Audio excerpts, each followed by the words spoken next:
Alright, what's up everybody? It's Lids.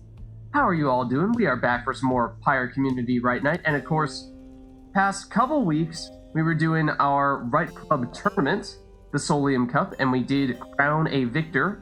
So, you have approximately 30 seconds until we start spoiling that, I'm sure, because I'm guessing that's probably going to be at least somewhat among the top conversation today.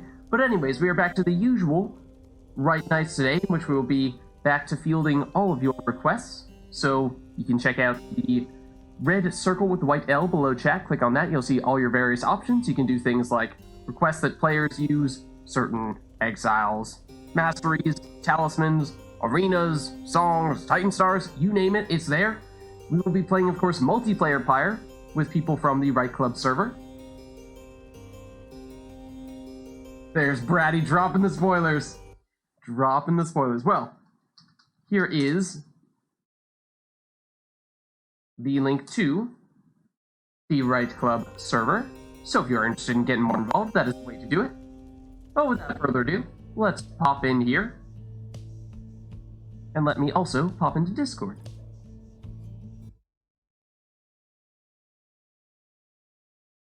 A half hour before every RITE night. What new things are you like freaking concocting for today? Uh-oh. Nothing. I only have like 2 new setups. Hi, Lids. What's up, everybody? How are Imagine you? having nearly 8 setups. How's it going, Lids? Doing good. All right. Excuse me, I have 14. 14 setups. All right. So far. Funzer just contributed 14,000 points. Oh, wow. Ha! I have 16,000. I think Failur's got a still week low. on Ponzer. Well, we are I getting think I very missed a week close. too, actually. But yeah. How close are we to Yeah, we're at, finishing like, we're not the even Civil 12,000 War? to go. If 6 more people contribute the max, then we're there. Yeah. We're very close. So we might be looking at jumping straight into a Civil War. I mean, like today is obviously going to be a normal RITE night, but we might be going soon from a tournament into a Civil War, and those are pretty similar. So things are changing here. Gotta keep on our toes. But anyways, as for tonight, we are looking for our first players of the night. So we have a few people in Discord here who would like to participate in this first RITE. Well, when I was walking home from the shops yesterday, the moon looked a little bit red to me. So I think that's a sign that I have to be first. Oh. Okay. Oh, also, heads up, one thing is I did the Windows update last night, and it appears to have potentially messed with my microphone a little bit. So it's just You do editing a sound different, video. yeah. I was editing a video earlier today, and I realized, like, hey, is this the same Lids? So I'm not entirely sure. I haven't had much time to tweak my microphone settings, but if I sound different, that is probably why. There is definitely a non-zero chance that I will go robot on you guys on a few occasions here. I'm not sure if that's going to pick up both on Twitch and in Discord, one or the other, but we'll see. I attempted to do a last-minute microphone tweak, but yeah, I might go full robot on occasion. Anyways, so, Failure, you were saying you are in for the first RITE. It was prophesized that I have to be first, so yeah. Oh. Hey, Bratty. Who am I to sway the designs of, the moon looking a little bit redder than usual? What up, Bratty?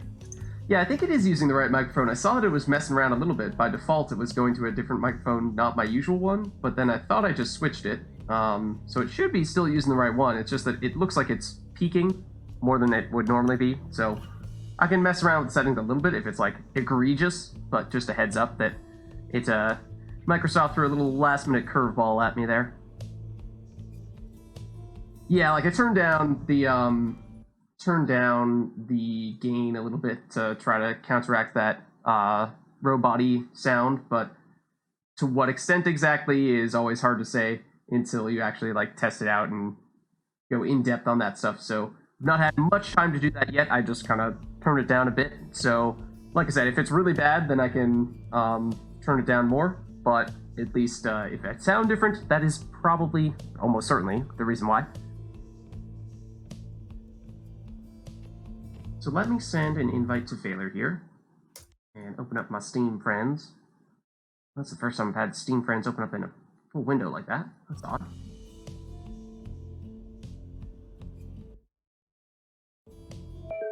Invite sent to failure. Was anyone else saying they would want to jump in for this first one as well? Oh, we're already getting Hort, into get in here. Let's see those setups. Yeah. All right, sure. Hort I'll with a join song in. request as well. Getting us started there. Am I using controller or keyboard? I'm guessing controller. Your call. I'm controller, so it doesn't matter for either of us. Oh, then I'll go with keyboard. Okay. Solid. Oh, let me unplug my controller then. Otherwise, Pyre's gonna be like, no, you have to go to controller. Ah, there's the robot voice. He's going. Now I am robot. a robot. It might be when I'm like particularly close to the microphone. Skynet is here. If I put my mouth right up to the microphone, does this do it? Oh yeah. That's why then. Okay. At least that's helpful to know. I'll try to bump it a little further away. All Okay. set to recap. Yeah, let me set everything up on this end, so that way we don't bump Hort. What with Hort's curse? Oh, and I'm gonna have to turn up What the song is? Oh, cams. goddamn, it's coasting. Feeling chill today. Yeah. Yeah, right. We'll take it a little bit easy this time around. No tournament. We'll pressure off a bit this time around. No prospect of elimination.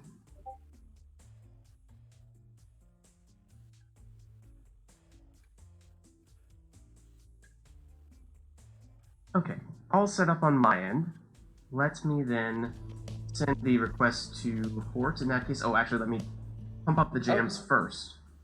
I'll make sure I am actually in the Friends Network. Oh yeah, if you could log on to Steam and whatnot. All right, there we go. Lovely.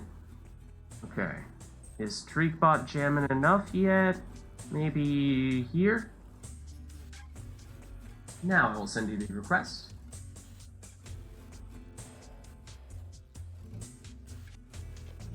Okay, I have sent it. I will also All right. turn off the in-game music. If the controller wasn't, like, doing that. All right, let's Odd? get to it. There we go. Oh, hold on. Time it. Time it. Get the options. There, well, nope. Thought I had it there. Taylor, are you like on the joystick on your controller? No, I'm not. I don't think I am. Strange. Oh, wait. Nope. Alright. Yeah, never mind. We're good. Okay. Thank you. Now we can turn down the in-game music. And that way Treekbot has center stage. That's really funny that if you alt-tab while the joystick is moved, then it'll keep moving. Because the last signal it received was that the joystick was moving, so it doesn't, like, want to stop. Interesting. You learn Okay. something Law new of every day on physics. RITE NITE here. An object in motion tends to stay in motion. I suppose so. Computers don't have friction, I Unless guess. acted upon by an external force. Okay. Like me. So, like you. We have a talisman request. Other than that, I don't think I've seen much, so let's go to our defaults here. That being randoms. Wait, what are the talismans? The talismans will be Frozen Soul, Dying Flame, and Ignition Bloom? What?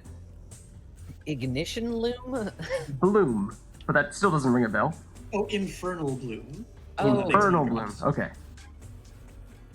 Wait, no, that's the one that has a chance to make an aura burst and you hit someone with your cast. Never mind.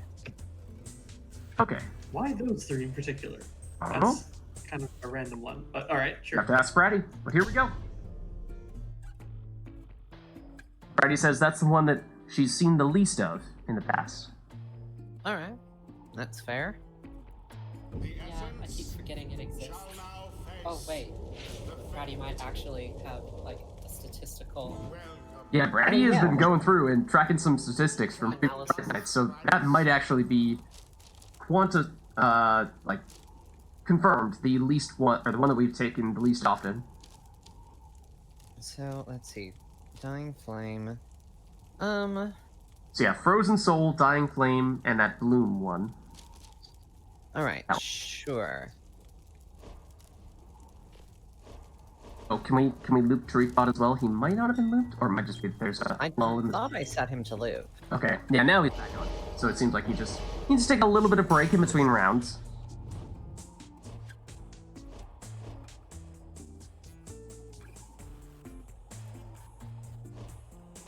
So this will be Hort is on the left as player 1, and then Phaler is on the right as player 2.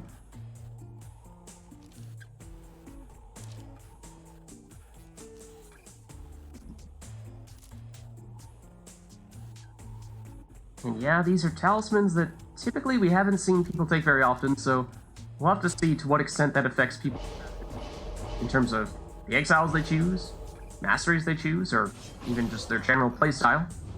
In the campaign, the Fate actually have Dying Flame as their talisman. Well, that's fitting then. All 3 of them have it. Sadly, they are one of the worst triumvirates, so it kind of makes sense that they'd have that.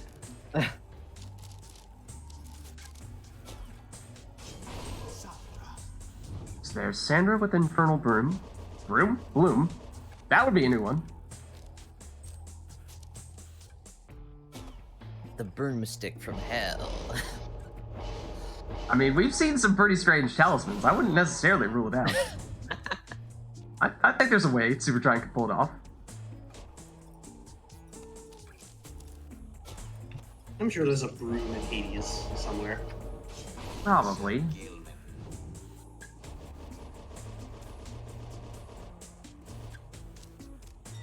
Okay, they're going with the full Fate setup. Don't think we've seen him use the full Fate setup in the past couple. But this is, of course, one of his preferred groups. All right. And here we go. Like I said, on the left side, player 1, we have Hort. On the right side, we have Phaler. At least that one doesn't have prayer beads. That's true. It means no prayer beads this time around. So Hort representing the Essence, Phaler representing the Fate. Saxiana gets rid of 1 imp. Here's Almer, though, with one of those crazy jumps. But only throw. Aye, aye, aye.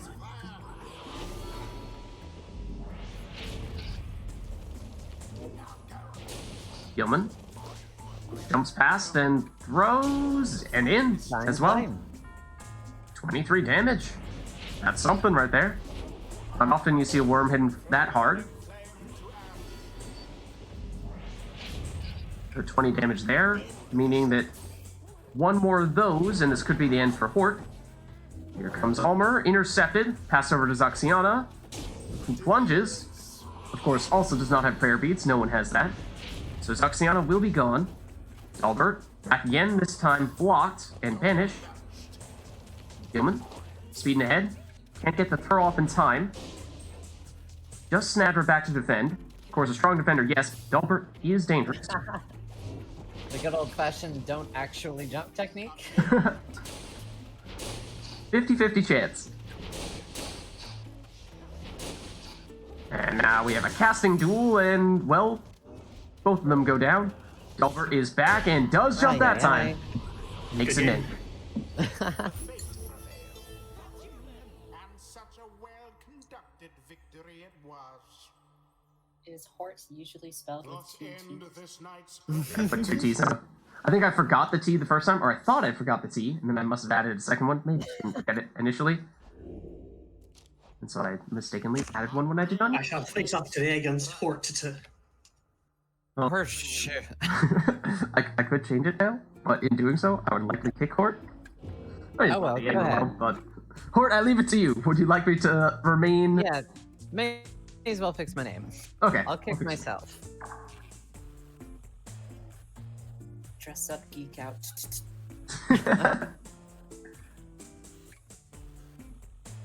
Yep, it does in fact have 2 T's. No more. No more. Okay. Let me resend that invite then.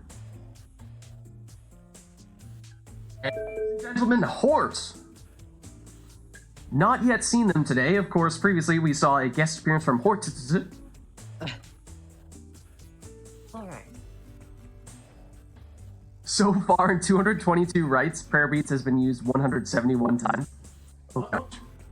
I mean, bear in mind that, of course, you could have 2 prayer beads per rite, depending on if both players take it, but still.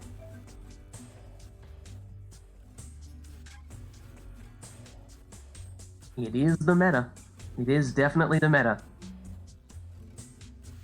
Port, are you back in now? Oh, yes, I am. I mean, is this your first time in for the day?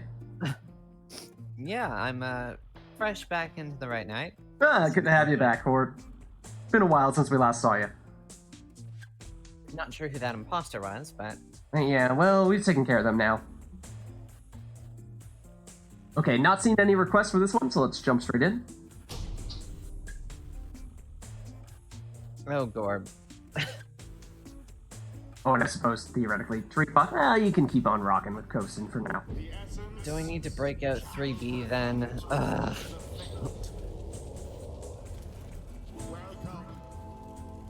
Fine, I may as well assume.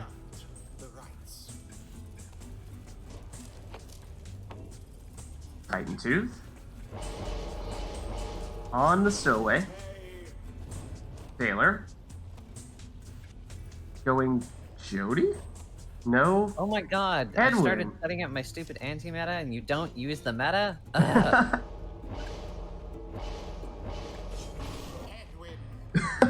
I'll tell you what I'm doing. I'm stealing Cam's setup.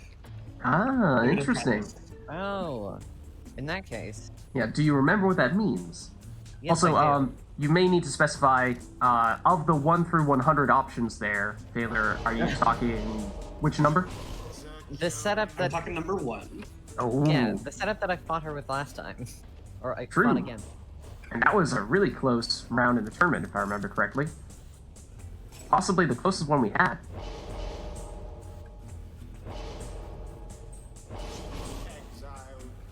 Brady's like, I recognize it well. For greater celerity or not. I think it's worth it though. Now we gotta bring Cam in here. Cam versus Cam. In that case, this is a fusion of 1B and 3B.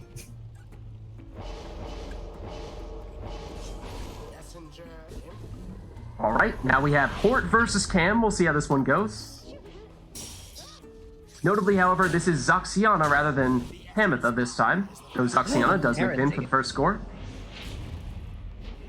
And she does have prayer beads this time. Edwin. Block.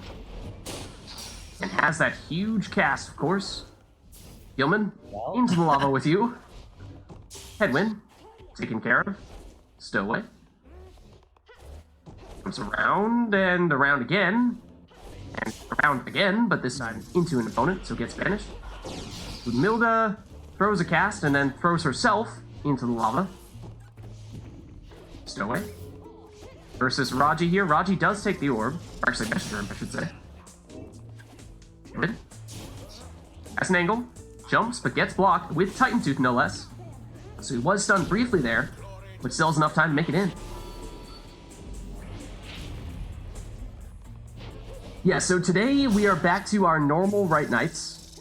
Of course, last time we finished up with the Solium Cup, the tournament.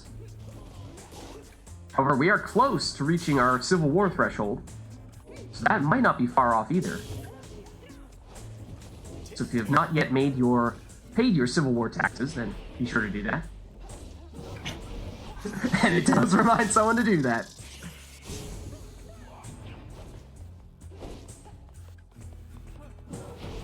Zoxiana versus Stowaway. Zoxiana wins and makes it in.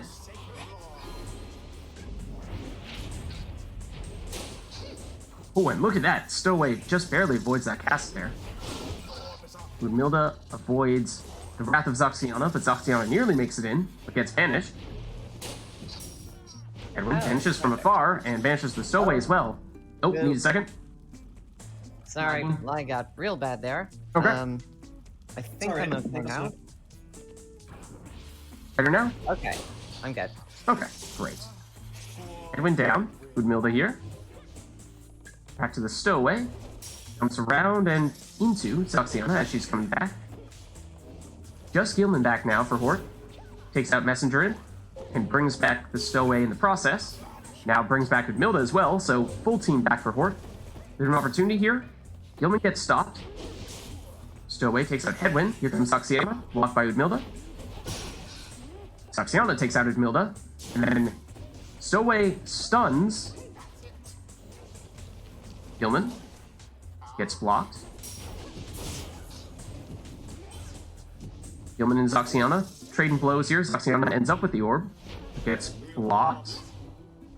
And goes around that cast, but gets blocked there as well.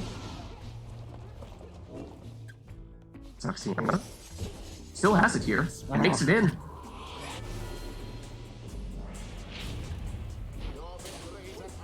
Again, Stowaway just barely avoiding that cast there. These setups do not mix very well. And there, Zoxiana does it. Good game. In Cam's honor. It was as though the scribes themselves stood by their side. Thus end this night's proceedings. Alright, let's head back to versus mode. I'll turn back on the in-game audio, and we will tell TariqBot to take a break, unless of course someone has a different request for him. Alright, now to steal Braddy's setup. What did she... Oh!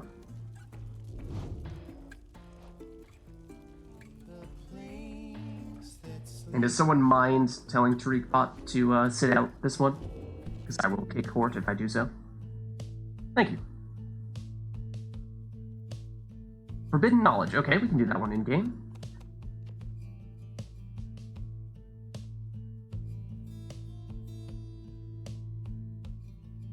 Braddy's like, do you want specifically the tournament setup, or just generally speaking, Braddy's favorites?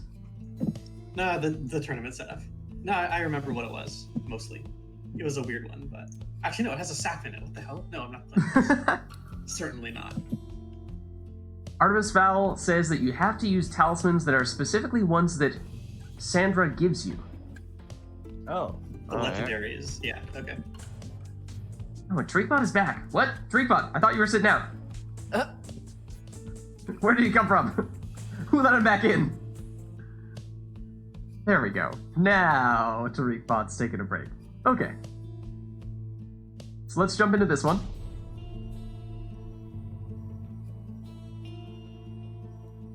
And how have I been from a robot voice standpoint? How often have I been going robot? You're mostly fine. Okay. I might continue to try to just bump my microphone a little further away. Okay, so... So Phaler has, theoretically at least, given you the keys to the kingdom, letting you know what he's going to play here. The Bratty tournament setup, which, well, spoiler alert, did of course lead her to the finals. Might this be that Horde is opting to go the same strategy? Notably, Phaler is not choosing Tizo here. Raji instead in the first spot, which... Does that really count? I don't know, what do you think, Bratty?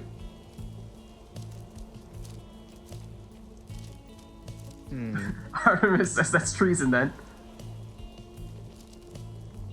Bratty says you already messed up, Phaler. It's not the same. I like my imp better than your imp. And there's fighting words. Hort going with Zoxiana, so that of course means taking Triesta's plume. Phaler going with Bertrude. So Triesta's plume is sort of like Parabeads, or Parabeads light in a way, whereas Bertrude's talisman will allow her to cast through barriers. We are on the boat, which I don't think we mentioned. Half our Parabeads. It doesn't matter. It's a 50% chance rather than 100. Still good though. Bratty says also the wrong crone. So, like, I don't know what to do here. If I take the second imp, what talisman do I take? Or can I just not do that? Did Bratty go 2 imps? I thought it was, what, imp first, sap second, and then was it a crone third? There was a No, sap. I'm thinking one of her other setups, which was imp crone. Okay. Offense The setup- imp, defense the setup imp, and then crone. was Tizo left side with Haoob's wing, Volfred right side with Web Lanthorn, and then Pamitha with Pamitha. some other stuff, but I know they had winged. I think it was all right side. No, it wasn't. It was like left 1-2 or 1-2. It was the Pamitha, yeah. Yeah, and she had prayer beat. Yeah.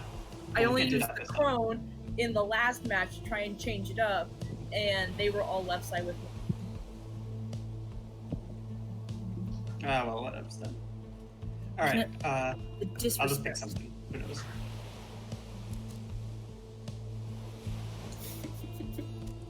No, Tizo.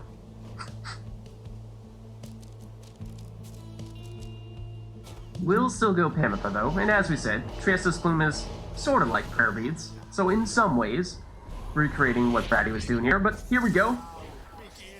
Tizo takes it, and throws it, but gets intercepted. Protrude, blocked. Tizo, back with the orb here. Gets rid of it. And gets rid of Messenger, or Raji this time. Makes it around Zoxiana, but only temporarily. Come on Coming, now. stuck in the corner there. There he goes. Oh, through the portal, look at that. No, that was The not throw my frame. just shy. This time though, perhaps? Yes. More like it.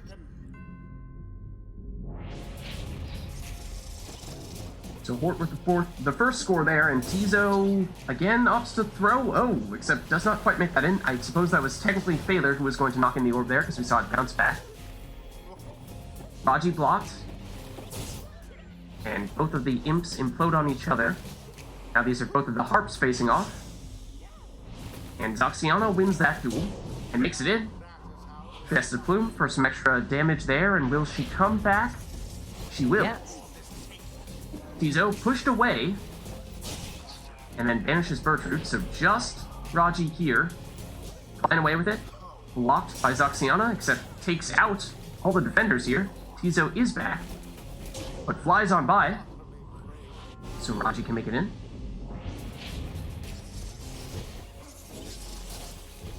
Bertrude walks it in. 30 damage there.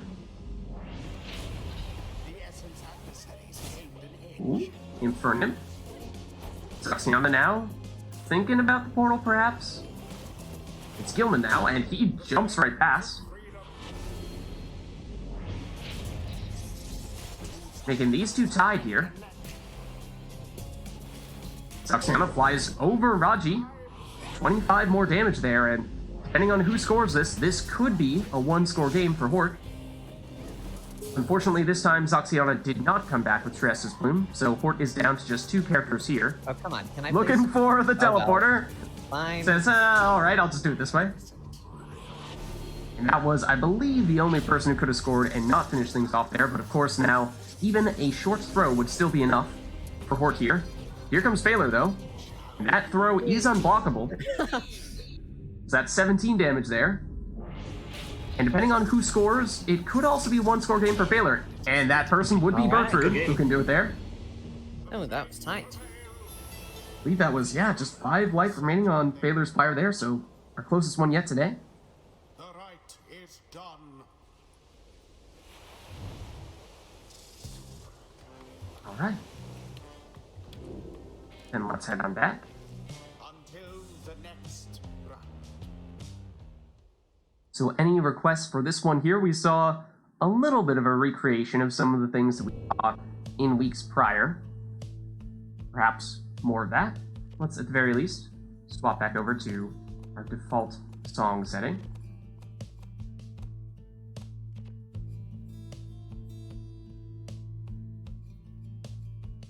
Yeah, Brady says she'll never forgive you for that though, Phaler, so...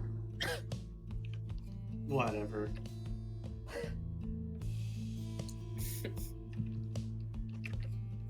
Tizo's overrated. Oh, uh-oh. Oh my. Brady says you're dead to me, Phaler. No request for this one, though. We'll see what our 2 players opt to choose in that case. Oh no, request. Essence versus the So you're free to take whatever you'd like here.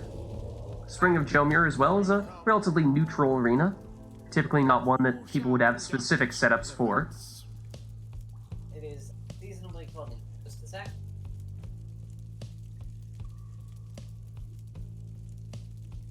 There we go. Okay. Huh. That's more like it. Okay. Stowaway with prayer beads. There you have it. No. Oh. Crap. Did you get all 3 or all 4 rather masteries in there, or did you miss one? No, I didn't. Just Set up new. No, you would have had to go to set up new. It'll keep your same skills here. I know, Oh. but can I not pick more? No. You won't get a chance. It'll give you Shay immediately. Oh. You sure? Oh, hi. Oh, there we go. And now Carnival, which is similar. Oh, in wait, its what the setup. hell? Why did you reorder the talismans? What? Messing with what people's order brains are here. they in? Are they in I any do not order? know how that happened. Wait, mine It looks fine for Hort. What? Weird. Braddy says she's seen this happen before. I've also seen this happen before, like once. I mean, it definitely happens when you swap things around with, say, your first character, and then it will carry over to the next character you swap over to, but on the first character, it is strange for it to already be that way. So, Good luck. yeah, I'm messing with your brain here, Failer.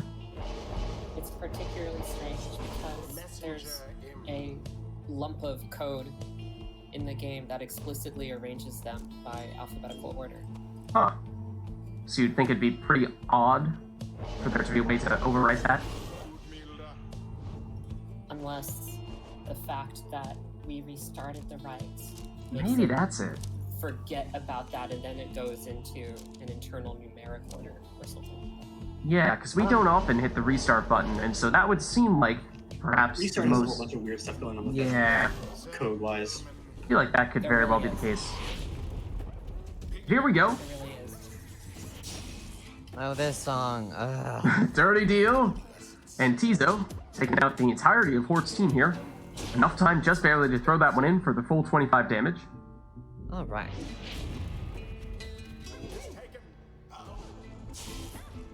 Tizo taking 1 opponent out this time. No time for Udmilda to throw. Hillman with Vengeful Vow can take someone out. Stowaway trying to catch the worm, and that had just enough oomph on that throw. For a 6 damage score. Tizo stopped just short. With a Stowaway leaps forward just shy of the Pyre. Gilman, Heroic Stand now can get full stamina, but doesn't make it in. Vengeful Vow will bring Tizo back, and Heroic Stand, I believe, for Hort. So these two trading... yeah, trading players, and using the same types of skills on one another. Tizo down. Brunilda making a run for it. Throws that one. Does that have enough on it? Oh, no, that's actually wide of the mark. Had enough range, although I missed. 1, maybe even 2 down with that Umilda cast, although Messenger Imp can make it through the portal for 15 damage score. Tizo. Oh my, what am I doing? I am terribly off my game. Ooh, and Gilman can't quite make that one in. Stowaway, however, certainly can. She does have Fair Beat, so she will be back. Umilda got that throw off, and that's unblockable, so that'll make it in.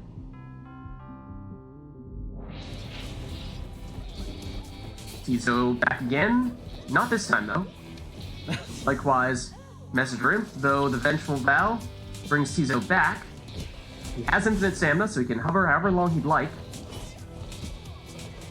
Taylor dodged that cast. Makes it in. The fate prevail. Their adversaries confidently thwarted.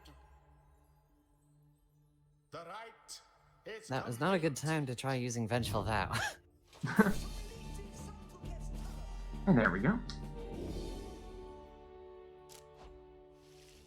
until the stars align. All right, and we do have an exile request for this upcoming right here. Oh? From Brady, specifically for Failer. All imps.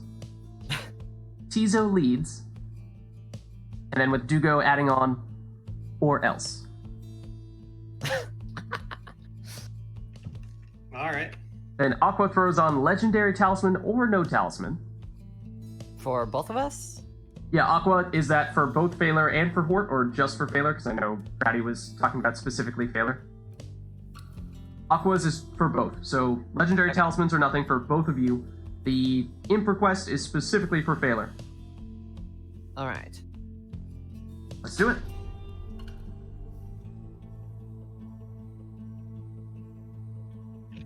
Why don't you just give me no skills while you're at it? The essence shall now face Well, that does mean for Phaler, of course, that only one of those imps will be able to use a talisman, seeing as there's only one legendary talisman usable for imps. As for who you will opt to put that on, we'll have to see. But it's Tizo first, and therefore, perhaps likely that you would opt to put the Haub's wing on Tizo?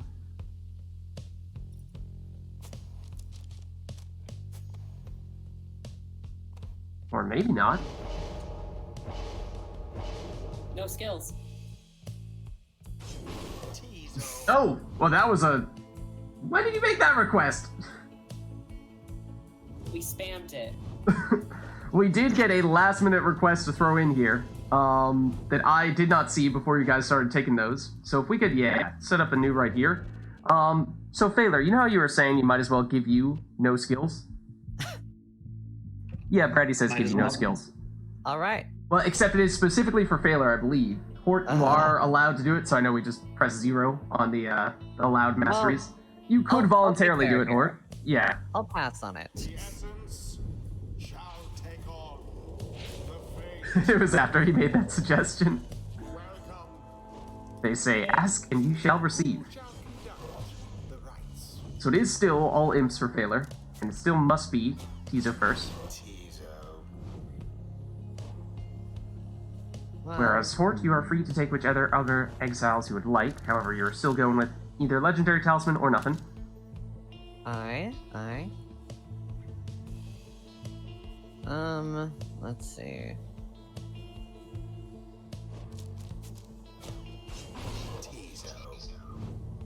And Hort does opt to go with Tizo here as well. Phaler locked in, of course, with all imps from here on out. No other talismans he can take, because he's supposed to only take legendary talismans. There's only one you can use on imps in that case. Hort in the last spot thinking Gertrude.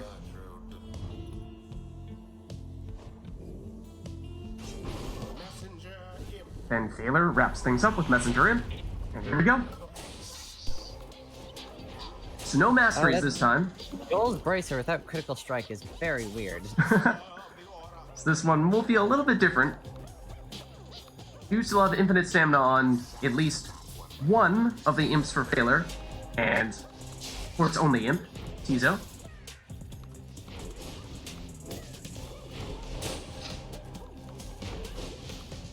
Messenger Imp is doing his best to avoid those casts from Snadra. And lots of banishments there. The orb bounces off of Hort's Pyre. But 2 Tizo here, and has some time to throw that one in. First in the essence flame. Yeah, look at that. Hort with the honor to go no masteries, voluntarily. Well, yeah, it's only fair. Oh, Imp chasing after Imp.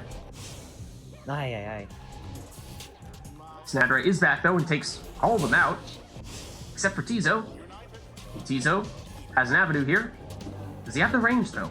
Not enough to make it past the other Tizo. Snadra gets rid of one imp. Oh, Sec. lags. Should be over in a second, like it was last Huh? time. Okay. Alright, resuming. All good. We have Raji and Snadra. Now Tizo back on both sides. So teams, well, were fully back until Snadra got banished there. Tizo back to Gertrude. Leaps in. 25 damage. Snadra was looking to throw, but did not have enough time to do so.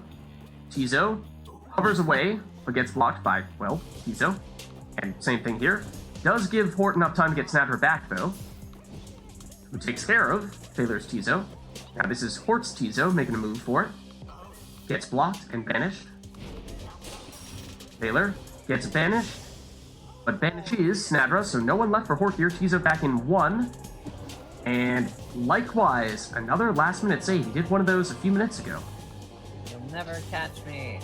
The infinite stamina, well, Messenger does ultimately track him down and banish him as well. Ooh, except the orb bounces back off Hort's Pyre, giving Snadra enough time to come back. And now banished Messenger. Gets rid of the orb. Gets rid of Tizo. Aye. Gets rid of the orb again. Thaler throws, but gets intercepted and banished.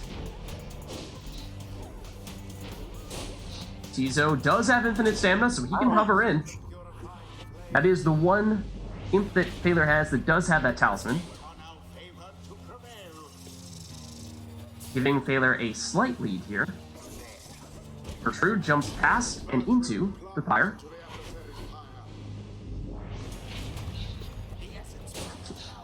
Hort Aqua says, no, the intention was not for this to be a fair rite. Well, Tizo takes out Tizo. Hort has 5 seconds before Snadra comes back. Might be enough time for Thaler here. Throws Snadra. Not back in time, yeah. Gertrude with the orb. Passes it back to Snadra. Gertrude jumps in. 25 more damage. Depending on who it is, if it is another Gertrude, then that would be game over here. But Gertrude does not have prayer beads, of course, so she's gone. Don't recall as to whether Hort ended up taking the extra glory on Tizo or not, in which case Tizo may or may not be able to finish things with one score. I don't have any masteries. Oh, true. No masteries, of course, so Tizo definitely does not. So that means, at best, Hort could bring Thaler down to 5 remaining life, but Thaler with an opportunity here. Throwing with Raji. 15 damage there. Now Gertrude is back, so Gertrude is definitely Hort's most dangerous character. Tizos block each other. Here's Snadra. Gets rid of the orb.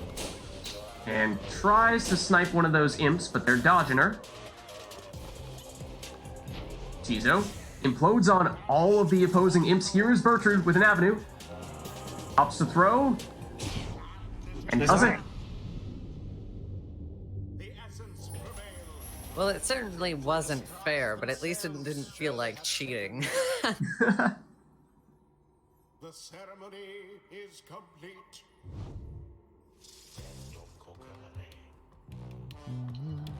All right. Let's head back to versus mode. Until the next rite.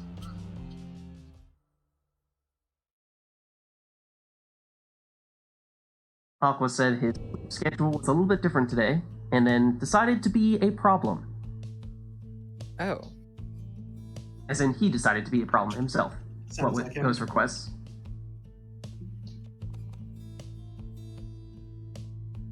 Okay, so any requests for this one, or should we go into another one? Directly? People are saying that perhaps giving Thaler odd requests might be the way to go.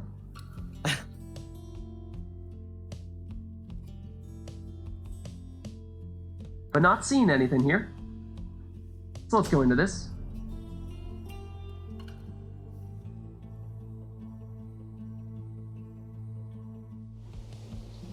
Yeah, I think I'm hearing both.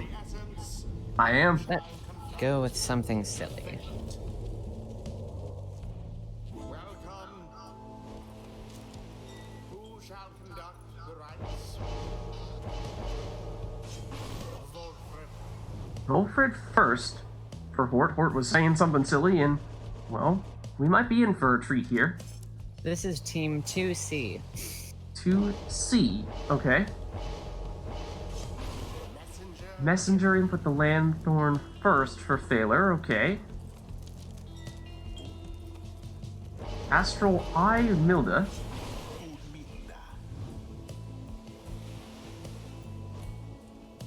Interesting. Thaler going with Almer next. Might this be the Fate setup? Thought he took No. Messenger Imp with that first spot, not Raji.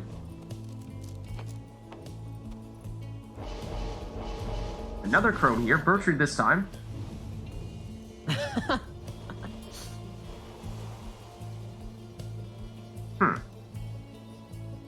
I call this one the caduceus. What? Get it? It's a sap and 2 crones. Call it Please a rod tell of me. Asclepius then, you pleb. Obviously, it's Asclepius and not the Caduceus. The Caduceus has 1 snake. Know your fucking. Oh, shit, Does swearing. it? Know your symbolic Greek ancient symbols better. I could Nerd. have more in the caduceus. What was I gonna do here? Okay.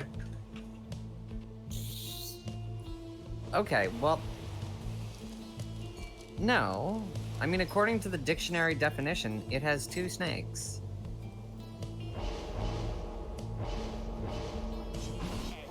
Unless Does the it really? dictionary is wrong. What's the rod of Asclepius then? I don't know. Never heard of that. Never heard of that thing before. Very similar and they're very common. They're confused with one another. It's fine. Either way, here we are with this right. It is Bertrude, first and foremost, off to Volfred, gets rid of the orb, starts to place a sapling, but gets blocked. Volfred, back, so is Udmilda. Udmilda banishes her. Udmilda, hanging out in the sapling, and makes a run for it. Doesn't quite have enough time to get in there, though. Volfred tracks her down, places a sapling on top of the orb, takes out an imp, and takes the orb, and Oh no! a sap flying on the boat? I Don't often see that. accidentally jumped with my sap. Not a common mistake. Yeah? Don't hear that one too often. Everyone back here for Thaler, making a move with Volfred. Volfred back to defend, and the throw is unblockable, Ah, and did just barely have enough on it.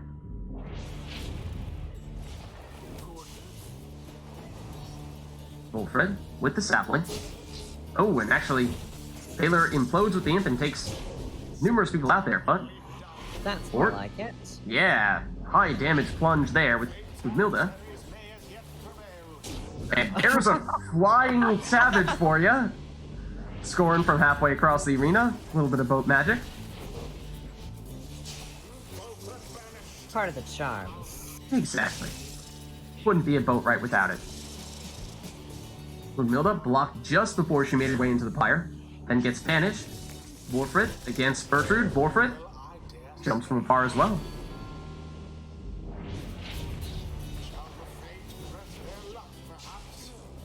Volfred down. Ulmer opts to throw, but gets intercepted. Bertrude stopped. Ulmer back with it now. Trying to throw here too. No, opts to throw it away, but gets banished. Bertrude, or rather, Udmilda also banished. Ulmer back at it this time. And misses on that throw. Perhaps might have been that he flew halfway across the arena unexpectedly with the boat magic that time.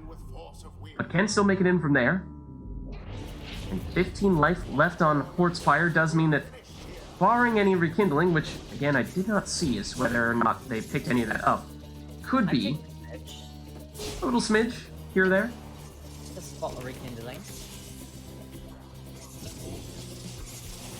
Bertrude also has extra damage on the plunge. So this could be anyone's game here.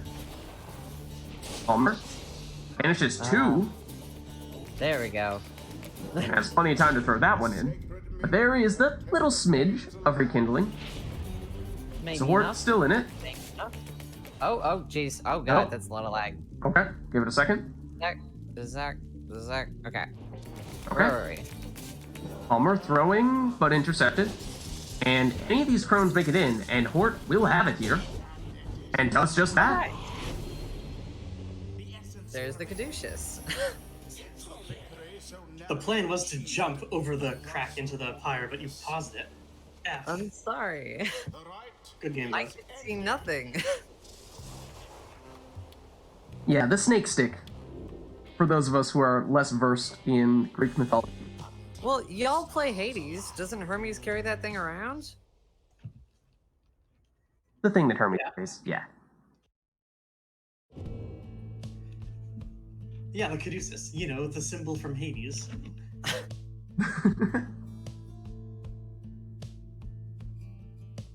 All right.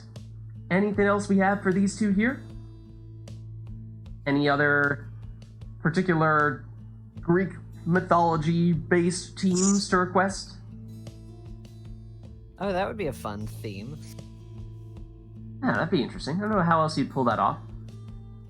I mean, I know demons, exactly I how suppose. you pull that off. Oh, all right. Isn't it Sounds super like- obvious? I can think of one thing in particular that makes a lot of sense, but it's not really that special, so it sounds like you might have a little bit more in mind. I mean, if you turned on Shax and then had all crones, you'd have a Hydra. Oh, that's interesting. Huh. That was not the direction I was thinking of going in, but that's a way you could do it, yeah.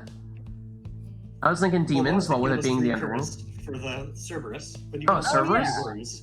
Yeah, there are With lots of all things you can value do. return, so that whenever you cut off one head, 2 more take its place. Hail Hydra. Whoa, Baylor, excuse me?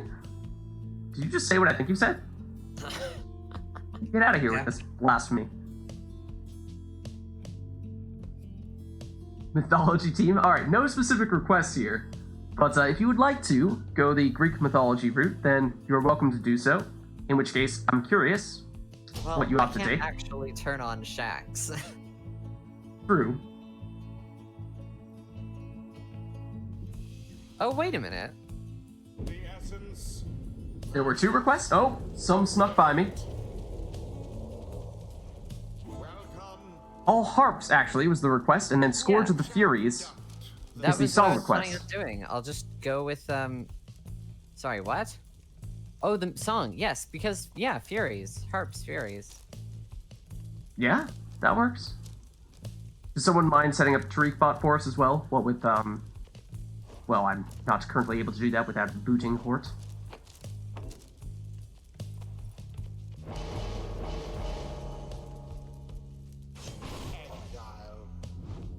Yeah, man, there are Furies. curs you can do for Cerberus. There are the harps you can do, because there are harps, or harpies. Crones You can for do Hydra the or demons. Medusa. Yeah, Dusa or Hydra for the crones. Or maybe even imps you could make a case.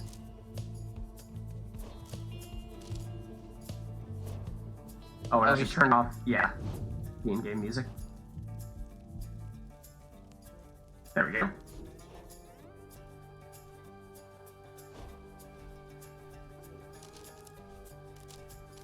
Yuako? Yeah, I don't think we've had this one for any Rite Nights yet. It's a good one, though. And fitting for this particular setup, of course. What were their names again? Let's see. Tisiphone, was that one? Something tells me that's one of them, yeah? Nagara, I think? Yeah, something along those Electo lines. is the last one. Electo, that's it.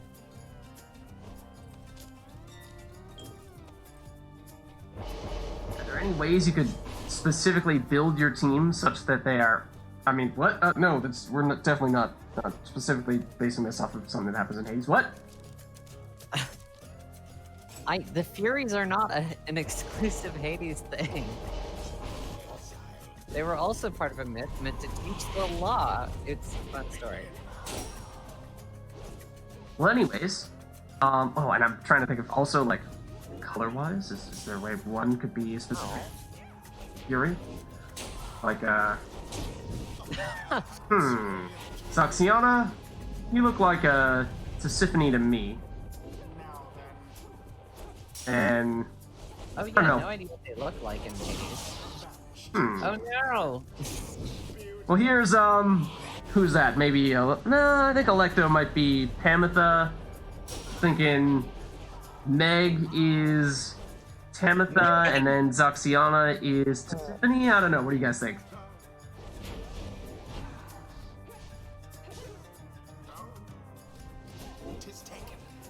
In which case, there's Electo.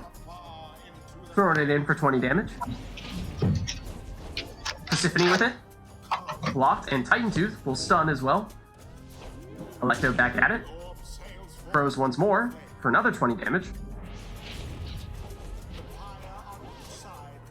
Another Titan Tooth here. And Electo stopped this time. Persephone versus Electo, and the other Electo takes it, but gets blocked. Meg versus Electo, and the other Electo plunges.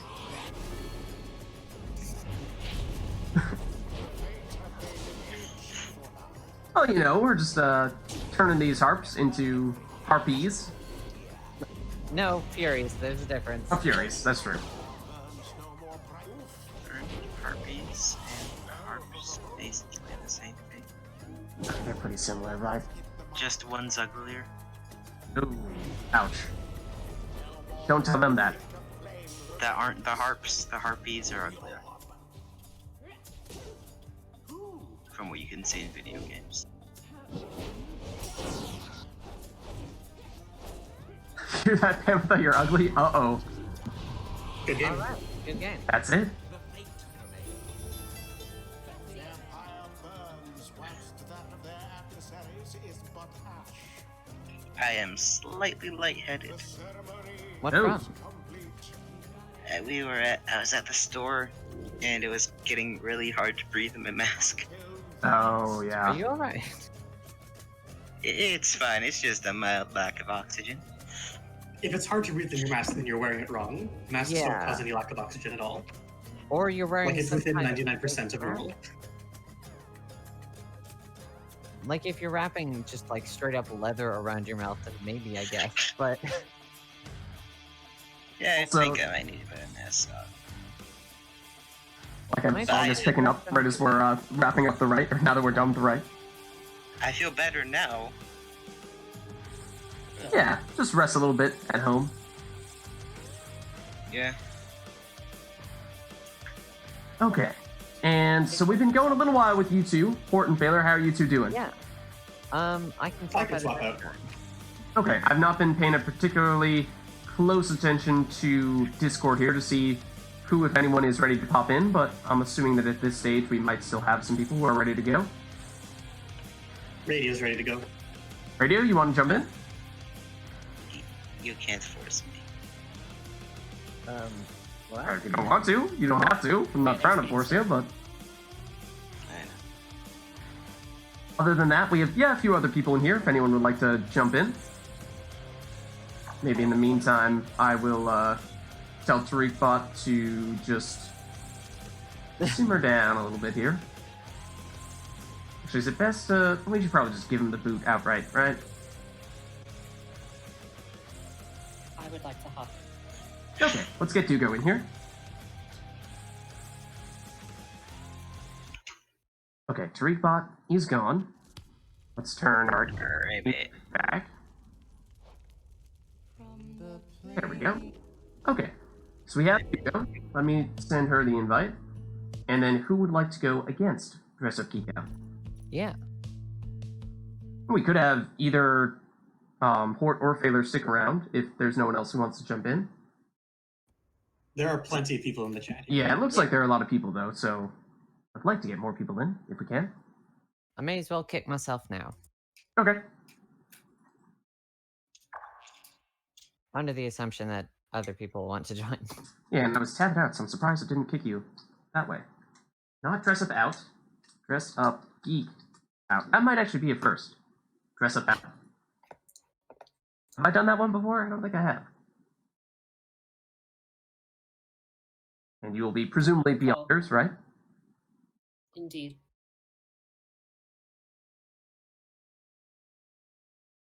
Okay, so Dress Up Geek Out is ready to go. Who would like to take the player 2 spot against her? No, Dugo can do... In fact, I think Dugo usually does controller, right? Always. Always, yeah. So, doesn't matter, could be a keyboard person, could be a controller person, either way.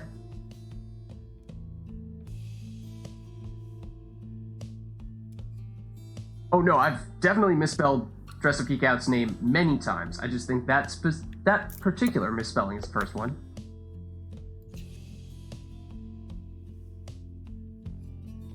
Braddy? Four You- Could be full Braddy. words of the English language. I know, that's just like 4 too many, right?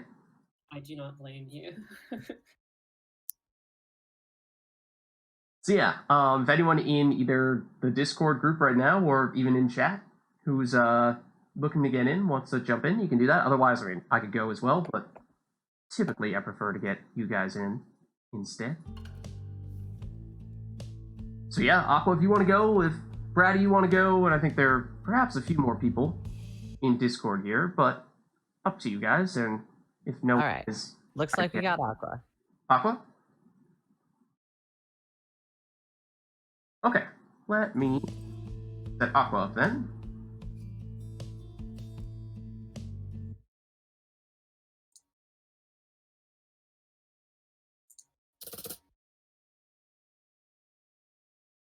Alright. And Aqua, it will be Night Wings, I assume, for you?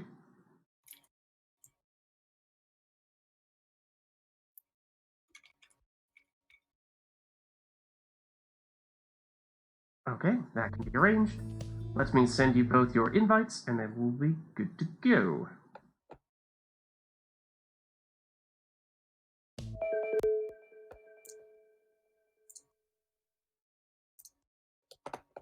Aqua, are you currently on the Steam, or are you not?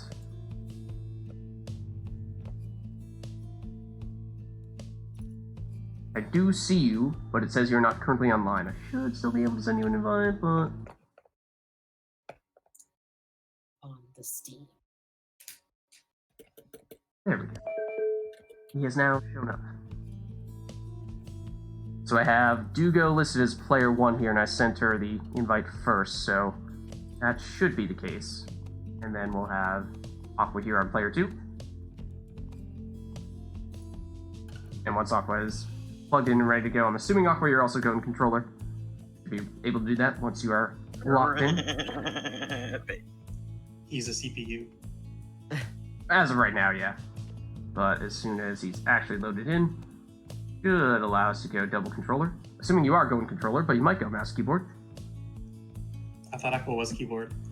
Oh, really? Usually. Oh, okay. Well, Welcome to do that if you'd like that. what are his Discord? Yeah. He has both of the roles for it. So Yeah, I thought I'd could seen be Aqua either, do both but in he the usually has past. keyboard. So whatever you'd like on that front, Aqua. And if it's just mouse keyboard, then we're ready to go. Okay. So anything for these two here, or should we jump straight into a nice and simple right to get them warmed up first, maybe? Yeah, let's let them warm up. Okay.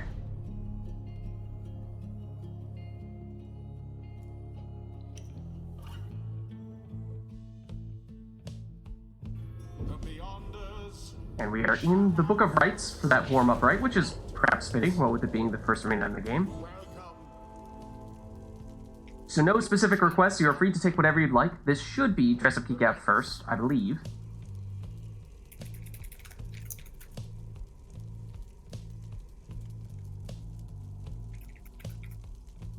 And is this Aqua who's moving the controller and not Dress Up Geek Out?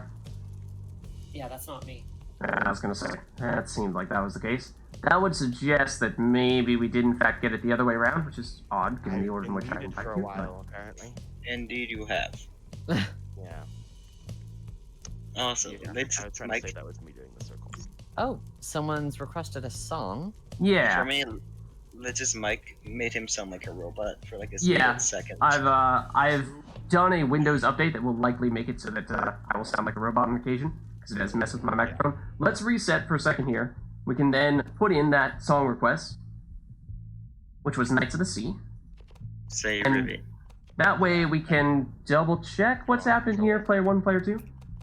Who's that who's changing the team right now? That's not me. It's That's me. Dugo? Okay. So these are backwards. Yeah, let's swap them. Isn't there an easier way to fix that? 'Cause now Uh, you can switch overlay. There is by unplugging and replugging in the correct order, but Lids just did another fix Oh, just by switching us. Bradley has I'm requested us. I'm actually player 2. Oh god damn it. Bradley requested all worms. You know Which what? is fitting for the I changed request, I my mind suppose. About the controller. not playing Worms with a controller. That's not happening. Yeah, that is a little tough, but you can make it happen. It's perfectly reasonable, but I hate it. That's valid, yes. Okay.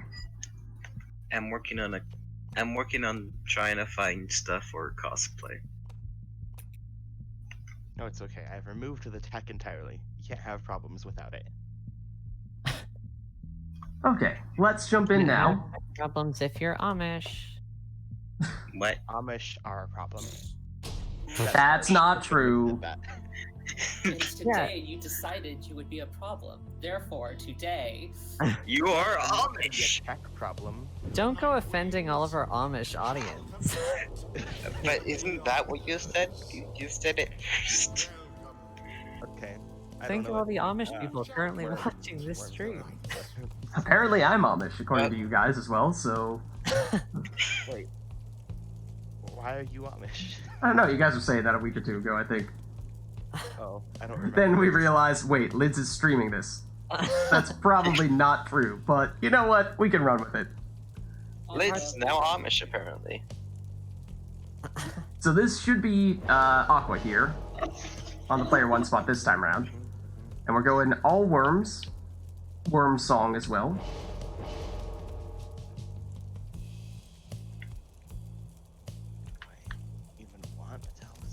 And thank you, Cora Sater, for that request. Lids isn't full-time Amish. He's Amish. Yeah, it's true. It's true. You can have an internet connection as a treat. It's really only a weekday kind of thing. Weekend. No, on the weekends I'm not, because I'm streaming. Oh yeah, sorry.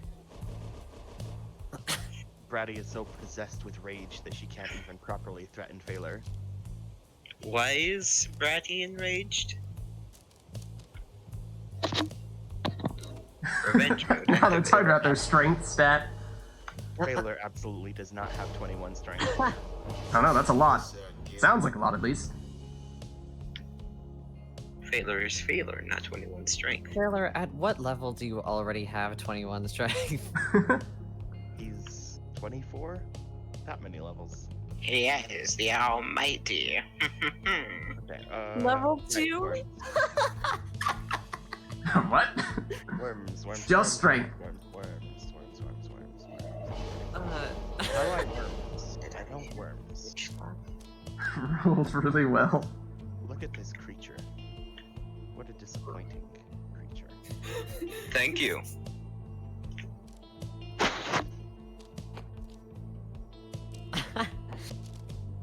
What? What?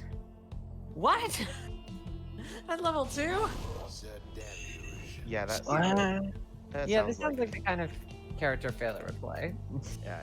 What are you talking about? I know it's Pathfinder. That is Pathfinder, okay. insane for Pathfinder. That makes a little bit more sense. Still, it sounds pretty more. At least it's not over 9,000. Oh, hey, it's Medusa's face. Or some face.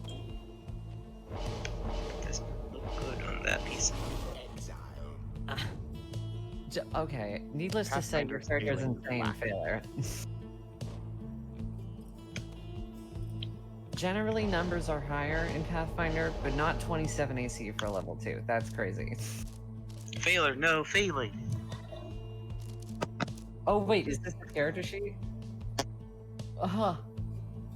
Okay, so let's see.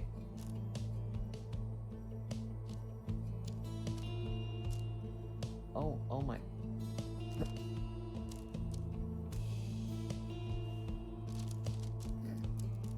This just in, Phaler's character, he is strong. What a surprise. Oh my god. This doesn't stack with Avenging Aid, right? Like, obviously it doesn't. No, I don't think it stacks. Okay, but I don't ever worms, so I have to be sure. Fair enough. Let's give you a curve. Okay, so Aqua's all in on the curse. Dress up geek out here. Every time we go back to me, I do not have access to That's my strange. controller. I have to do this. Huh. That's I wonder odd. if it's related to the fact that Aqua might still have his controller plugged in. It's very unplugged. The batteries are removed. All My right, controller's interesting. unplugged as well. It's not me. Well, Are the hopefully it batteries doesn't pose a removed? problem. Yeah, let's... Hopefully it does not pose a problem during our actual raid. Yeah, we'll do a quick check when we're actually doing the raid itself. Oh, you're throwing a ring on Deluge here. I did not notice if you put a ring on someone else. In which case, interesting. I Do go can't move. yay or nay? Nay. Okay, hold on. I can't And move. what Let me was the try way in one which... thing, please. Yeah, what was the way in Yeah, which you please said you were try. able to get it back? Oh. I'm controlling Aqua. What the Yeah, heck? I'm controlling Aqua. And Aqua, you're also controlling Aqua? Yeah, this is Aqua clicking and moving. With That is Yeah. very strange. Now it's moving And without my this is Aqua. input. And I'm moving Aqua right now. Okay. Okay. We should start Damn over. it. Yeah, let's go back to the setup screen for a second here. And I think what happened was I invited Dugo first, and yet we are trying to force Dugo into being player 2, which is not really what the game wants to have be the case when I invited Dugo first. So I think what we need to do is go back to having Dugo player 1, Aqua be on mouse keyboard player 2, and then Pyre will be more clear on who is actually player 1, who is actually player 2. Joel, let us swap this Support the shot. and go this route. Okay, and let me just swap you back on stream.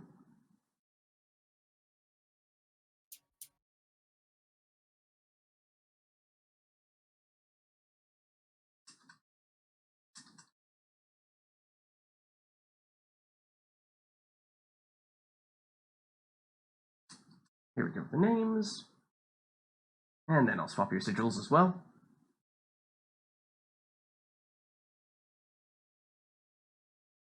Okay, let's see how this one works then.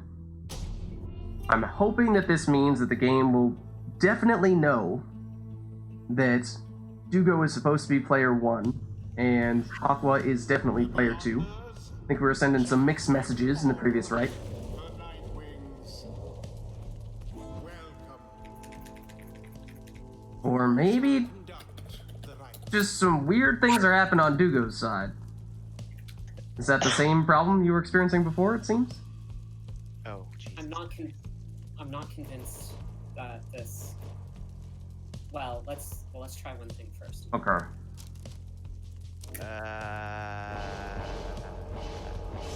Sir Gilman. This is a problem.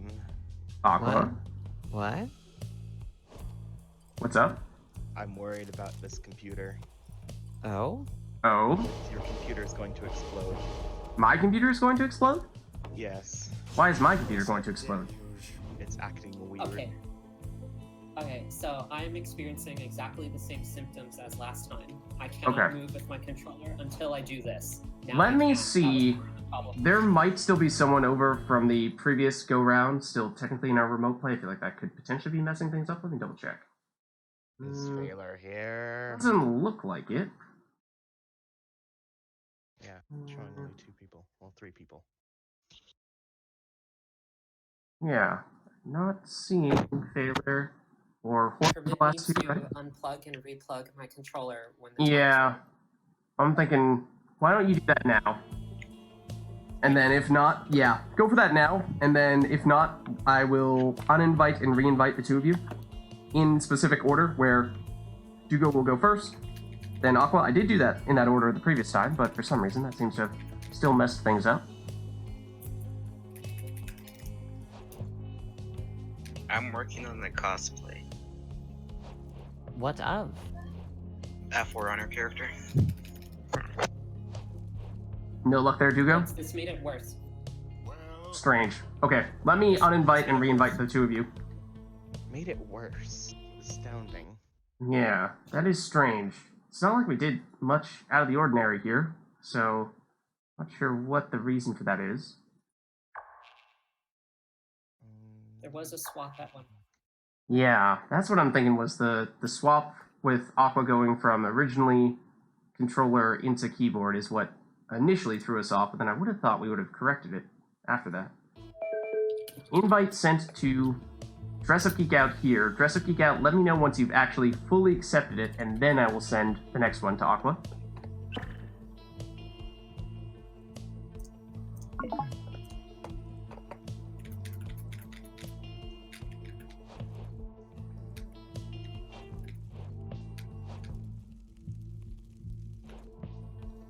Any luck there, or is that still the same issue? I am not able to use the controller while in game. I can only use it here. That is very odd. I recommend we take a more drastic measure.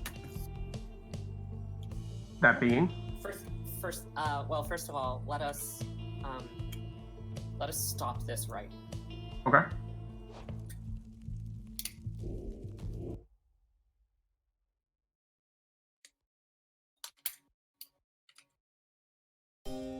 Head back into versus mode here. Gives us a little bit more of a harder reset. This already looks better. Okay.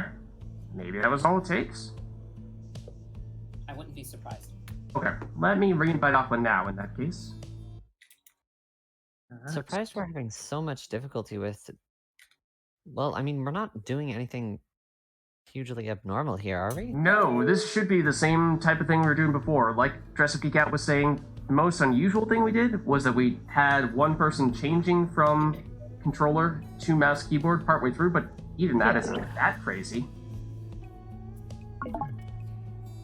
It's not like we're messing with emulators again. No, unless someone's using an emulator right now, and that could be messing things up. I'm not. Well, both of us use keyboard and controller, don't we? So there's I no never reason use that keyboard would ever. Oh, you don't use keyboard at all. So there's no reason that anyone here would be using it. Yeah. Let's go into this one. I started the technical difficulties music though. Yeah, we may not need it anymore though. Hopefully. Hopefully. Well, it's playing anyway in case we need it. The Beyonders versus the Nightwings. Welcome. This is already better. Okay, great. Who shall conduct the rites? I will stop Drake. Thank you. Sir Or not. Can I beat me to it? No. Alright, Aqua. So remember, we are still on all worms here. Yep. I remember. And Dress Geek Out, I don't remember if you ended up taking a worm on your first character as well. I did. Okay, awesome. Sir Deluge.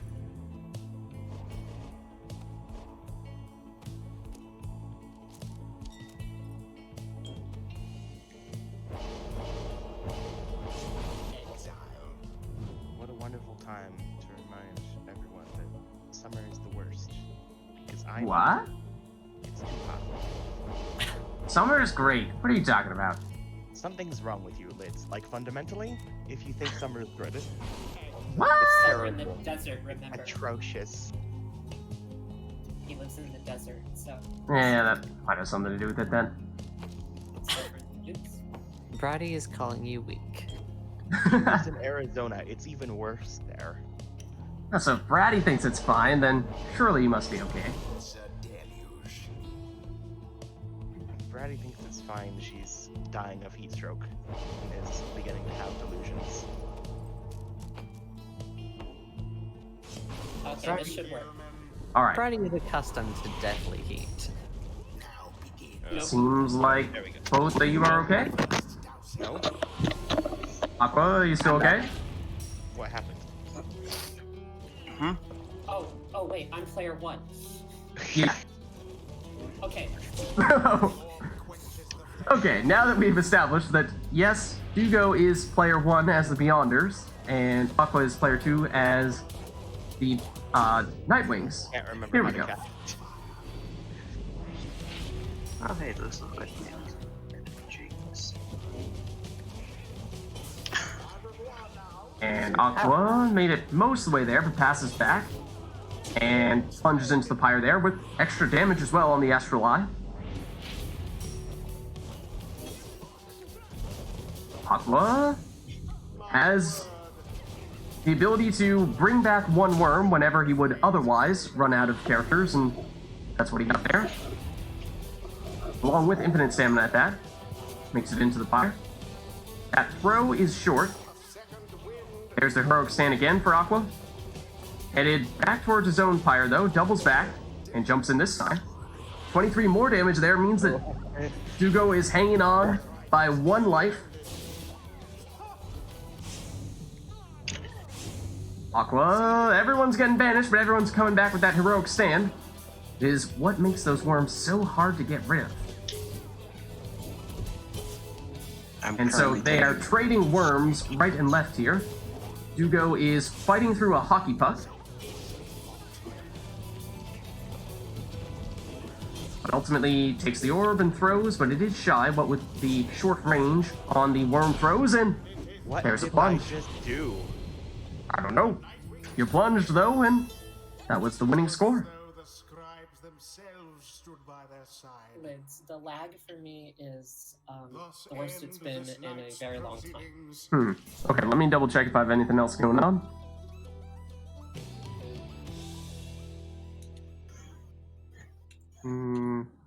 Shouldn't have. Is Vids' internet just finally messing up? I can do a speed test, but on every prior occasion when things have happened and we thought it might have been my internet messing up, then I've done a speed test and that has not been the case. I can do one now if you'd like. So that's just your computer. Let me check. Let me just check. What was that?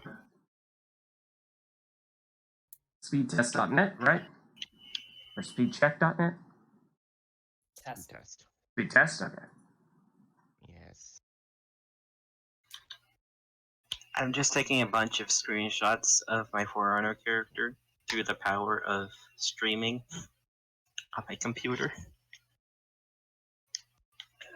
That Okay, sounds. is that all? That sounds like a Rube Goldberg machine. Taking a simple screenshot.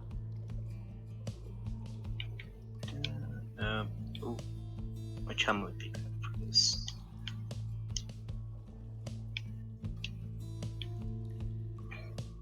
But yeah, I just bought like 5 feet of EVA foam. Yeah, so I'm doing a test now, and I'm on download 88. Upload is going to be just shy of 70, I think. So this is my usual number, set of numbers here. Yeah, 70 on the up. So it's not me. And there's nothing we can do. Yeah. Then that's fine. It's just not gonna work this time, it seems. Alright, let me make sure I'm putting the screen back on. There we go. Okay, and let's reset Knights of the Sea to our random theme. And let me check if we've had any requests here.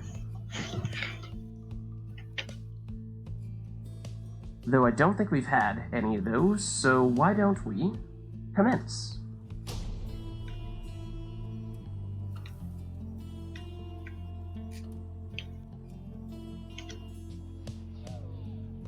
Now here's some imps. Shall now face the night winds. Take a screenshot of that. Okay. So no requests, so you're free to take whatever you'd like in terms of exiles, masteries, and talismans. Take a screenshot. Yes.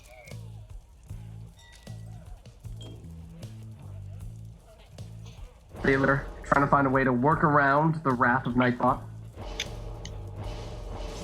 The classic, put a space in the URL approach. Get some every time. Oh, we're doing this now. Oh my god. Okay. You got this, Aqua.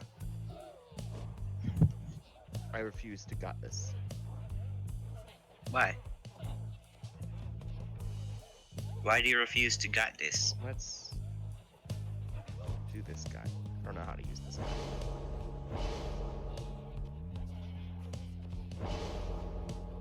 Aqua, testing out the meta, perhaps? Absolutely not. I have no idea. What's that? One that... Yeah, there we go.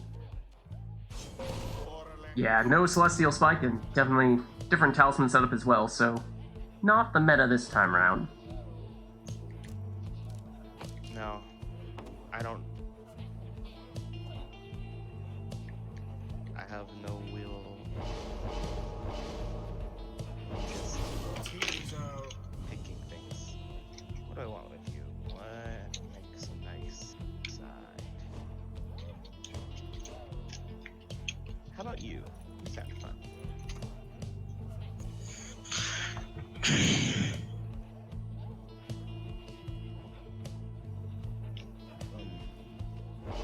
Now I just don't know which character to do, what color to do.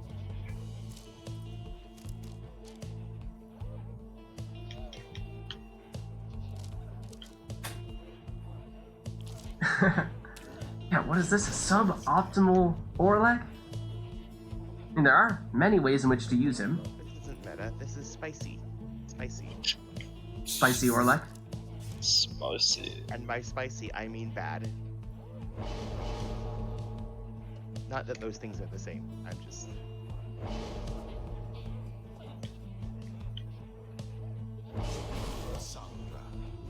What else do I want? What am I feeling right now? You are feeling problematic. Yeah.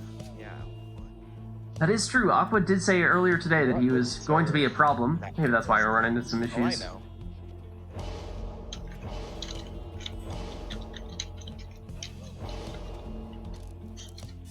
The biggest problem I can be. Here we go. There's no requests this time, so players are choosing whichever characters and masteries and talismans they'd like to have, and Aqua getting rid of everyone here, except Tizo comes back, not quick enough to stop Lendl from plunging. Orlek has the Black Hoof and therefore cannot pick up the orb, but can be strong defensively. In fact, there's no one left now to defend Professor Geekout's Pyre. So Aqua plunges for some quick damage here. Tizo takes out Orlek, and of course Orlek has a 30-second respawn, so unless you are planning on having a way to bring him back, then if he goes down, it's going to be a long time till he comes back. There's the Stowaway thrown in for 20 damage. Orlek tracks her down. Tizo tracks him down. Oh no. Professor Geekout banishes the last of Aqua's characters here. Wants the Stowaway to have it, though. Lendl is coming back. Is he quick enough? Oh! The throw is just short, so Lendl can take it here. Lendl takes out Snatter, I believe that was. Tizo takes out Lendl. Forfeit versus Tizo. Tizo takes her out. This is Snatter. Sluggish. Gets rid of the orb. Now it's the Stowaway. Oh! Stowaway and Tizo both banished. But with those big casts from Lendl. But Snadra can do that too. She jumps past Orlek and might be shy on that throw as well. She is. Orlek takes her out. Tizo takes out Orlek. Oh, and I believe Aqua may have taken the talisman that allows him to cast through barriers, and that's why Forfeit's cast still took someone out there and allows Forfeit to get in.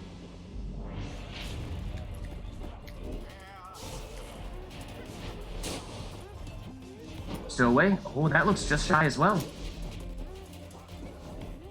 Intercepts that one, though. Oh, Jesus. That one will definitely make it in. Big. Tizo actually gets the orb there before Orlek can stop him. Orlek takes everyone out, but remember, has the Black Hoof and cannot pick up that orb. Might give enough time for to get someone back. And yes, gets rid of everyone there. Forfeit, however, ooh, banishes Tizo. Back. Can he stop this one? That's unblockable. He did make it in. Not full damage. But still, 11. Sudden Grasp allowed the Stowaway to teleport to the orb, but got banished, and now Forfeit can take that and throw. And that will be that. Alright, I finally got a solid request idea. Oh, okay. Let's see. Does it need to be solid? Can't it just be unhinged? Can't it Like just be Shaman. completely mental? Like Shaman and Forerunner. Okay. Port is saying all nomads here, although I'm not sure if Ah. it's the only part or if there's more to it than just that. All nomads, no goals bracer, and on Glade of Blue. Huh. Okay. So to the Glade of Lou we How go. could you do this? No Goals Bracers, that of course being the legendary talisman for the nomads. Okay, it's better Doesn't this mean way, there's no actually. critical strike. Do I want critical strike without the thing, though? Do I really? And up to you. So all nomads, take your pick as to which ones you pick when. The rites.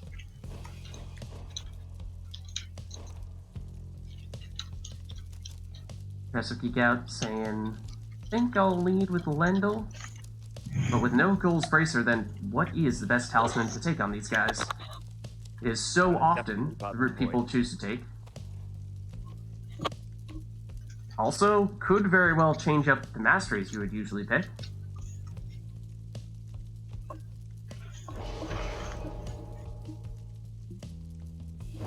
So, Dress Up Geek Out, going with a all right side nomad here. And Lendl will have... So, if you have multiple nomads with right side abilities, do any of them stack? I don't think so. Don't believe I think we've at least theorized this before, if not outright tested it. Failure Failure says no. said that that's not the case, so I believe Failure. Yeah, so if you've picked an all right side, don't bother with the right side at all from then on. Mm-hmm.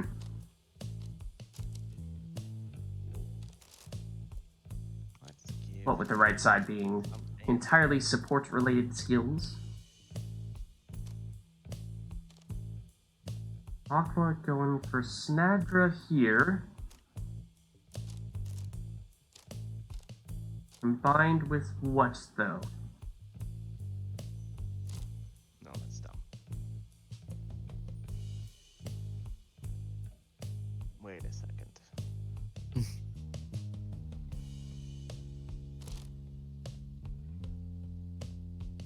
Yeah, this is fine. This is fine for now. But I have an idea for later. Oh, Speedy Snadra, in fact.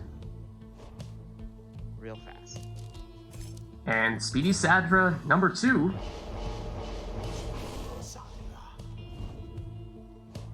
I want Lendl. Left side Lendl. Gonna have the rude skills instead of the nice skills. He will have this one. Okay. Yes. So Lendl will be blowing up. Explosive Lendl. Also something you don't often Should've see. taken- Okay.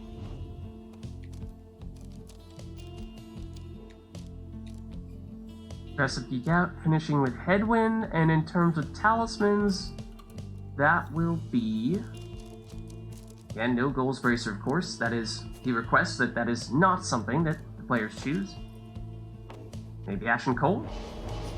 Some extra life? Now, to be in character, he's gonna have the nice skills instead of the rude skills. But There's the right side comes on down to Headwind for things. Aqua. That could be interesting. Could be interesting. Could be interesting. Nah. Typhoon Bottle. He's gonna do 2. Okay. Here we go. All nomads, no Goals Bracer. So that means Oh. that nomads built the way that, well, we don't often see them. It'll be interesting to see how aggressively people choose to revive their own characters, because certainly everyone will have that ability. And with a fairly small arena at that, should be a fairly easy thing to do, just there's going to be a lot of banishments as well. Oh, and some shoulder smashes too.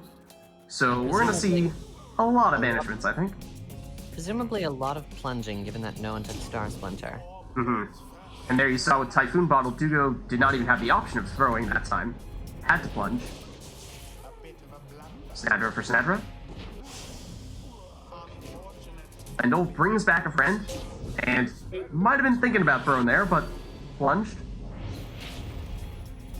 And could also heal back 10 life on Aqua's Pyre, notably. So Aqua back up to 90 rather than 80. I think Yeah. Dugo can heal back up to a max of 130 as well, Yeah. if I remember correctly. So she has like a higher max HP for the purpose of that ability. Yeah, and did heal there. So up to 120. Ashen Cole, unusually good in this circumstance. Yeah, might have been a strong pick. Yeah. And that will presumably bring Dress Up Geek Out back up to 130 as anticipated. Yes. So that is big. Except no one left here for Dress Up Geek Out. Snadra permanently banished, and Lendl has time to plunge.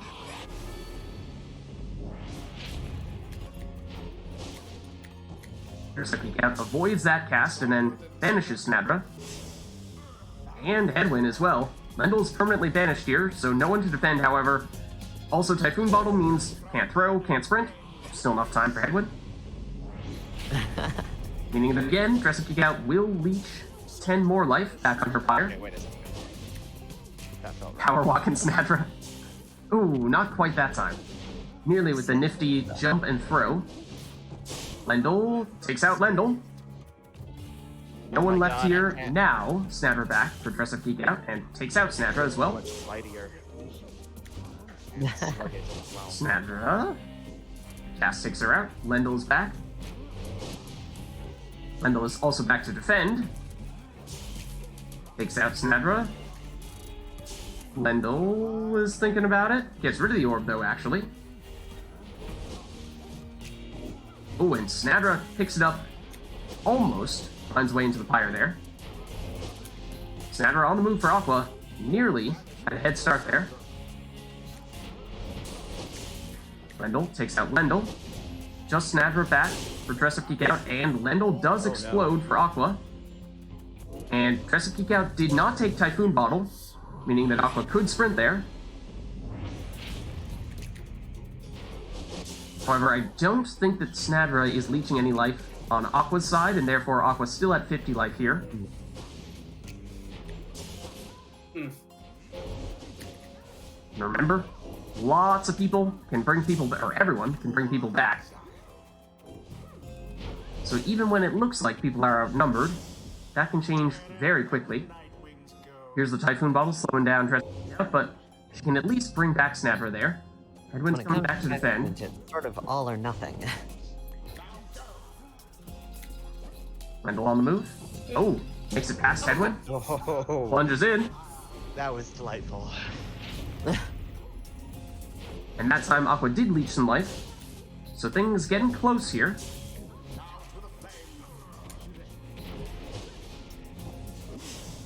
But also, the tides can turn quickly because, in addition to dealing damage, of course, both players can leech life. Snadra, Hedwyn is back to defend. She jumps, but cannot quite make it past him. Ooh, Snadra, aggressively pursuing the opposition with Aqua. Aqua now going with Hedwyn. He's the only one back here. Lendl has been permanently banished because he plunged. So that means Dress Up Geek Out will definitely have, at least potentially, a numbers advantage here. However, Aqua's banished everyone, so for the next 5 seconds, he's free. Revived one of his allies, which was a risk, but did still have time to plunge. And now we're tied. Lendl can't quite make it in with the throw from there. Avoids the cast, jumps over the defender, and does manage to plunge. Didn't sprint there at the end. And Lendl, I believe, is the one who cannot leech on Dress Up Geek Out's side, so that means Dress Up Geek Out with just a 20-point lead now. Nomads are never quite as good at throwing as you'd hope. Just shy on a few occasions here. Oh, Hedwyn. And I'm afraid that is the case this time as well. Snadra casts and takes out Snadra. Looks like Snadra was trying to bring back Hedwyn there, however, Hedwyn respawned just as it was about to happen, and here's Aqua's Hedwyn. Again, notably, that is not Aqua's character that leeches life, meaning that, again, these two are tied. Ooh. So it's a close one. Ooh, Aqua wins out that duel. But he is down one person. Oh my god. That one does leech life. Oh. So Dress Up Geek Out deals 20 damage and is now back up to 50. And that means that unless Aqua can score with one of his life-leeching characters, one hit and he is done. And Dugo is presumably, one hit away. Dugo is down Snadra. save for a half-charged throw, but that, especially with nomads, is really unlikely. Yeah. Theoretically possible, but most likely, I mean, we've seen all plunges thus far, I think. Yes. Would expect to see more of the same here. Here's Headwind with Aqua. Ooh, banished. Typhoon Bottle means Dugo cannot sprint here, and likely will not have enough time to make this in. Aqua can block. Has everyone here. Against just one defender for Dress Up Geek Out.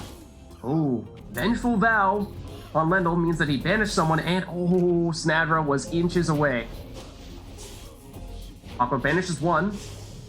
However, Dress Up Geek Out banishes the other. Lendl versus Headwind.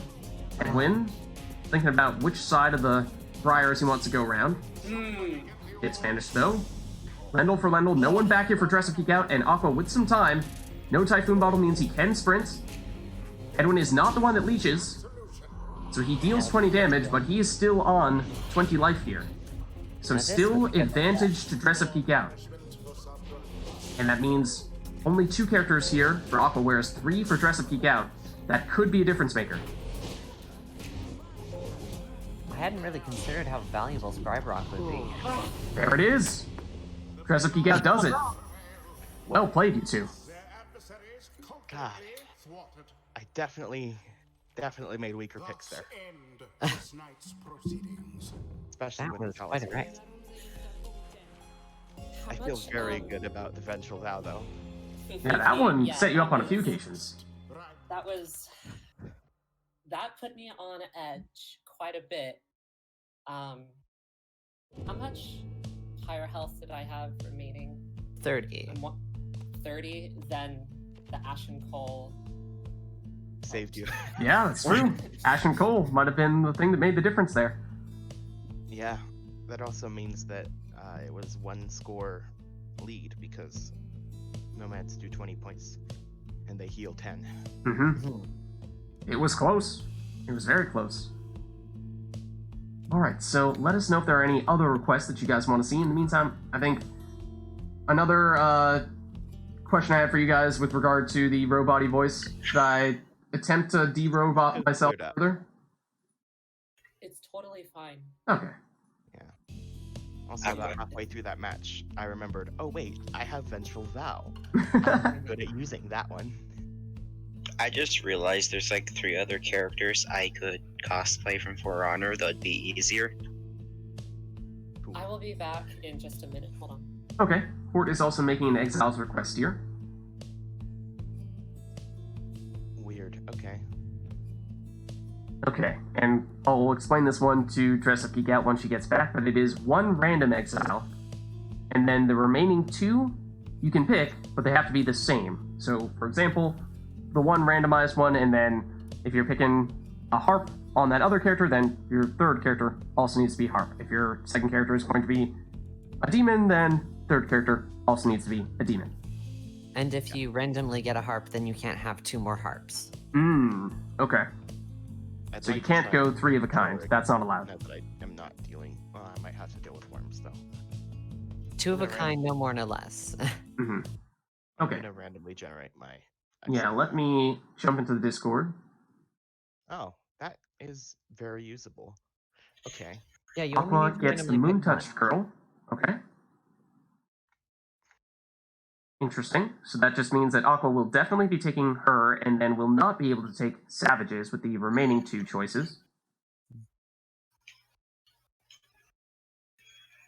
And we'll see once Dress Up Geek Out gets back, and she will likewise do a random She is pick. fantastic, but she is also my least preferred of the savages. Oh, well, you seem to be a very savage, happy player. Or is oftentimes your lead scorer, I would think, so haven't It's not happy bad. little cloud. I have returned. Okay, Hey, so Hello, Hort I has have given returned. us an exile request. So Dress Up Geek Out, if you could give us a random exile in the bot commands, and we'll see what you get there. just 1. Just 1. You get to pick the other 2. Conditionally. Yeah. So you have Jodariel is your random exile, And then with your remaining 2 picks, they have to be the same type of class, but they cannot be a demon. Because So, yeah, because you got Shodar. So it has to be a demon and 2 somethings, neither of which are a demon. I get it. Okay, great. So, let's hop back into the game then. No other requests in addition to that, so let's just jump in. Oh wait, I wanted to try and switch back to the controller, but Oh, I am a little bit worried about breaking it again. yeah, given what happened last time, might be best if we just stick with things as is. Am I obligated to use Jody first? I'd say no. You can just put her in the back and not worry about it. Ribbit.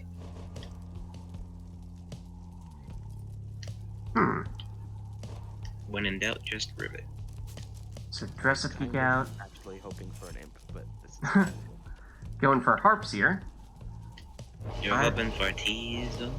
I was thinking it was fairly likely she might opt to go with Kurz, because we see her use those fairly often, but harps as well. Tease out the gray. what is And so we will definitely see the stowaway. That was the required pick for Aqua. We don't know what those other 2 options are going to be. And it looks like we are not about to find out because he is starting with the stowaway.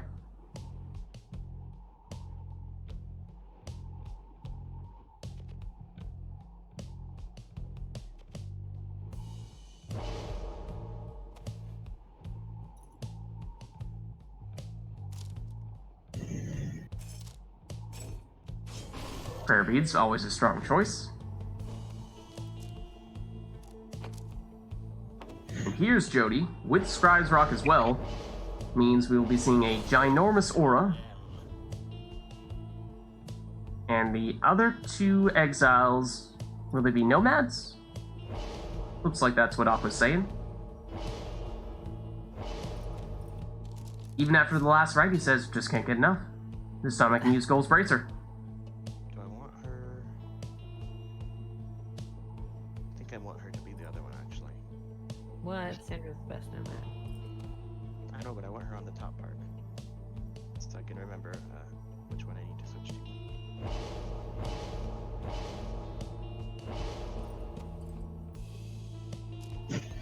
So, right side Hedwyn, you have switched to Vorford there. Don't know if you saw that. And harps. Okay.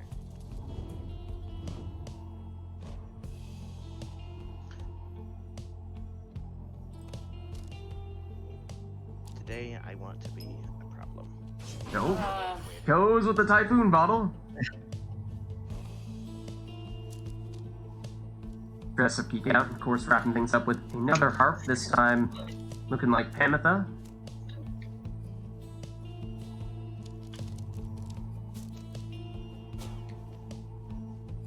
Ribbit.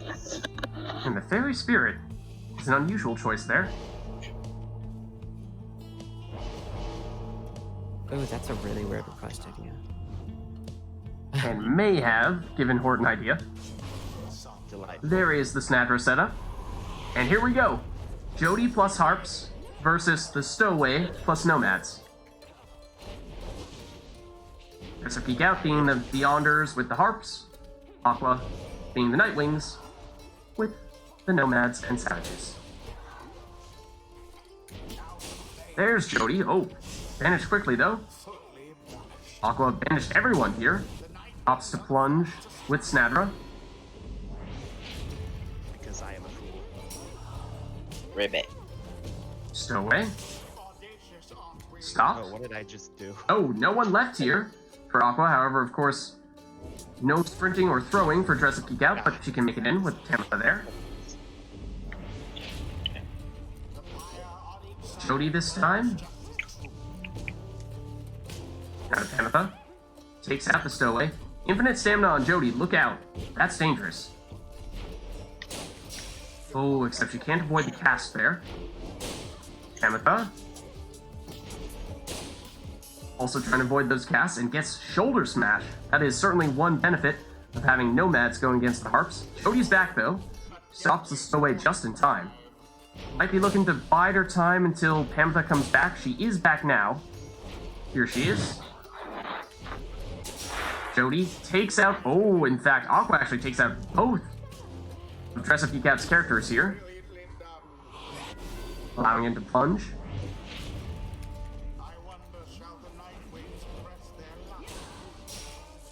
Ooh, okay. Tamitha with the orb here. Runs out of stamina, but can still make it in. She does not have prayer beads, so she will not be coming back. We saw that that was perhaps an issue for Dress-Up Geek-Out last time, being undermanned. But hey, banish someone and no longer a problem. Banish 2 people, and suddenly you have the advantage yourself. But here it is. Now no one remaining to defend here. So Aqua can throw it in, and still leech some life as well. So 40 life left for Dress-Up Geek-Out, and 70 for Aqua. Here's the stowaway. Can jump, and make it in. 20 more damage. Tamitha gets rid of 1 opponent, gets rid of 2 opponents, but Snatter is doing the same thing on the other side and has a head start and makes it in.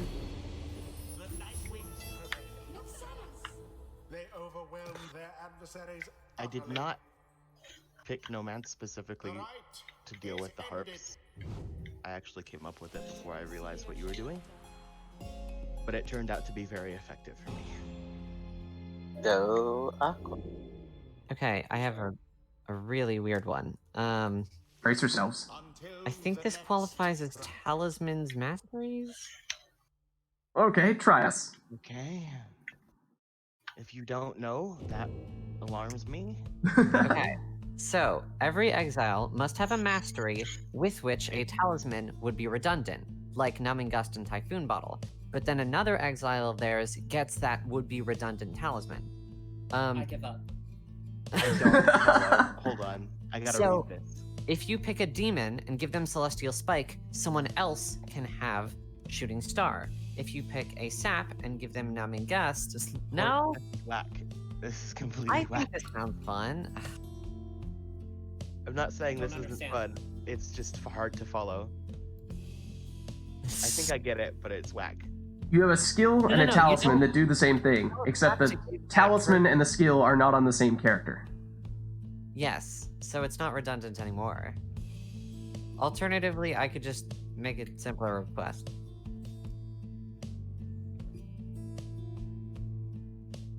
I'm not opposed to this, but it is completely whack.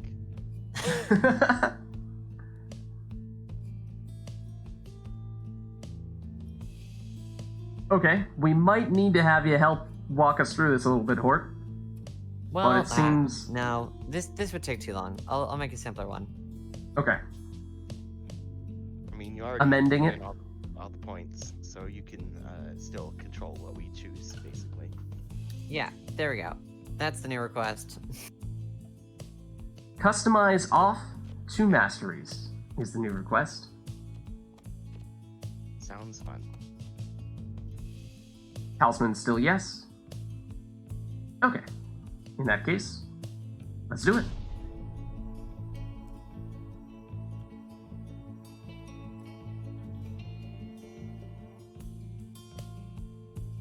The Beyonders shall take on the Night Wings. Okay. So, see who you have. You don't know what masteries you're gonna have. Like, Dress-Up Geek-Out got Vizpala, Rookie, Oh no. and a worm, Lady River. Whereas Aqua got Lendl again, Volfred, and Almer. So some characters that we saw these players choose, even when they were picking their teams. Or at least characters that we've seen them choose fairly often in the past. As for what skills and talismans they have, who knows? This is just Rookie? He seems speedy. this is just my normal team, but whack. Sorry, Brady. Aqua has Bottled Void on Lendl, is what Baylor is saying. Hold on, I do? You do have bottom point. How do you know? Because According I to saw Baylor, at least. It makes a Vengeful visual Vow on effect. someone for Aqua as well. That was either Volfred or Almer, not exactly Someone sure has who. Vengeful Vow. Someone does. Someone That was some has extra Vengeful damage on Vow. Rookie as well. Someone other than Lendl has Vengeful Vow. Yeah, and Rookie has some. Well, Rookie must have a talisman. So it's one of those +8. But doesn't it usually say which one it is? Almer has Surprised it Vengeful didn't say. Vow. Almer's Vengeful Vow? Okay. Yeah. Damn, I really wish it was Wolfred that had Vengeful Vow. Oh yeah, Aqua. No. No, I don't want to know. Hold on. Wolfred down? I have more pressing things. Have Hey, why didn't that work? Solium Horn? It looks a little like Vispilith has Solium's Horn. Oh, wait a second. Big gas, There's you that think? bug that Vengeful Vow just straight up does not work on savages. Oh! I had a question. Yeah, that's true. It doesn't work. Yeah, because I did think I saw that Vengeful Vow showed up on one of the Savages' names, and even when there was someone right next to them that they would have usually blown up with that, nothing happened. I don't know if Lendl has any of my support skills, but I know he doesn't have, Okay, I don't have the exploding. Oh, there's the Bottom Void, and it took out Vispileth there. No. Avenging Aid I don't have is it one coming of back, so- Lady River's skills, confirmed. Oh my god, I have Rekindling.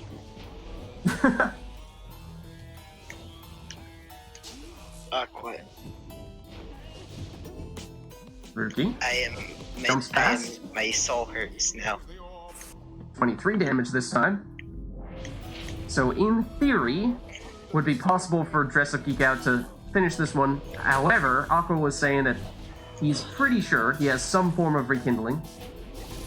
Also, sorry, Brady, I won't request that again. I didn't think of that.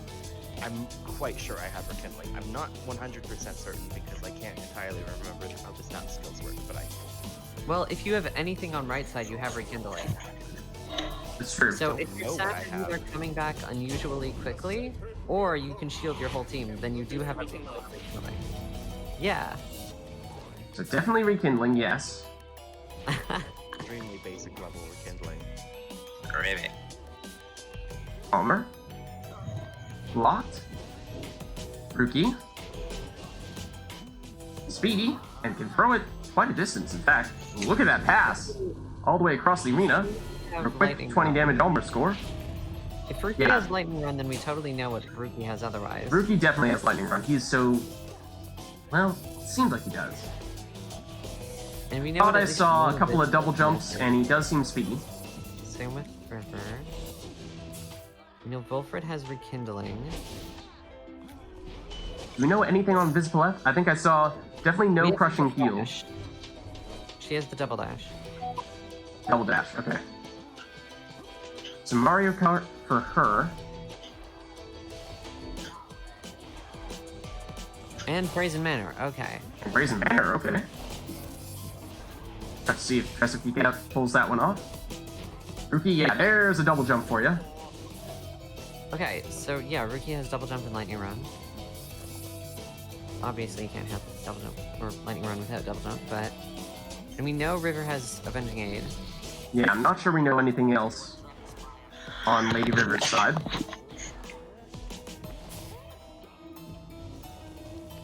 That was my mic muted. There is the Avenging Aid. River has Quick Draw, okay. It is pretty terrible. Not quite as bad as Web Feet. And there it is. It's the Astral Eye is what it was on Rookie. Ah, okay. That's a hell of a way to find out. Yeah. Well played. It's complete. We still don't even know all of the things that we had, which is Until the wild. stars align. I think ultimately we got Terry fair enough. wasn't about what was happening, but just trying to figure out what is going on. Yeah, forget about how the actual ride is going. We just want to figure out what skills you have. I am annoyed that Almer got that There we go. talisman. Doesn't do anything. It's broken. Okay. And any particular requests we want for this one here? Aqua and Dress Up Geek Out, how are you guys doing? Fine. Both doing okay? Alright. I do have another request if no one wants to interrupt. Let's see. You gonna put it in? I requested sermon intro. Go! Let's throw that in that case. Okay. We've got exiles. We've got. Yeah, skills. Forward Exiles. And skills.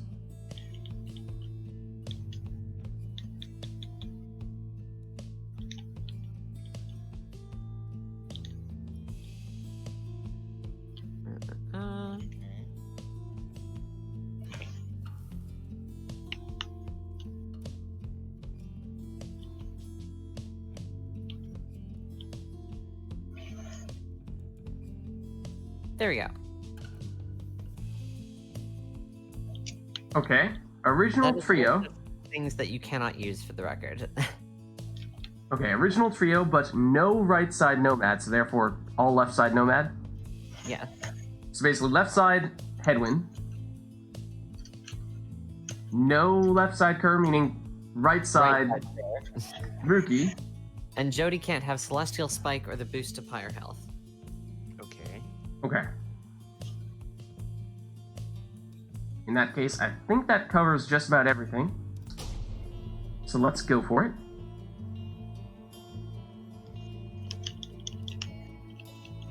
So again, that's left side Lendl, right side Rookie. Well, I mean, No, failure is wrong. basically the original trio, but not how people typically play any of them. Let us see which one of you is more deserving. I know we're gonna enjoy headwinds. Because I know that the both of us always do the critical strike thing. Who shall conduct this rite? I must use the left side. Yep. Good Yeah, left side Lendl. Oh, Or rather, headwind, I should say. merge got it. side of the train. Thing. So, obviously. Now, what does Jody have for masteries? So I can't take Celestial Spike. No Celestial Spike and no Pyre health boosting, so no Enduring Flame or Celestial Spike. Okay.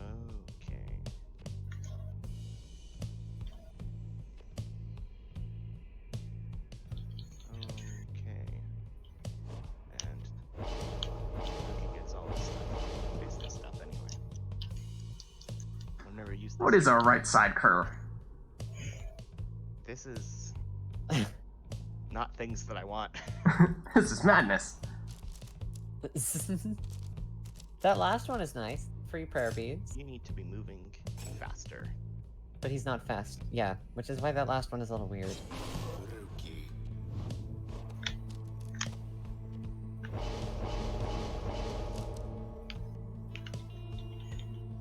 And I have another idea for the next one. So Aqua went with the speed, with the Tailwind Crest. Hugo says Scribe Rock for the aura. Okay, now for you. Then Jody, no Celestial Spike and no Enduring Flame.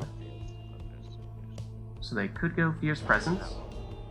Could go Brazen Manor. Or Crushing Heal.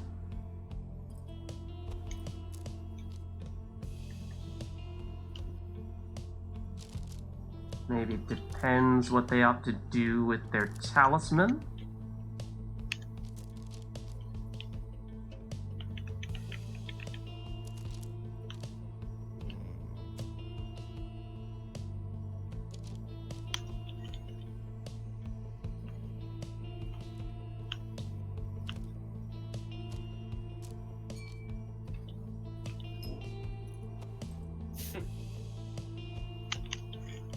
Okay, Bottled Void. That's not Bottled Void, friend. Oh, rather, Typhoon Bottle. You know that. We've seen it a few times today, and it's been pretty effective.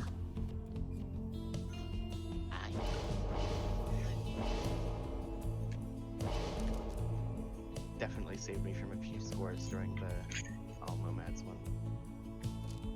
Might we see the same thing from Dress Up Geek Out? Cool. Looks like it. Alright. Here we go, original trio versus original trio in the Book of Rites, no less. Edwin leaps over and nearly gets the throw off. In fact, actually does for 8 damage. Rookie gets banished here. Oh, that is seemingly a very speedy Rookie, and yet I don't think Dress Geek Out ended up taking the speed on him. There's the Typhoon Bottle. Slowing Aqua down and definitely saved Dress Geek Out there. Plenty of time to get back some defenders. Rookie to Edwin, back to Rookie. Typhoon Bottle for Aqua. And that might make things very tough to score. Hey, Aqua? I'm terrified of myself now. What did you do? I accidentally got like 5 parries in a row Nice. against a Highlander. Cool. Rookie with a 12 damage throw there. Not bad.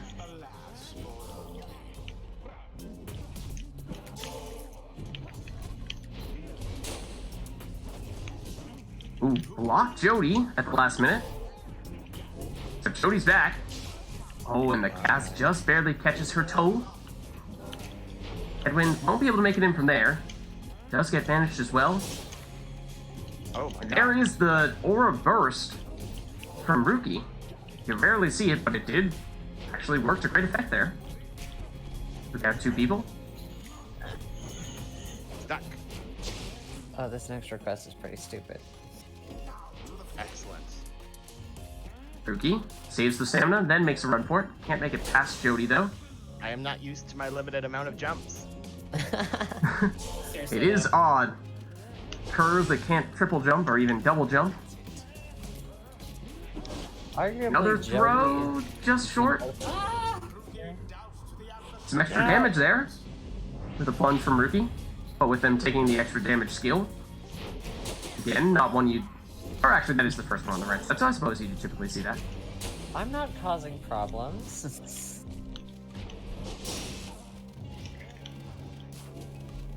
I'm finding ways to look at Pyre in a new and completely arbitrary way. The keyword being arbitrary. Yeah, this is fully arbitrary.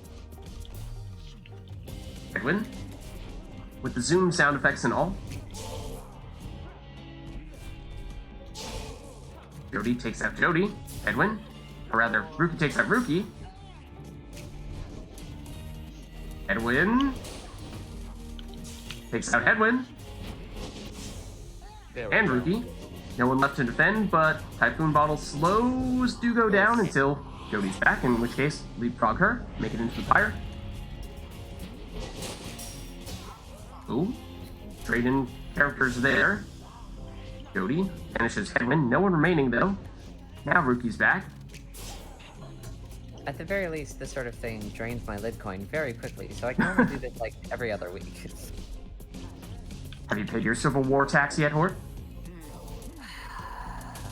Or I have. Oh, I spent 200 on it. I do still owe that, I guess, because of my gamble last week. Why are you no one gambling? remaining Or... for Dugo. Edwin jumps in and leeches 10 life. Why are you at 100 Pyre? There we go. Why are you stuck on this stupid thing? Rookie passes but gets banished. So Jody here narrowly dodges that cast. Not that one though. No one remaining except now Rookie can take care of Edwin. Rookie against Rookie. Rookie wins. No one left here. Jody coming back. Rookie can make it in.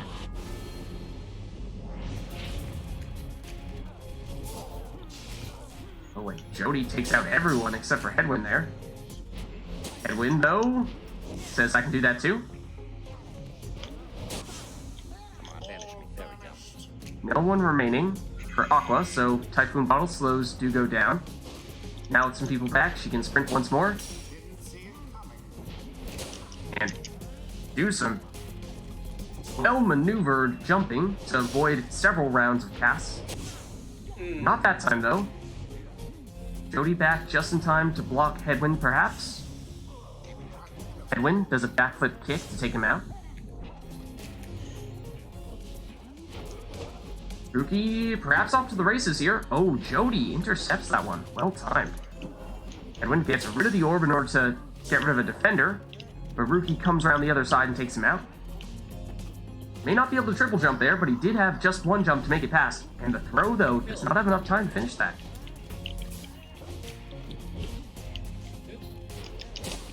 Edwin gets rid of Edwin.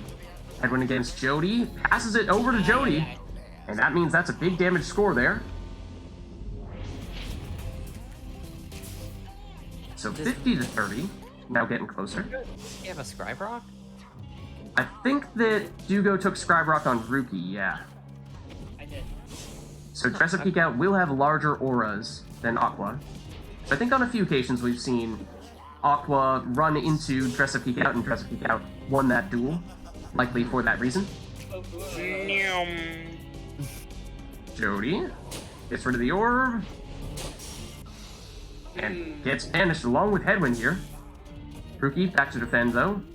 Rookie against Rookie, and is up to the challenge. Headwind misses on the cast. Rookie passes it over to the opposing player, and the opposing Rookie now has it. He's going around the other side.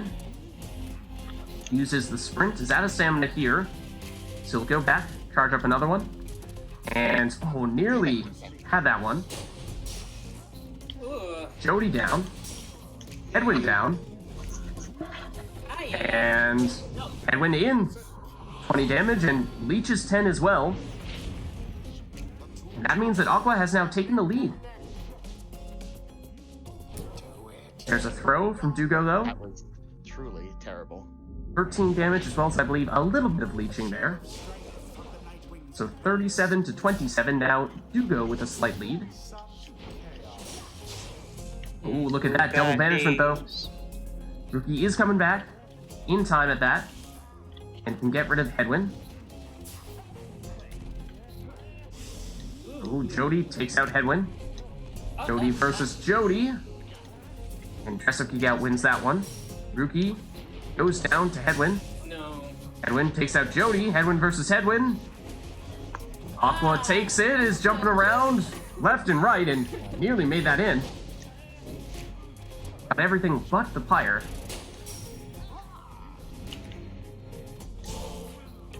Jody. Against Jody. Against Jody. Everyone down here. Aqua with some time, but Typhoon Bottle slows him down. Oh, jumps past Headwind. 20 damage and some leech means that now Aqua is back in the lead.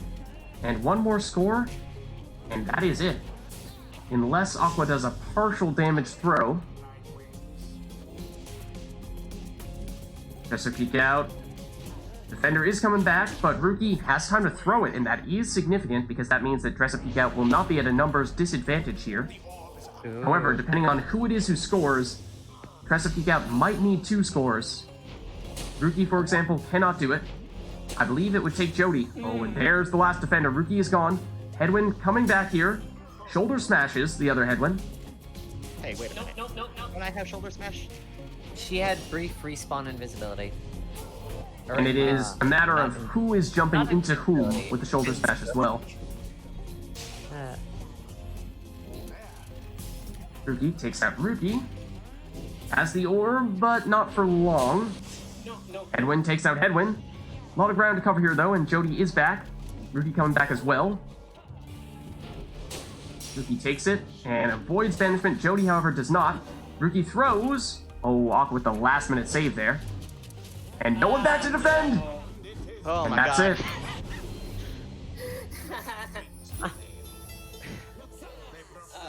Their adversaries without too much trouble. That was actually a very cool match. right. Yeah, that's a lot of back and forth. Good job, you two. Oh my god, that was close a few times. For real though. You guys have had a couple of those today. Stars align. Okay, time for some nonsense. Okay. Aqua's usually a good match for me. Yeah, especially when you guys do all those nomads and one of you is behind and then another one scores with the nomad, you leech the life, suddenly you take the lead and it goes back and forth like that.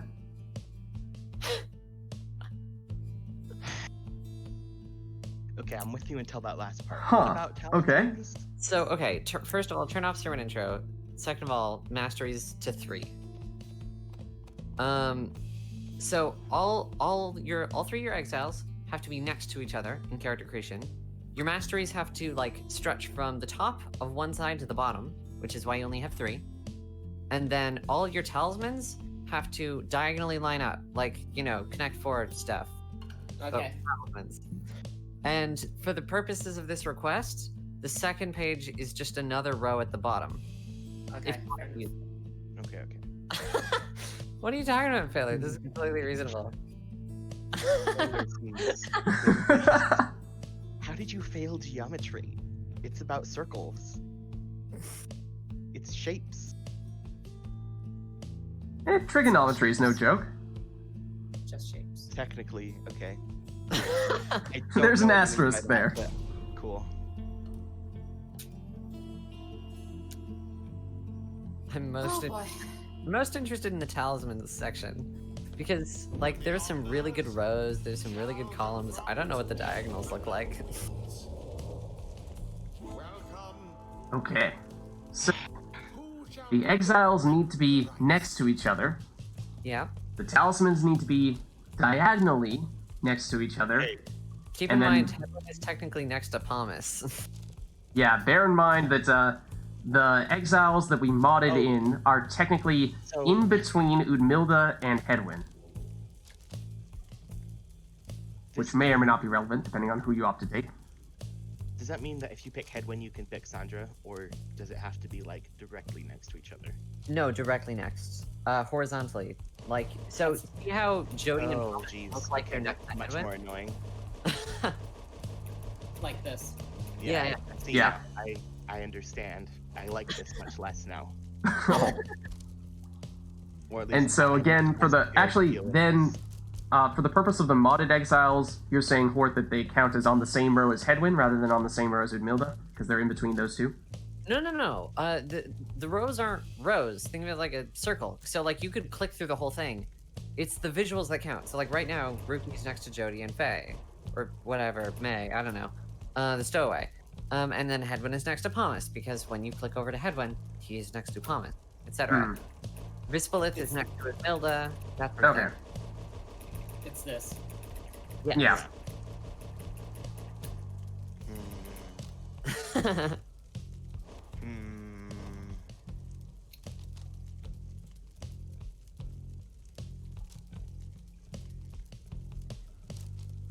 So going Rookie means you would have access to many of the original Nightwings.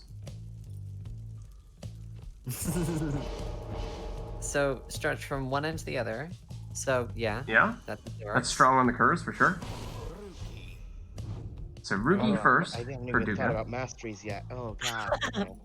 Hold on. And you This have to reach changes the things bottom. now that I'm thinking about it. Yeah. Leech is a pretty good one. What do you have? That curve will not stop. I think I can see what Failure would do. Featuring 2 of his usual exiles, and a third one that could go in either direction with another type of class that is one that he will often choose. And you can't mix sides either. So you can't have that classic last laugh combo. What? Last laugh with Titans. Like expands the I don't know what it's called. Yeah, yes. Titans Rage. Yeah. You cannot mix those. You cannot mix those. I mean, even if you had 4 masteries, which you don't.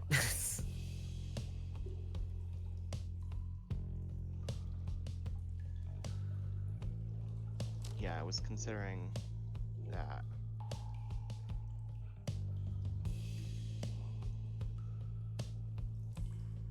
That's a tough one. Huh. That's further, not faster. Damn, okay.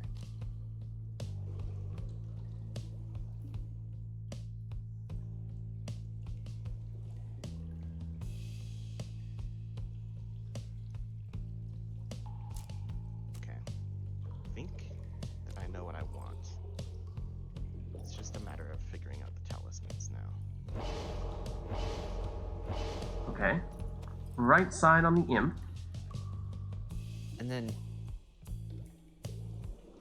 at least Orlak or Udmilda if not both. Messenger imp. Okay, and that means Dress Up Geek Out can go to the right and get the Stowaway and Tizo, or to the left and get Jody and Hedwyn. Or take Jody and... Yeah, or a little mixture of the two. Jody plus Stowaway. But by taking the Stowaway, she is locking herself out of Hedwyn. And Aqua took Messenger first, meaning he could go Orlek here. And in doing so would lock himself out of Vids Palette. Yes. Again, placing completely arbitrary Wait, you limitations. said they have to be diagonal? Yes, diagonal. Oh, god damn it. So you could Understood go Kerfang there for some extra damage, maybe.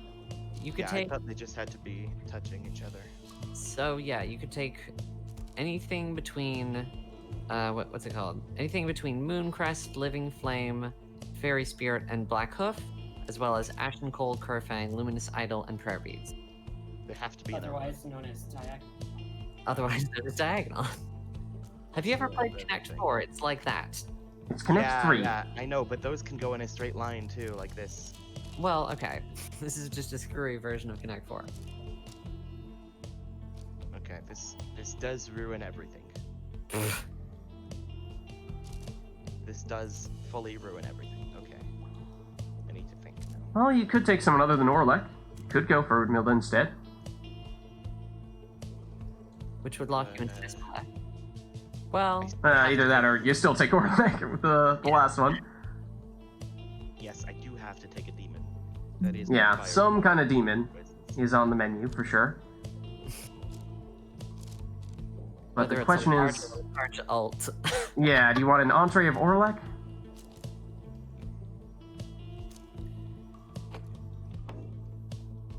Yeah, Kerfang Orlek seems like that's not a bad idea. Yeah. It's the diagonals that really screwed with me. And Dress Up Geek Out could either go Tizo or Jody here. Probably with Kerfang. Because Living Flame isn't the greatest. Relatively. It's Titan Tooth. Yeah, Titan Tooth on Tizo. Okay. Tooth Tizo. Maybe even with Titan's Rage. Mildly threatening. Another right side imp. And the last one for Aqua is either Sandra, or he could go with Udmilda. Actually. And he can go either Ashen Coal or Luminous Idol on the talismans. Changes. Oh, okay. Maybe. For sure, this changes things.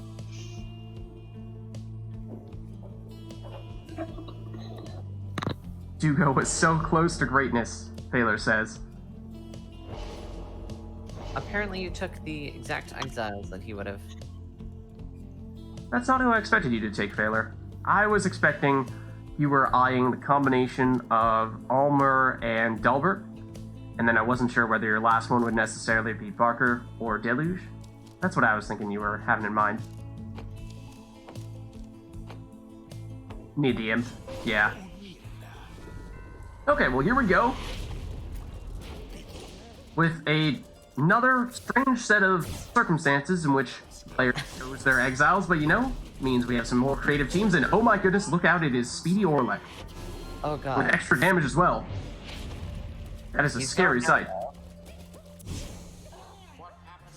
No one left for Dugo. Meaning Aqua can use the teleporter and snake his way around with Udmilda. Stowaway. Oh, there's a brazen mana, was that? From Orlek? I don't think he took it though. I just pushed the wrong button.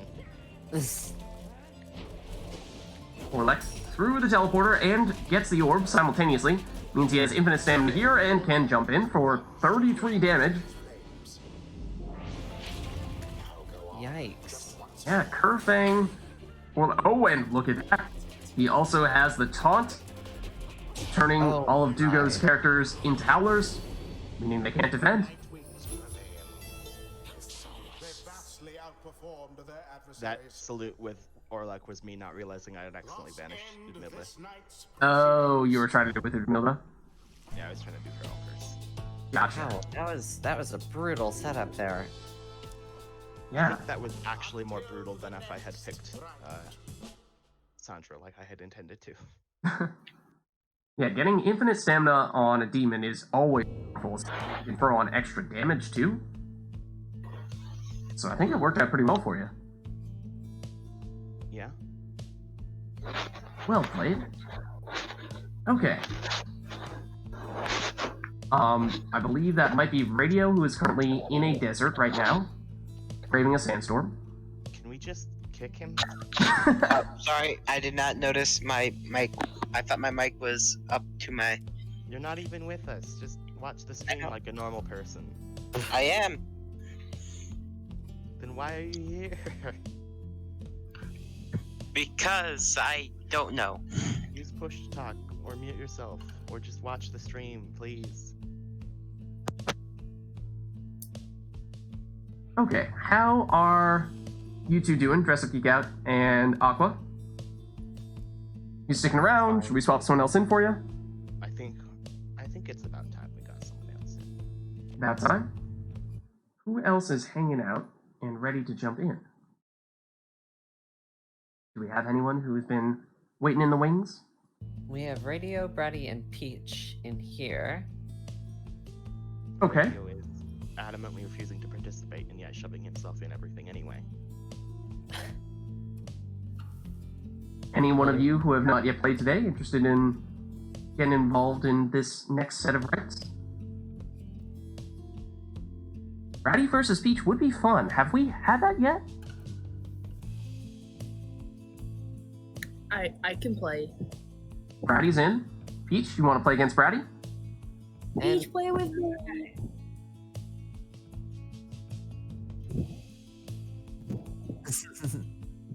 The esteemed silver medalist of the Solian Cup, indeed. Queen. Why are you yelling at Hillary?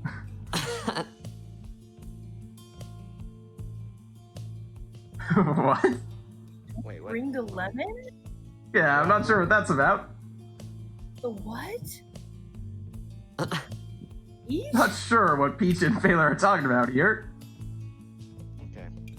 About 2 hours ago, apparently Diavola sent me a Discord message asking me what I was doing today. Well, get him in here. I just now responded to him and he's like, oh, I didn't even know that was happening. Oh, you know Anj! what's happened. It happens every It's like for the Sunday. past I don't even know several if he's months. watching right now. He might have not tuned in yet. It's a very simple schedule. It doesn't change. Okay, anyways, it sounds like Peach and Bratty are both in on this one. Peach, I'm still a little confused, but maybe we put that aside for now. Oh my god, Phaler, what happened? And to you? Nightbot just murdered Phaler. It doesn't just kill you, it retroactively kills you at every point in time. Yeah, it deletes you from all of history. He just got. The Nightbot just got an execution on Phaler. You can't record dots after a sentence? What? You can't? I have not heard that one before.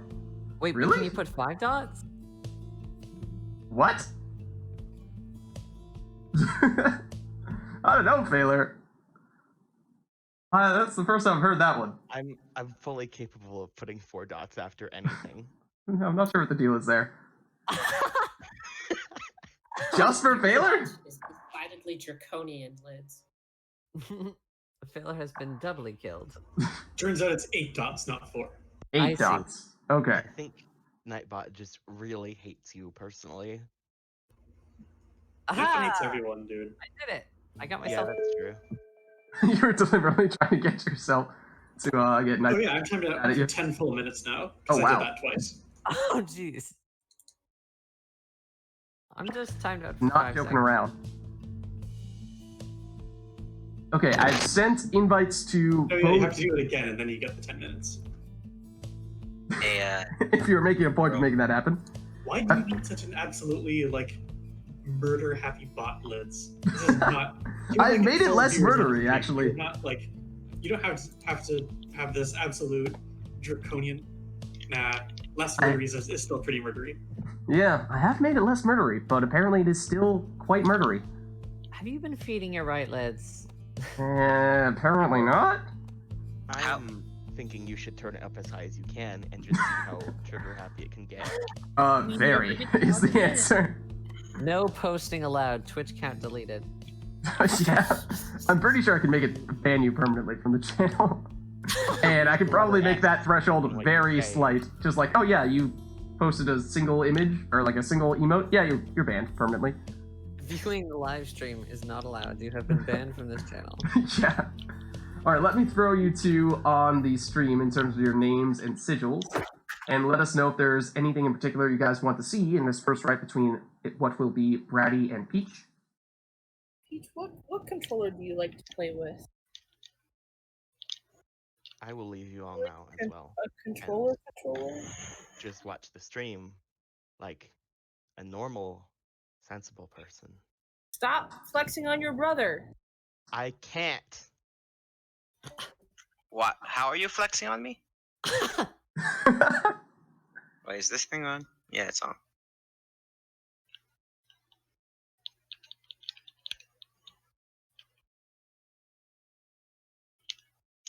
I know how I can flex on my brother, though.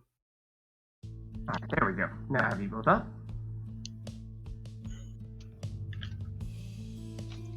HP in HD. Oh, that is good. That's a good one.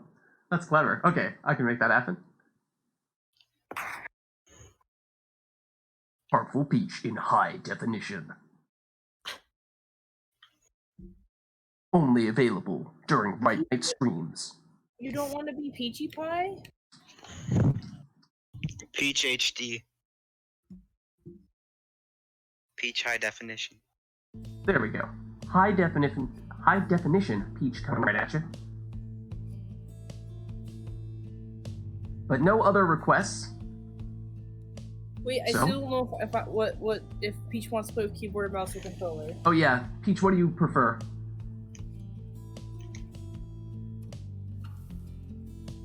Do you want to be? I mean, we could have you both be controllers, so that's not an issue. I don't really care. Okay. Peach says definitely controller. Okay. Oh, someone does not have a controller plugged in. Then it would seem. There we go. Are you mouse keyboard, Yep. Bratty? Oh, okay. In that case, never mind. Is the buffering so high today on those? Watching the stream or like playing? There's lag. Watching the stream is fine for me. Yeah, I mean, I did a test earlier today, and I was looking like the usual numbers internet-wise, upload and download. So I don't think there's anything out of the ordinary on my end. Good luck then, Peach. Yeah. Yeah. Hopefully, that means you'll be all right here. Hey, Aqua. Peach just predicts the future. Just guess what's going to happen a second in advance Oh, yeah. and play accordingly. No big deal. So no requests here. You are free to take whichever exiles, masteries, and talismans you'd like. Excuse me. I'm a little surprised. Who are you and what have you done with Bratty?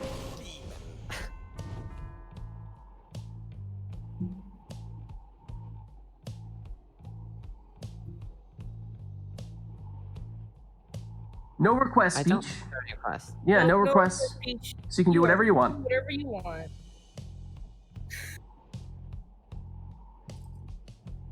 Just pick your favorite team.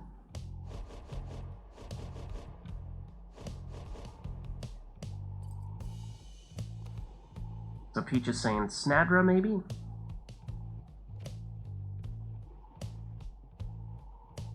With what combo? Left side, right side, or no, maybe someone else?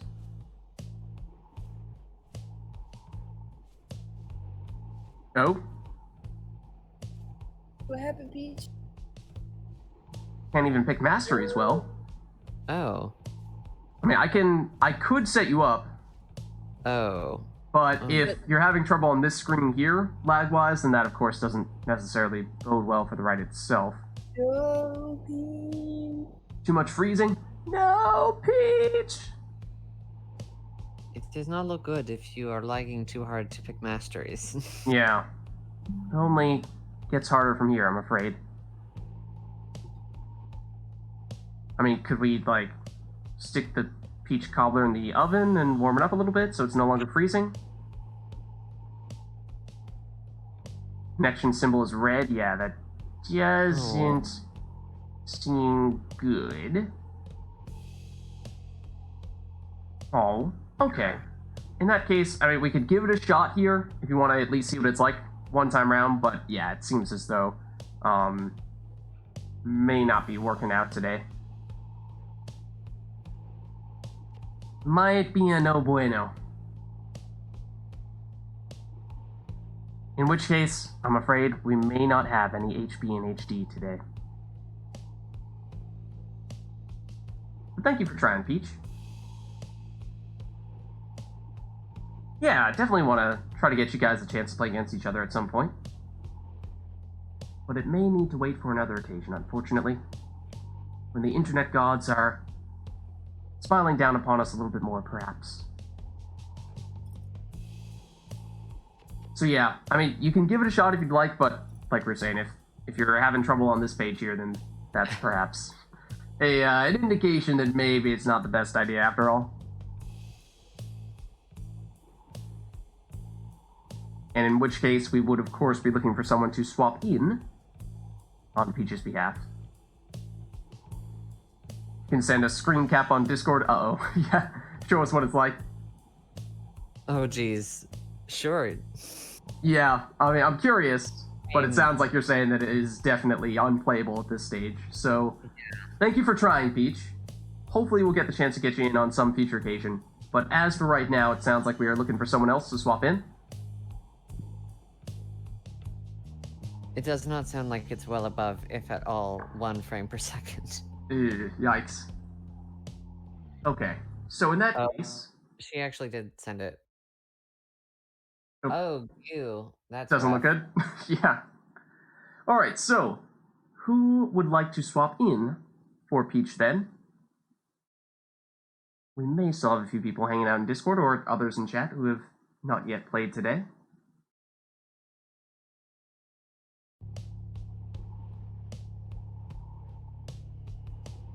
Either way, let's see, who does that leave us with at this point? We have had several people go already, of course.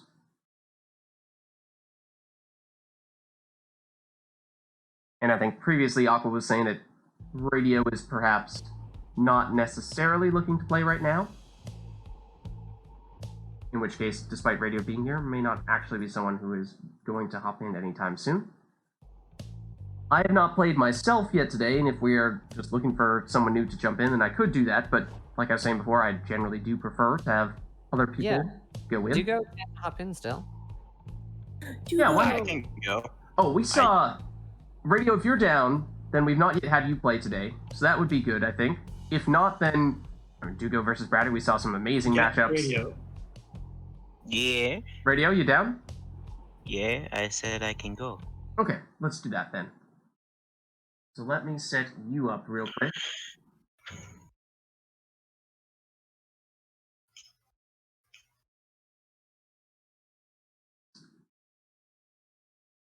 Okay, and Radio, you're usually the dissidents, is that right? Yes. But I will go with the chastity. Okay. And we Because haven't number. we haven't necessarily picked anything here exile-wise, but we can at least give you the chance to actually swap it over to the chastity, and I will send you an invite. Steam is now updating. Oh, Always up. yeah, it always wants to update, doesn't it? It has finished updating. Okay. I just have to wait for it to open. Okay, and then I will send you your invite. Come on, Steam. You can do it.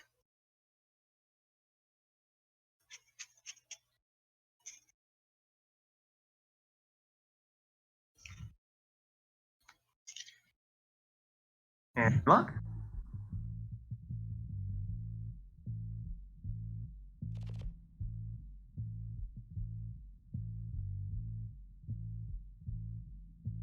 Or is it a Steam update that says it's done, but in truth is like, well, actually, we told. I am now loaded into Steam. I just need to open up Steam Friends.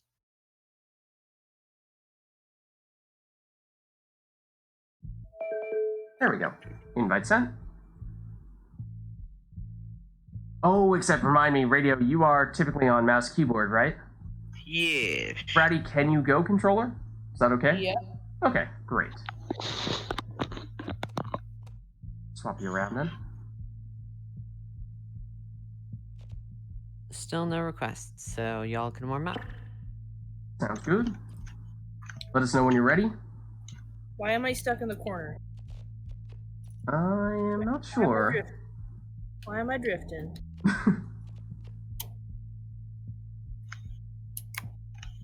Want to You're unplug, not in replug, the just to car. check?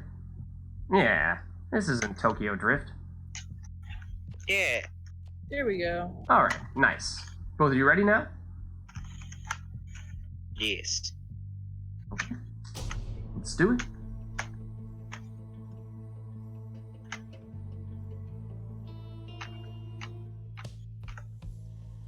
And this time, in terms of arenas, we are getting the Pit of Melit.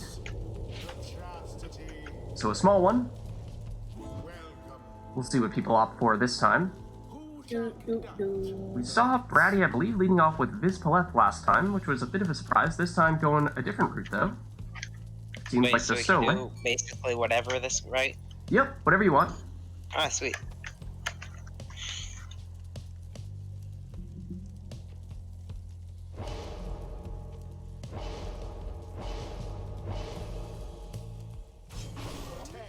Okay, so Stowaway first. Then on Radio's side.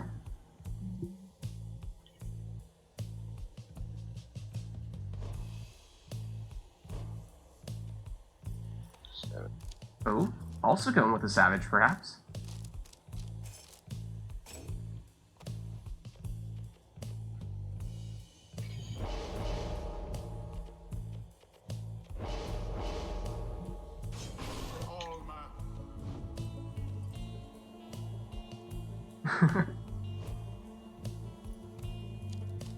Oh no. Now here we see Vids. I feel like something is bad gonna happen to me. Well, take a look at that talisman. I think I know where this is going.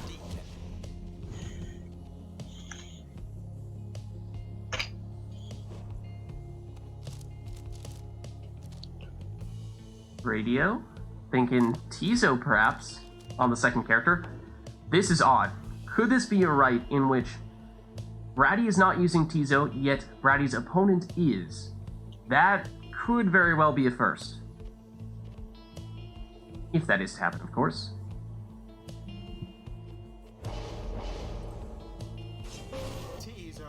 Oh wait, I forgot to add 2 more. Oh well. Oh, did you miss out on 2 masteries? Yeah. Yep. Would you like to reset, or should we just keep on going? I'll just go with 2 masteries. Okay. See how much it messes me up.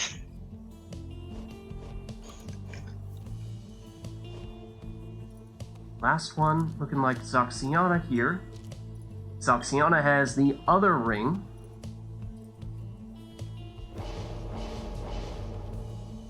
And mostly right side. Don't think that's a combination we typically see with the harps. Not quite. Cam used to play it for a while there. Was it? Yeah. I thought Cam was typically 2 on each side, but Well, not going all Cam's the way down on the right. changed. Like sometimes it's two on each side. Sometimes it's that. It depends. Like toss up with Cam. And then again, Cam is entering in all that stuff at the speed of light. So maybe I just don't realize it sometimes. She never deviates from it. It's always that. Okay. Yep, this is right. Okay, here we go. Ratty on the left as the Fate. Aqua on the right as the Destiny. Aqua with Tizo, Almer, and Timotha was the final team that he opted to go with, and Ratty opting for the Stowaway, Zaxiana, and Vizbaleth, and here's Zaxiana, plunging for 20. Oh, Radio, sorry, did I say Aqua? Yeah, I was about to say, why do you keep on saying Aqua's name? It's like someone mixed you up based on what your boyfriend is like. Didn't we say previously that they're actually the same person? And that, I forget how we determined that there are two separate people in Discord, but I think we had a theory for that at one point in time. I mean, at least they have an excuse being brothers. Uh-huh. Or rather, you have an excuse.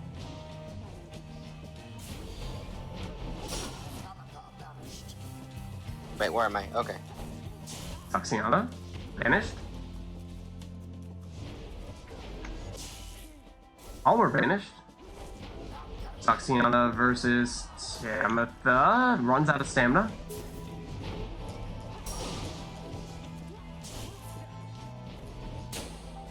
Wait, where's the orb? Oh, there's the orb. Zaxiana again, with some room here, gets by the imp and into the Pyre.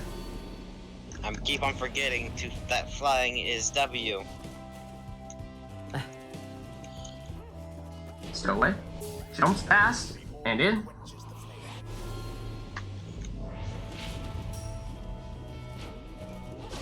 Zaxiana cannot quite find Almer there. He leaps past her and leaps past Vizbaleth as well.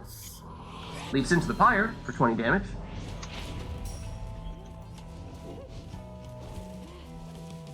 An interesting exchange. Thank you, Diesel. Radio blocks that one. But gets banished. Come on, come No on. one back to defend that.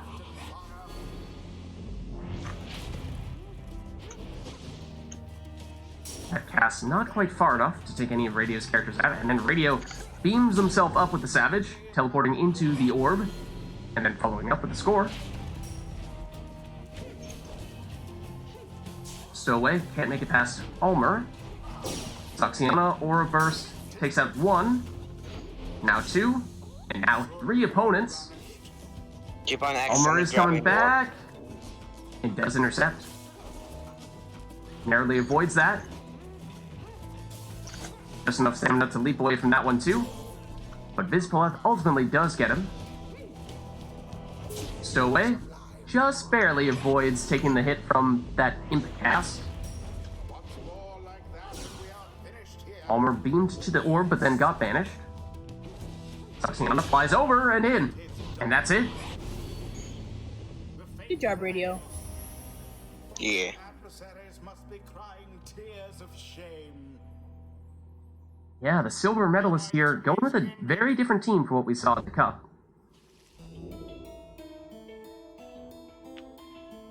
Don't know what to expect from her then. Until the next rite.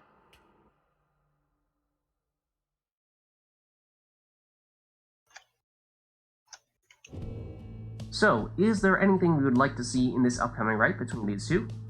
Or will we have another one in which they are free to choose whatever they'd like?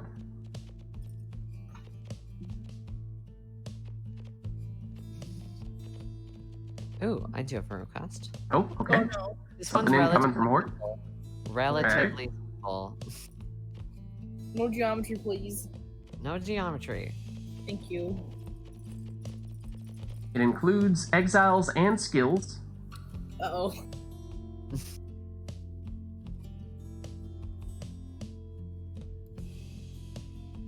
This one should be fun. Baylor, what do you mean by a fun request? Isn't Hort's request usually fun? What's fun? And then... There we go.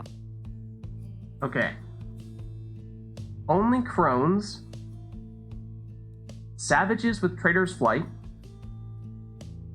and Left Side Curs. So does that mean one of each? Or does that mean you can pick whatever combination of those you'd like? You can pick whatever combination, but they all have to fit within that category. Wait, then what Okay. is that? And then you're also on the Book of Rites. Also, Rage of Demons, is that in the game? I think so. Well, should be. Wait, so what are the characters? Cool guy announcing themselves with Rage Demons. I like it. Crohn's. It's Hugo. That's Dugo. Oh, my apologies. That was Dugo. Wow. I guess I think of Rage of Demons. I'm like, oh, it must be cool guy. I don't know what that was. Huh. Wow. Yeah, radio only Crohn's, Savages with Trader's Flight, so jumpy savages, and Left-Eyed Curs, as in bird dogs. I'm a bird Okay. dog. Also Book of Rites, which, you'll see. Dress Up Geek Out is actually everyone, is basically what we've learned here. Also probably Aqua, and also probably Radio. I am a wizard. I'm a lizard, wizard, blizzard. Underdoggo. Oh, and Anj is secretly Aqua, with a voice. Oh, modulator. that's the one that I was thinking of when I was saying earlier between Aqua and Radio. We were saying, no, Anj is actually the same person. Not that they actually sounded all alike. What is left? This is left. Right? Jump dog. That is the right left, correct. Right, that's the left right. Wait, is Right. there any talismans we need? I think you are free to take whatever talisman you'd like. Oh yeah, no, there's no limitation on talismans.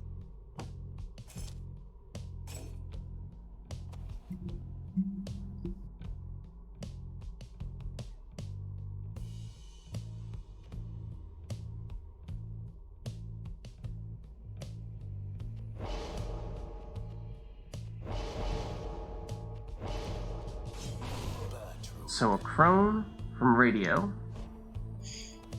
Perhaps a crone as well from Bratty.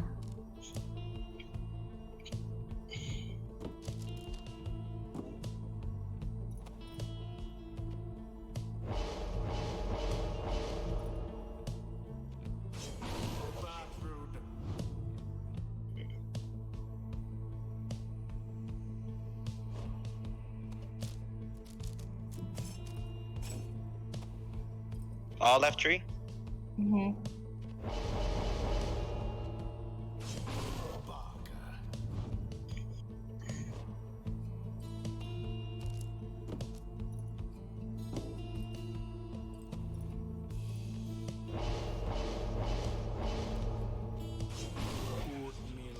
So a second crone for Bratty, and then third character for Radio. No trees.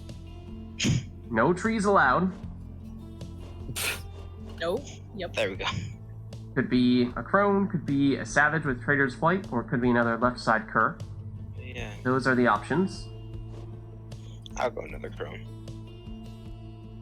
Wait, actually.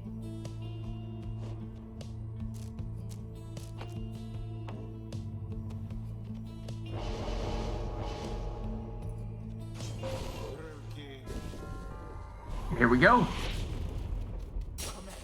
Oh, and instantly turning everyone on Bratty's team into a Howler. Bratty at least initially did have the orb, and so does have one character remaining who is not in Howler form, so capable of defending at least a bit, and in fact is able to banish there. So Bratty might be able to come back from that. We'll have to see.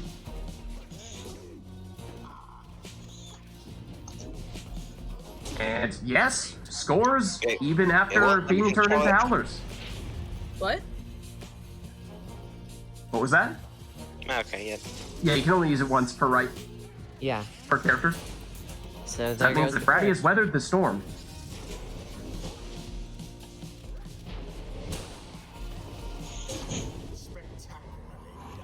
And 30 damage on top of that. Nope. Oh!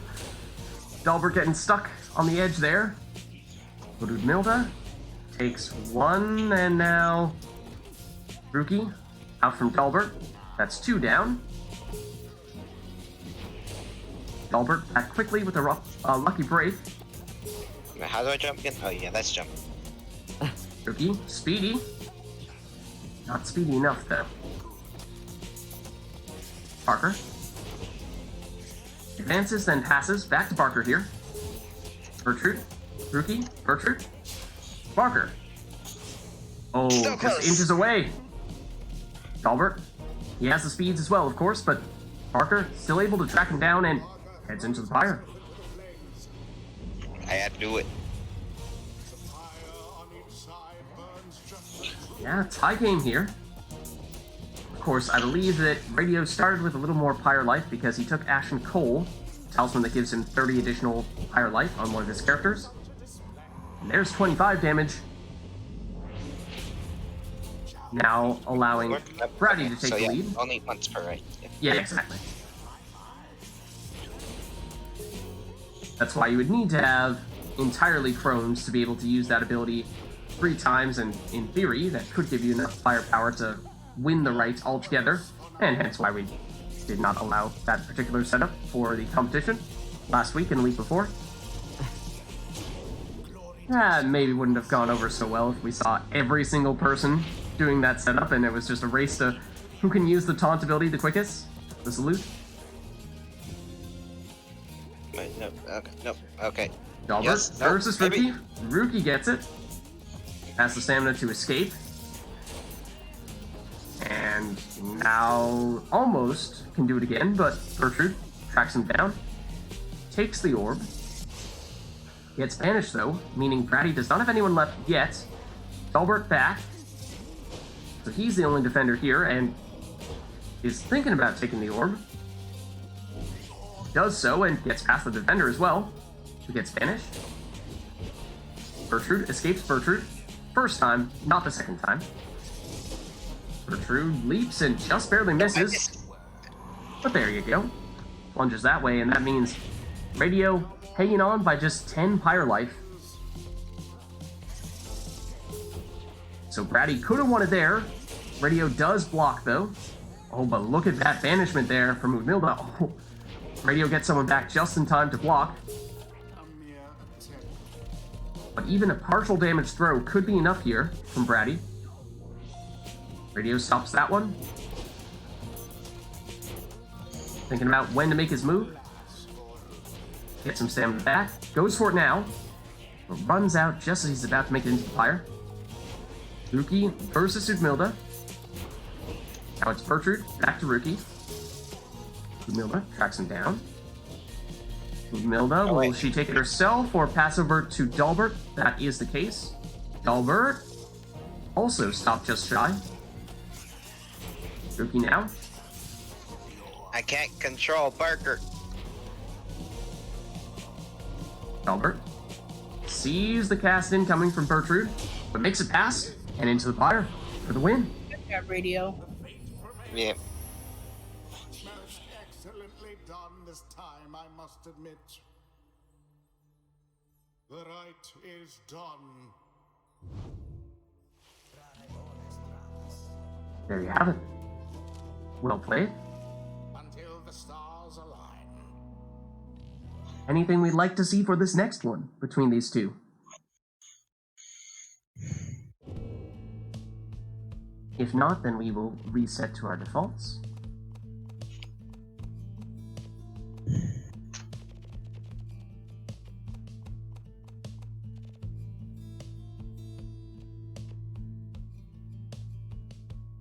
And seeing no such requests, Or do something fun. Alright, well, okay, let's see. hold on, let me consult my list. What do I have in my pocket? Well,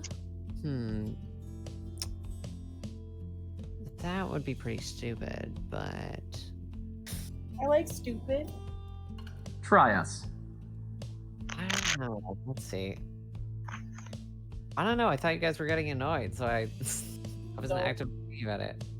I have a mean one, but since I'm playing it, so Okay. Let's say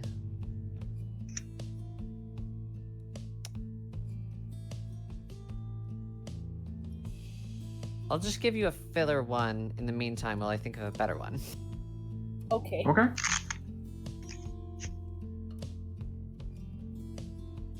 While I wait, Exiles I'm and just skills. continuously shuffle cards.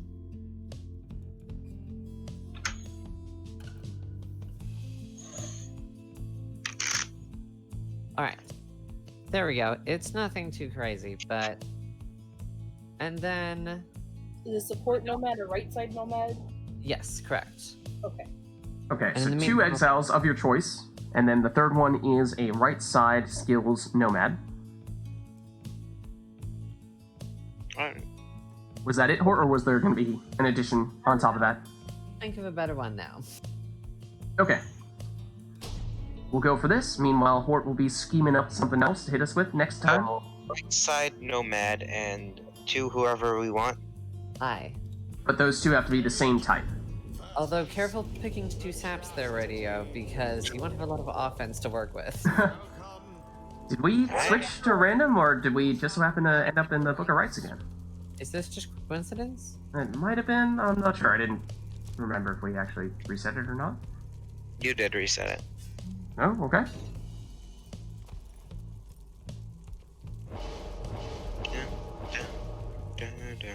So there is the support nomad for Bratty. And on Radio's side...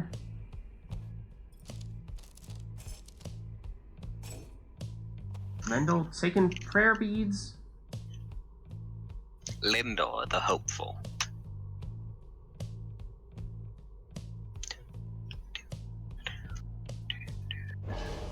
So by taking this, that just means that, just to clarify, you're locking yourself into 100% nomads, because your third character will be a support nomad.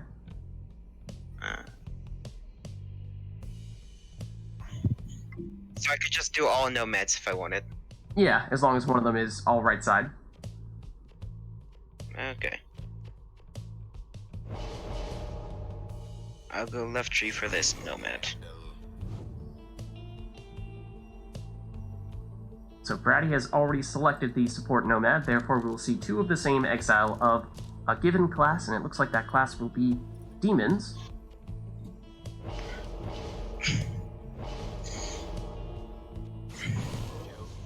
So Jody next.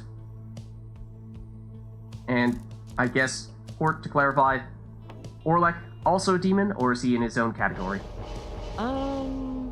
I think he's his own category. Okay. That's that, right? For support Yeah. nomad.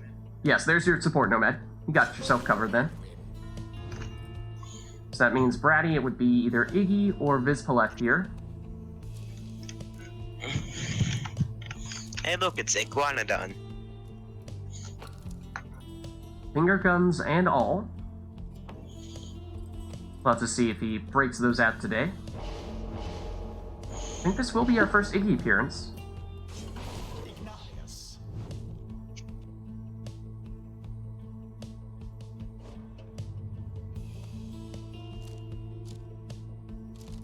What does this do? Image forecast is alright. What was that one talisman that makes it just bounce off walls? Yeah, you cannot use it on this class. No. Alright. It also doesn't work so great to begin with. It's very unpredictable. Yeah, it's not like you'd expect with an actual reflection off of a surface. It's more like it just fires out 3 random little mini casts. So here we go. That's how I want. Radio opting to go all nomad. And then we have the support nomad plus 2 demons for Bratty. Bratty narrowly avoids getting banished with Jody there. And knocks Lendl halfway across the universe. Iggy. To Jody. To Hedwin. Comes past 1 defender, but not the second. The Iggy cast gets rid of 1, however, Iggy himself gets banished 2. Jody. Lendl takes her out. Get off my lawn! And makes it in.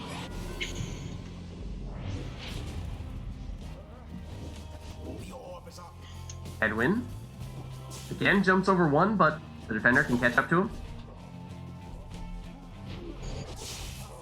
Lendl and Iggy take each other out, so just Snadra versus Jody here. But remember, everyone can revive their own characters, what with their support nomads, and Bratty, enough time to throw this one in with Jody. I do believe Radio took one of the Ashen Coal talismans, allowing him to start with 130 life. So even after that big score there, still technically in the lead. Charge up the cast.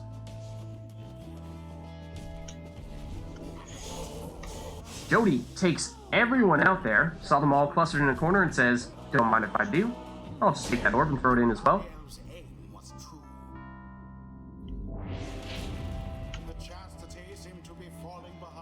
Hedwyn versus Lendl. Lendl throws the orb to Hedwyn. Hedwyn jumps in. 20 damage.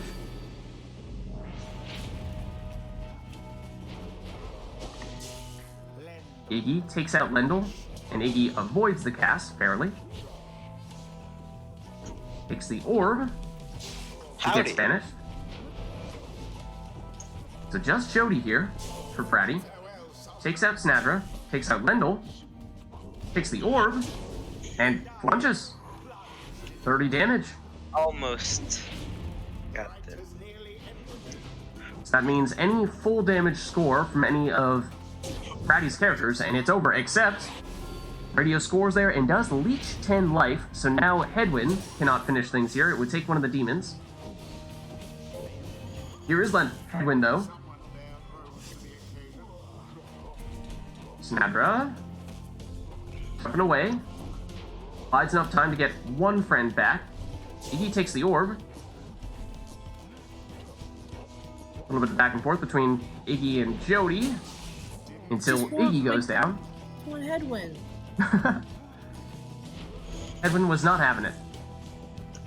Does have it now, though. Jumps over one defender and sprints in. Almost. Got you. So 10 life remaining. My cursor. Oh wait, there's my cursor. Alright, bye all. Iggy. Jody. Just Jody now. Wait, what? Okay, yeah. Jody down, so no one left here for Bratty. Opportunity. Lendl also, I do believe, is leeching here. So full power throw and gets 10 life back. Now, that'll bring Radio up to 20, meaning that still anyone would win for Bratty if Bratty were to plunge, but a throw would need to be full power from Hedwyn, otherwise a partial power throw from Hedwyn would not do the trick. Iggy and Jody have 30 damage apiece if they plunge, though, so they're definitely dangerous. Jody banishes one. Narrowly avoids banishment there and knocks everyone back with a jump. And can plunge. Radio.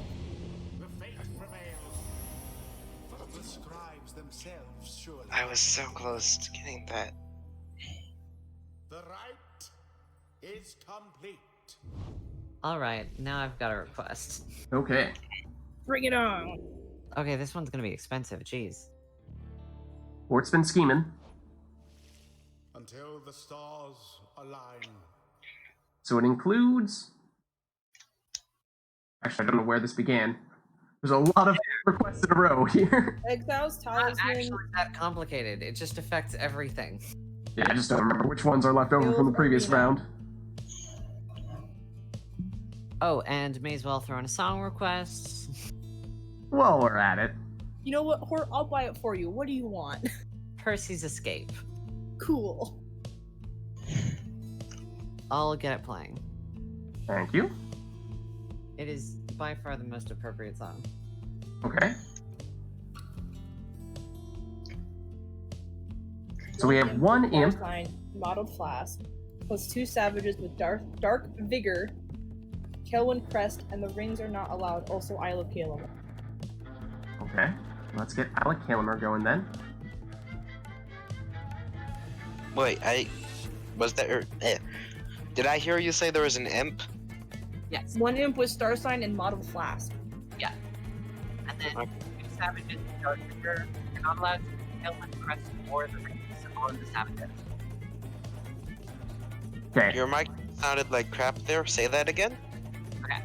So, one input star sign and auto class, then 2 savages. They both have dark vigor, and neither is allowed to kill and crest or the ring. Slightly easier to understand you that time, but it is also written in the chat, The last so I can read that off to you. 2 words I did not hear. Pardon? Tailwind crest, no rings allowed. Yes. No tailwind, crest, or ring. Okay. Basically, unless you're using the star sign, all of the savages should have full quickness. Oh yeah, good call. Also, Let's turn off the in-game music.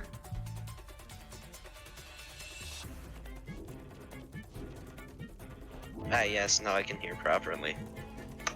Who shall conduct the rites? Oh. Don't. Controller not cooperating? Come back. Come back. Try unplugging, replugging? I did. Ew.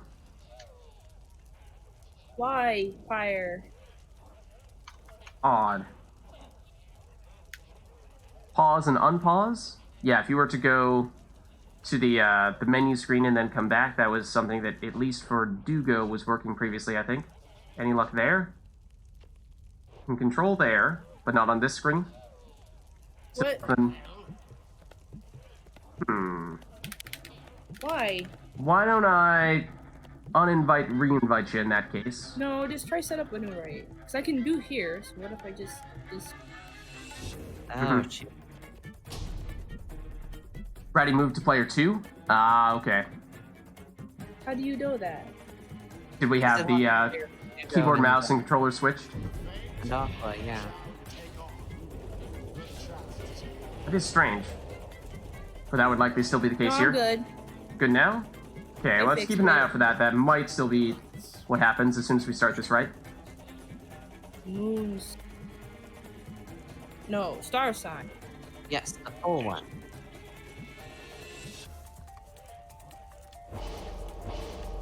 Which, yeah, does give you a little bit of a speed boost.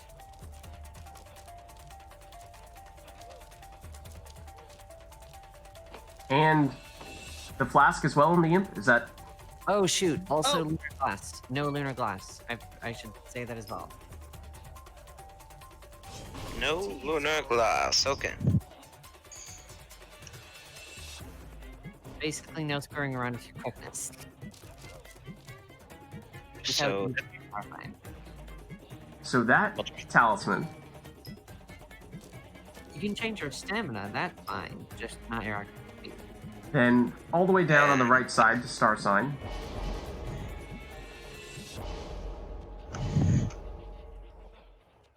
So that's your... And then 2 savages. And they must have dark vigor. Is that one bottom right? Right, yeah. And then you don't care what we pick as long as it's not rings this thing or no tailwind crest or lunar glass. No Yes. speedy stuffs. Nothing that increases your speed. You can mess around with your stamina all you like, but not speed. Nope. Stop it. Nope. Trying to steal your talismans.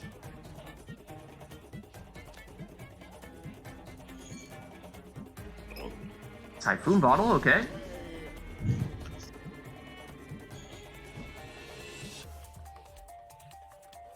Palmer for radio.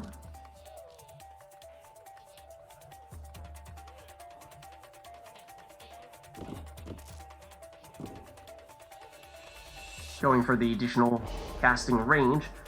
So radio, these are the guys that this class is the one that can have the auras that bounce off of things. Remember earlier you were saying which class is it that can have the talisman that allows your aura to bounce around? It's these guys. okay. There's Gareth. Yeah, it's been a long while, hasn't it? I think this is also our first Gareth showing today. Gareth the Fabulous. Yeah, that's too long without any Gareth sightings in my book.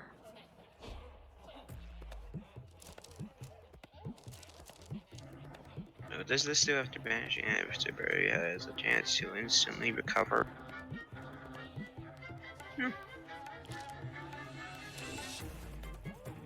But we can use this, right? No, leech. Yeah. That's fine. And both have to have the vigor. Mm-hmm. Yes.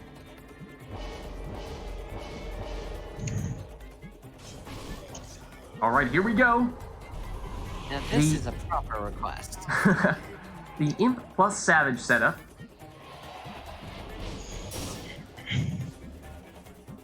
Those Savages set up such that they will have infinite stamina whenever they have the orb. And the Imp setup such that they will create portals that give infinite stamina when people pop through them.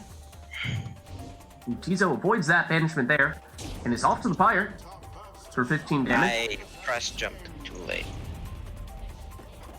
Gareth versus Raji. Raji takes it and then passes it to Almer. Almer jumps over and in. A little bit of a sidewindy jump there. I believe it was in the Isle of Calmer when Failure first unveiled that ludicrously curvy jump with, I Yeah. believe it was Almer. Had us all scratching our heads. So fitting for it to reemerge here. Imp chasing Imp. Almer off to the races. Oh, but he gets stopped just in front of the finish line. There's the infinite stamina. Gareth leaps. And leaps again. Look at that stylish man go. Stowaway versus Almer. Stowaway takes him out. Stowaway leaps in as well. Tizo versus Raji. Tizo has it. Tizo gets the stamina back. Gets stopped in midair and banished. Raji now gets rid of the orb. Gareth takes it momentarily there. Tizo. Almer takes him out. Gareth back for Bratty to defend, and Gareth jumps over Gareth's head, and then Gareth turns around and banishes him anyway. Ooh, and Gareth also banishes Almer from behind and then teleports near the Pyre and scores. Only 5 life remaining here for Radio, so Bratty's close. Will it be Tizo? Not this time, at least. Banishes, but did create a dangerous portal there. It is, again, right next to Radio's Pyre, but Radio can score with Almer here. Tizo once more. Goes around Raji. Says, I'll just, not walk Good job, Yeah, I straight just into sort of that. gave up right there because screw it. And there you have it. Their pyre burns, whilst that of their adversaries is but ash. Alright, that was an actual request. Oh, and I believe we have an Anj setting. Aqua, did you request something earlier as well? Till the next round. Oh, is Aqua here? Aqua's in the chat. Aqua did Percy's Escape, which I think was... Did we get that one? Is that what we're playing right now?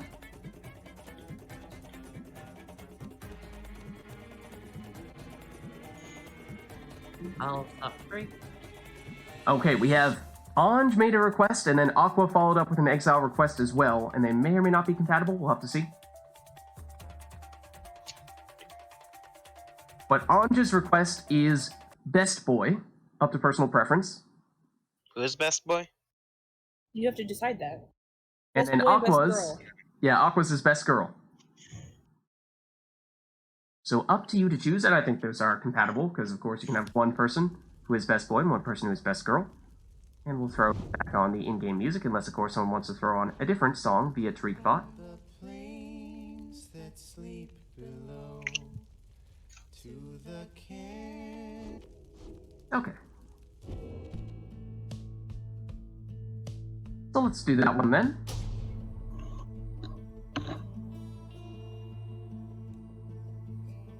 So one is best boy, one is best girl, and the third, I suppose, means is up to you guys to decide.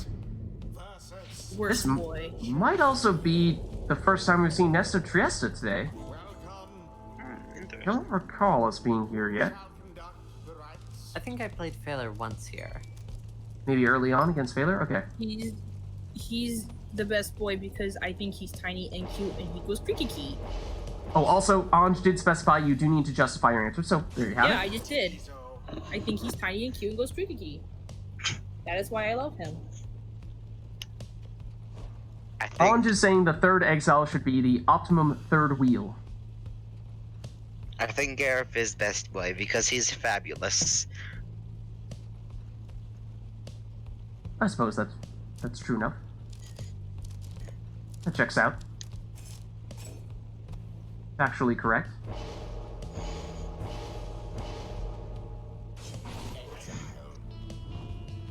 So now either best girl or your third wheel. Jodie's the best girl because I would like her to step on me.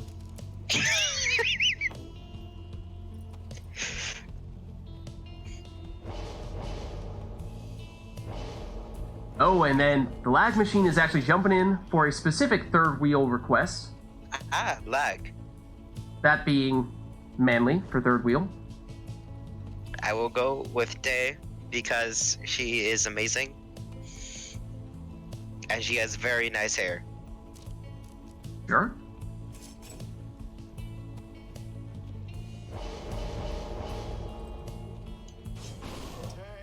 So now we have third wheel, specifically Manly, which I suppose is fairly fitting. Ugly.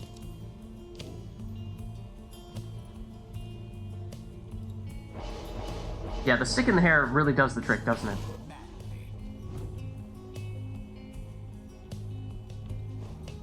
Manly for the third wheel. Manly for the third wheel. You gotta pick He can Manly. sit out this time. No, you gotta pick him. He was requested. Yeah, it was specifically requested on this occasion.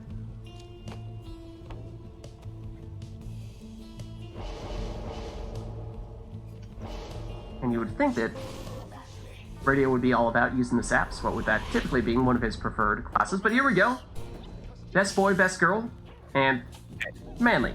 Third wheel in it. So we'll have to see who is correct with their choices here. Is it Jodie and Tizo? Or is it the Stowaway and Gareth? Oh, Tizo tries to get the orb, but ends up in the lava instead.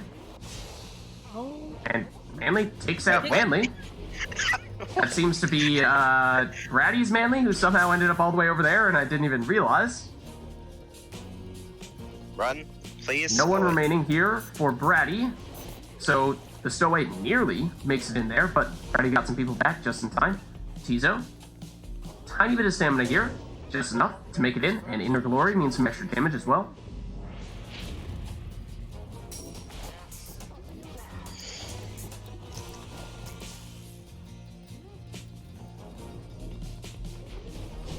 Manly to Jodie. Jodie lumbering forward. Ups to throw. Knocks some people back, yes, but oh, that sapling deflects the aura back at Jodie. And Manly actually gets taken out by the Stowaway here. Giving the Stowaway an advanced position. Oh, and the sapling gets her. Jodie versus Gareth. Best boy versus best girl, question mark? I am a frog! Gareth leaps in. I rivet.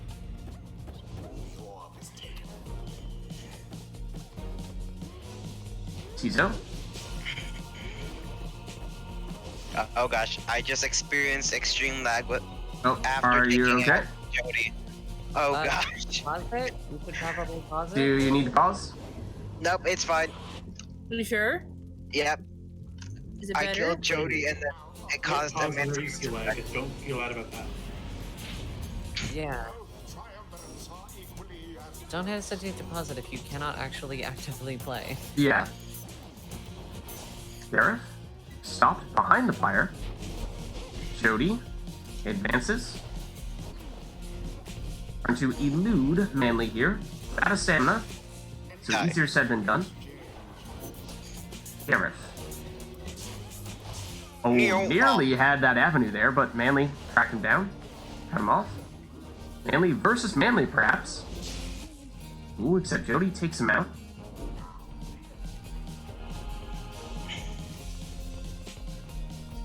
Jody has the cover of this sapling here, which should help. Avoids Gareth, at least on that occasion. And, oh, jumps just shy. Stowaway looking for the orb. There it is. Oh, and jumps into Manly. Manly takes out Manly.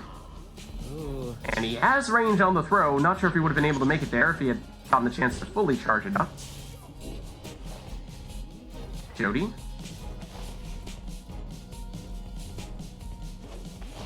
Oh, just shy of that one as well.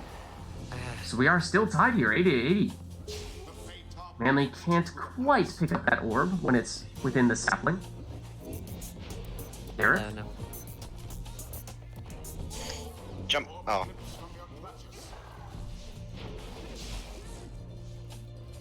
Radio momentarily locked down the orb with the sapling, but then Jody vanishes Manly, and Radio can now pick it up with the stowaway. Going around the south route, but Jody cuts him off. They're stuck in a bit of a corner here. Jody takes advantage, gets rid of him. Manly gets rid of Jody.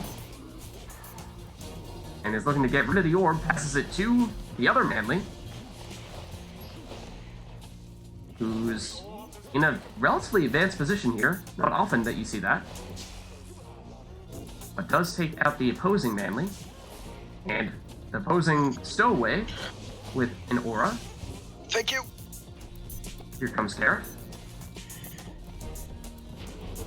Retreats. Reevaluates. Approaches from the other side this time. And was changing his mind, but didn't have enough time to leap over. Stowaway. Trying to get around Jody and thinking about how best to do that.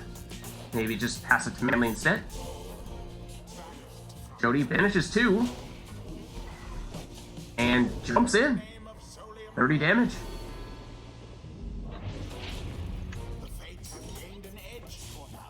So now Brady with a 30-point lead there.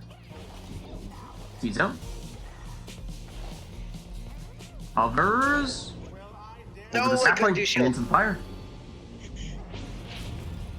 One more of those, and that would be Brady's game unless, of course, Radio opted to take any rekindling, which, what with them both having saplings, is certainly possible.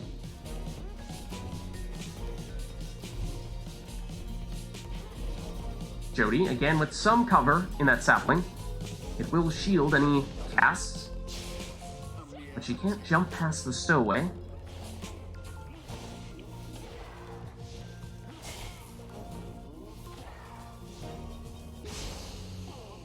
Manly from Manly. Stowaway. Sprints off with it. Jody says, not so fast. Jody takes the orb and knocks Gareth back just enough to keep him at bay. And make it in. There is 50 rekindling. Control tab. Oh. Shift tab. Yeah, that is. Notifications from Pones or something. Okay. Yeah. I'm just playing Risk of Rain. If you if your 30 notifications didn't tell you that. I just got like 3 different notifications from Ponzer. Yep. Okay, I'm good now. Tab me back in. Okay. Okay. Let us resume.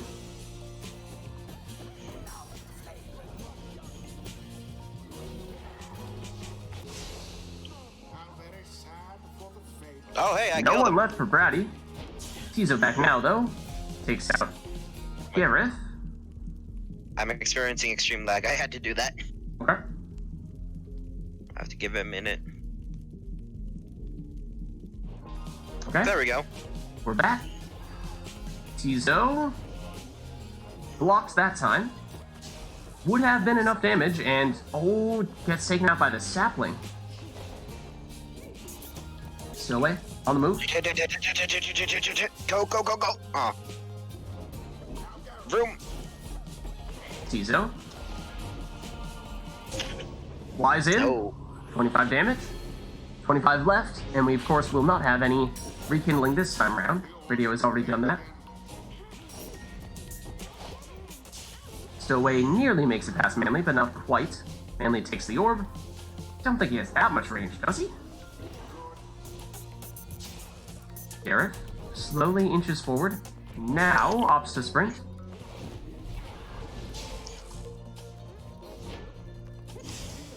Jody finishes one. In fact, that's actually all of them. Except the orb, well, it's off on a little excursion here. Please, can I have the orb? Thank you. And that Typhoon bottle is slowing Radio down. Now Jody is back, so he can sprint again, but Jody has taken it. Forgotten Banish.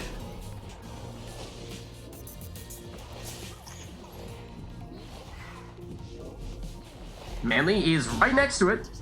Plunges and finishes Good it. job, Radio. The Empire yet burns with vigor and resolve. The rite is complete. Well done. Until the stars align. So let us know any requests for this one. We have Isle of Kalimer coming from Aqua.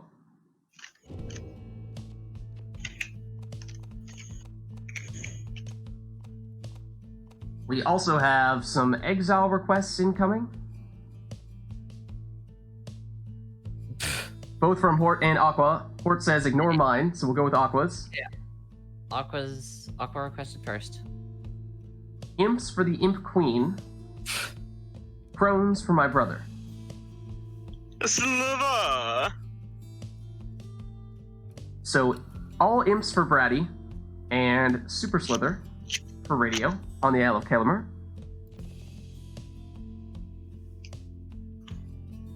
Let's do it!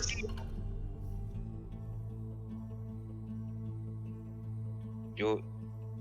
Yes! Do it! Do it, damn it!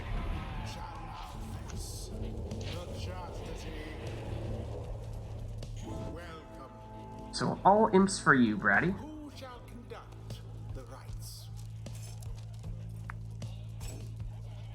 And whatever talismans or masteries you'd like. Don't think we got any requests there. Tizo.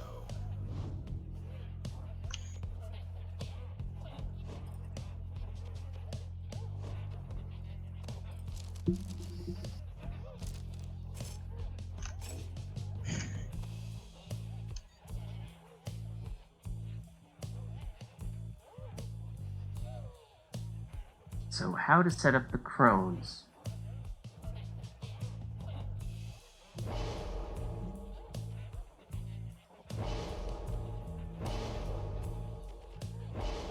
Okay, bit of a split between left and right side. Notably, no salute.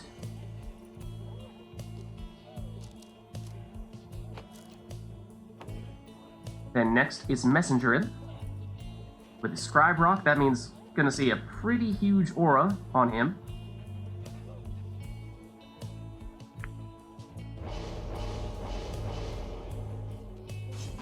Messenger imp. Can I recycle my last request for the next ride? Yeah, that's typically what we do, is if we have a bunch of exile requests simultaneously and they aren't compatible, then we can just bump you to the next one. Alright. So yeah, whatever you'd like for the next one. Just remind us, because it might get buried under other messages. Yeah.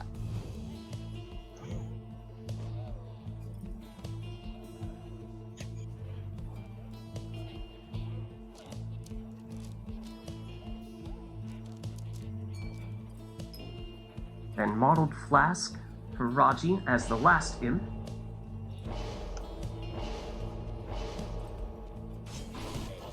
I have Bratty's no all set. idea what I'm doing, but I hope it works. Well, all Crones. Give it a shot.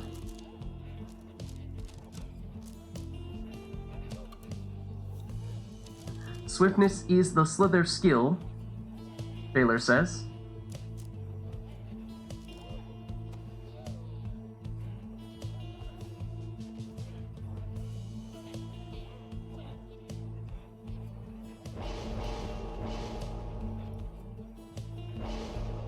but I don't think he takes it there. At least not on Udmilda. Here we go. All imps versus all crones. Tizo, who can't avoid that cast there. Raji next, trying to make it through. And takes out one of the crones, but... Well, actually, Messenger Imp takes out another. And the last of them.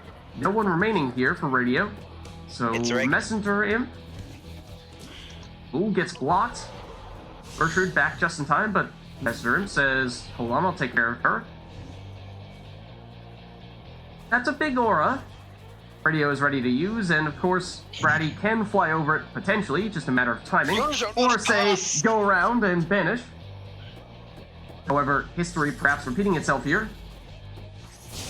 Well timed. Oh, with the dodge and also imploding on everyone. There's something I want to try now. Hold up. Okay. Position that. What's he on to? Put that one there. What's he setting up? A wall of crones? So he's like, hold on while I just explode on all of you simultaneously.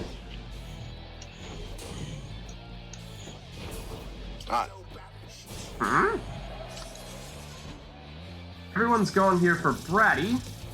So radio lunges. Not entirely sure what that setup was all about. I wanted to see if I could rush with just charging up my Chrome Blasts.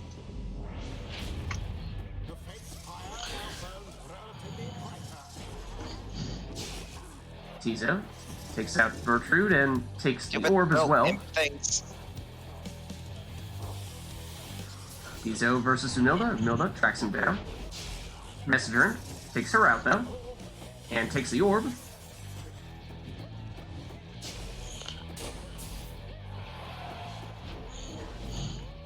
Big cast. Tizo dodges it, but Umilda is out.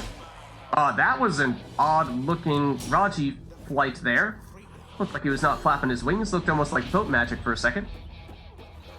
But doesn't matter. Bratty has used it to score. Maybe the real boat magic was the friends we made along the way. Oh. Messenger Imp down. Raji permanently banished. He did not have prayer beads. So just Tizo at the moment. Tizo down. A few seconds before Messenger Imp comes back. Here he is. He's down. Tizo back just in time, but he gets banished. Now radio with a bit of time here. And plunges for 30 damage. Those crones hit hard. I can't move.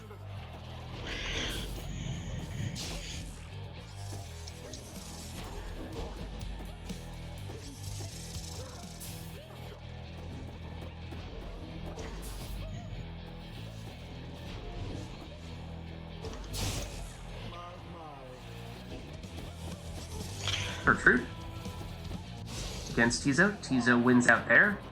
And no one left. Wait. Radio right now. Tizo plunges. 25 extra damage. Meaning that this could be game over if Bratty were to score next. Depending on if the imp has the extra damage mastery, which we saw just then. Some of them certainly do. I have an extra damage mastery on all my crow. Ooh, no one remaining at least for a moment there on Bratty's side, but here's Messenger Imp, and here's Tizo, and here's Raji. Suddenly a 3-0 advantage. Gertrude changes that. Did she time that cast correctly? Not necessarily, but the aura was enough to take one of the imps out. Raji, though. 10 plunge there, but oh, look at that stubborn flame. Minus 10 damage. Raji did not have the extra damage and therefore only dealt 5. I think we know Tizo has it though. Here's no defenders remaining for Bratty. Radio does just barely get that throw off, and that means that Bratty is only on 10 fire life as well. 10 to 15, meaning that in all likelihood we might see that this is a 1-score game here.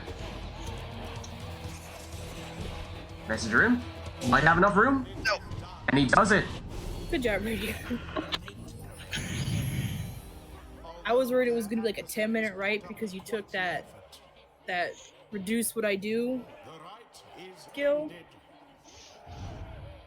It's powerful, yeah.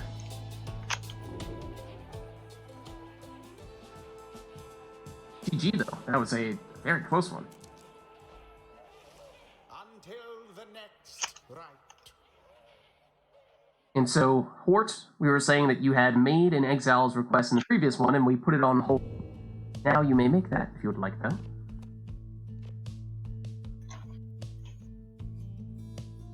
So what would you like to see these two do exile-wise?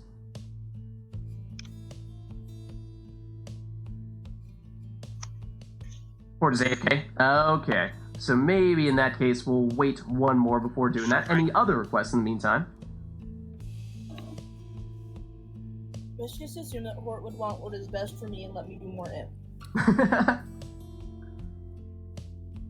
Yeah, why don't we go in with one more that is just whatever you'd like in this case, and then we can have Hort go to the next one.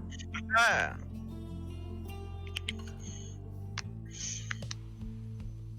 Then I'm going to do something that I know will probably not work. Oh, hey! Blade of Lu is the random arena we got, which, based on Radio's reaction, may or may not affect what he was planning to do. And now I cannot hear anything. Okay, there it is. Brady leading off with a Prayer Beads Headwind, right side, so more of the support-centric Nomad. I suppose Blade of Lu would perhaps make some sense with Manly, well, with it being the first place that she encountered him.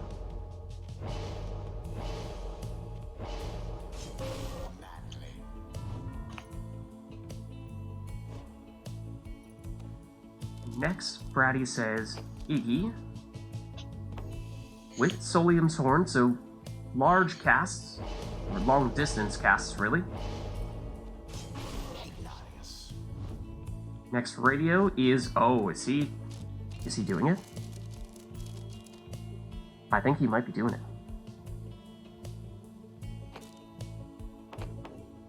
Scribe Rock Volfred, giving him 2 saps.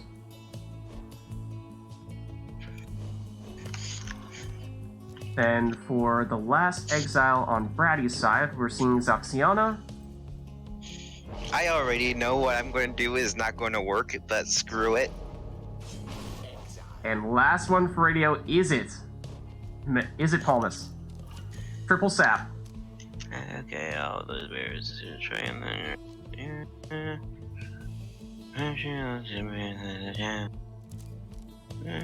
blah blah blah. Garbage. Ooh, what does this do? If banished while possessing the orb, the bearer has a chance to automatically pass it. Might as well.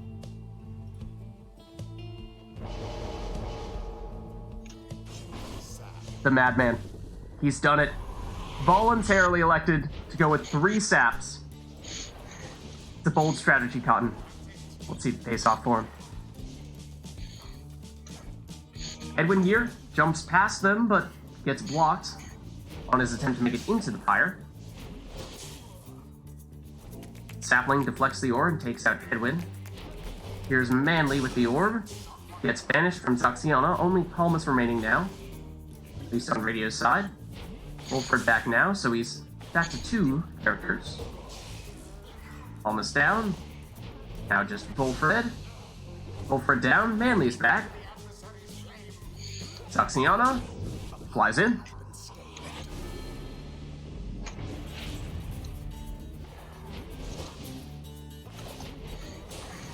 Wolfred drops the second of the saplings and takes the orb. Again, the sapling deflecting the casts back at Hedwin, taking him out. Palmas. Back to Wolfred. Wolfred with a bit of space here. Iggy just barely able to track him down. Hedwin. Out of stamina. Here it is back. Just in time to jump into the Pyre.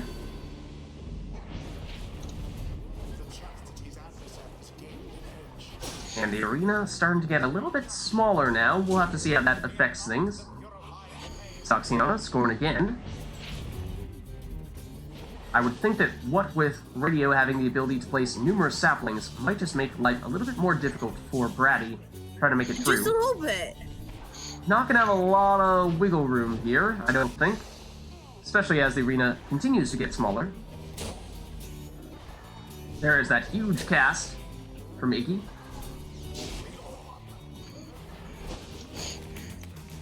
Fred dodges one.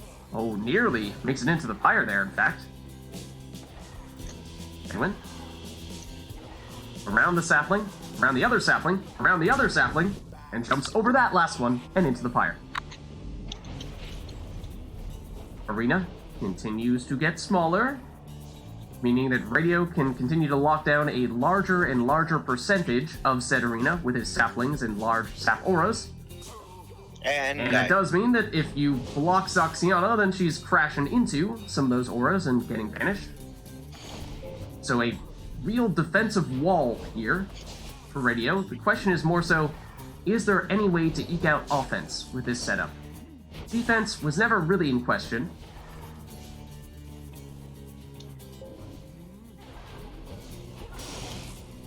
Saxiana banishes one.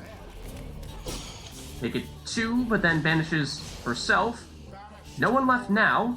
It's an opportunity here for Bratty to throw, in fact. Full 20 damage. Keeps everyone in play.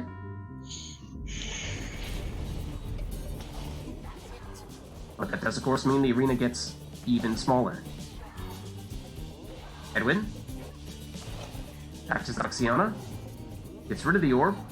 Those saplings, though, they are growing numerous. Manly down, but so is Zaxiana. Almas. Changes the location of the sapling. And there's the automatic pass with Bright Wisp. Giving it back to Volfred in that case. Volfred throws it away and gets banished. Here's Iggy, who nearly jumps in. Again, the deflecting aura from the sapling, taking out Edwin. Thank you for the sacrifice. All three saps still remaining here for Radio. Edwin down once more. Going to have him here. Radio trying to position his saps such that he can mount some kind of offensive attack here. Gonna place throws the orb away so that he can adjust the placement of the sapling. Saxiana approaching from the opposite side this time, and to great effect, in fact. All saps down, and have long enough of a respawn time that plenty of time to throw this. So just 10 life remaining, however, bear in mind. Radio does, of course, have 3 saps here, so the rekindling could be off the charts. And now the arena is down to its minimum size.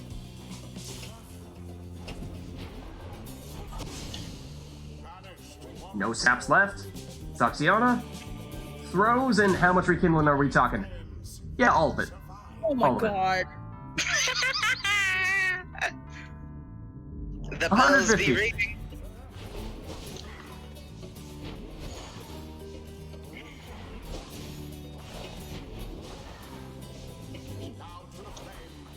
So that was really only the beginning of the rite, of course, now that we've seen how much rekindling Radio has.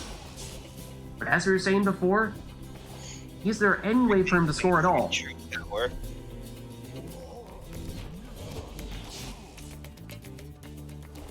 I have a shield! And he's dug his hole, he's built his wall. But how the heck does he deal any damage himself? Okay, it wouldn't let me go above that. And yep. Zaxiana throw, 20 more damage. Dress up got it. I will build a wall of saps. Edwin seemingly kicking the sapling there momentarily. I'm gonna place that there. I am just a little sap.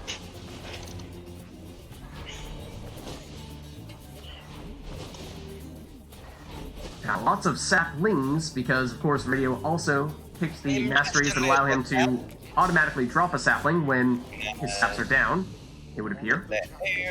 There's everyone gone. 10 seconds. More than enough time for a Zoxiana throw. However, Radio's still at over 100 Pyre life. That is just the enormity of how much life he rekindled. Zoxiana Aura Burst takes out 1, takes out 2, and plunges. Now he's below 100. Reggie, how does it feel that I got 140 Pyre life back? Well, you haven't scored on me at all, so... Nope. Okay, where is it? One light's worth of score. To the other side of this.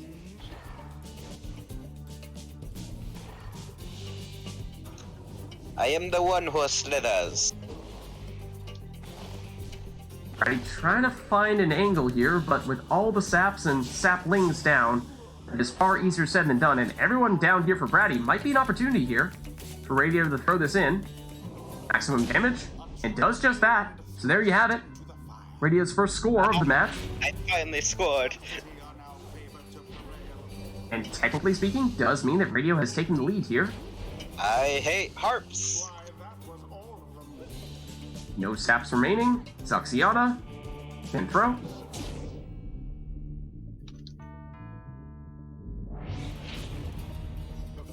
Now Bratty with a slight lead here. This here, and here. Here. Edwin trying to sneak around for a cast. Gonna go. Zoxiana says, well, you know what? The orb is free. Thank you. Thank you. Almost. Gets rid of it. That. And then beams away and gets rid of Edwin. Thank you. Just Zoxiana here. In fact, she is down. Edwin is back though, so one defender remaining for Bratty.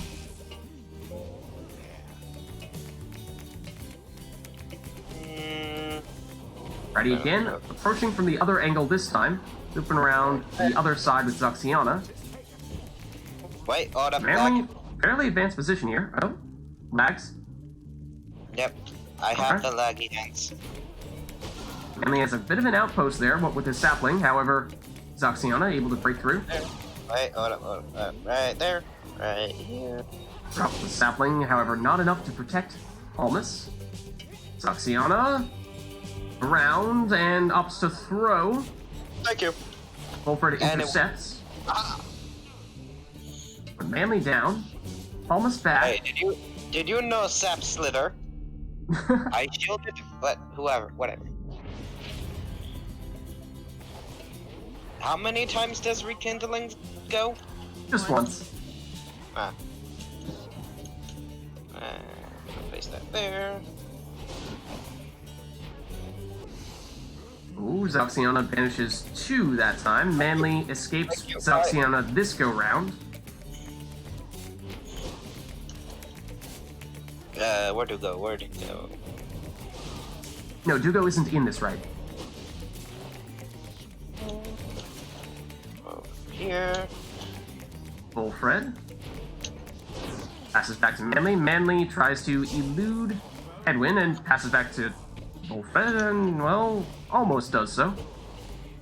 Let me just slither on over. Well-placed sapling here. Almus avoids the cast.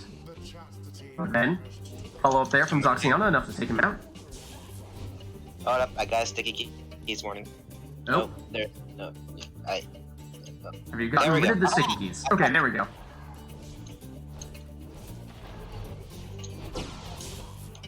Zoxiana unable to make it through that time.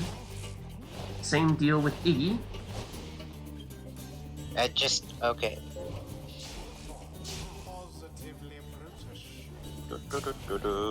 Almost takes out 1, but gets taken out himself. Zoxiana, in an advanced position here, takes out Manly. No saps remaining, so she can throw it in. Now my keyboard is... Because I accidentally pressed yes on the sticky keys, so... I can just go like that a bunch of times. Ooh.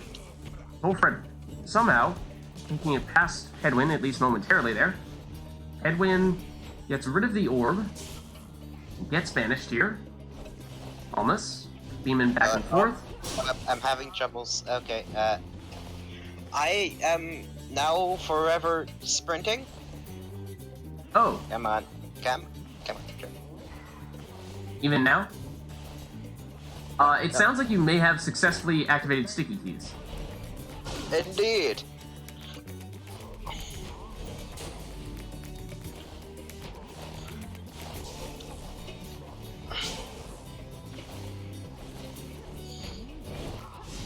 For a second there, it looks like you may have deactivated it. But no one remaining, and well, can Zoxiana get through here? Not quite. The orb is protected behind that sapling. Almost has it.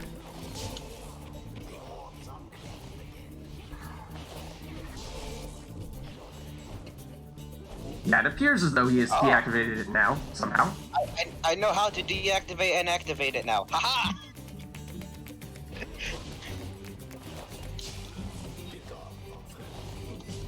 Hiya, I'm back. Hello. I have activated sticky keys. Oh no. And also the triple sap madness. Intentionally? Oh! Yes.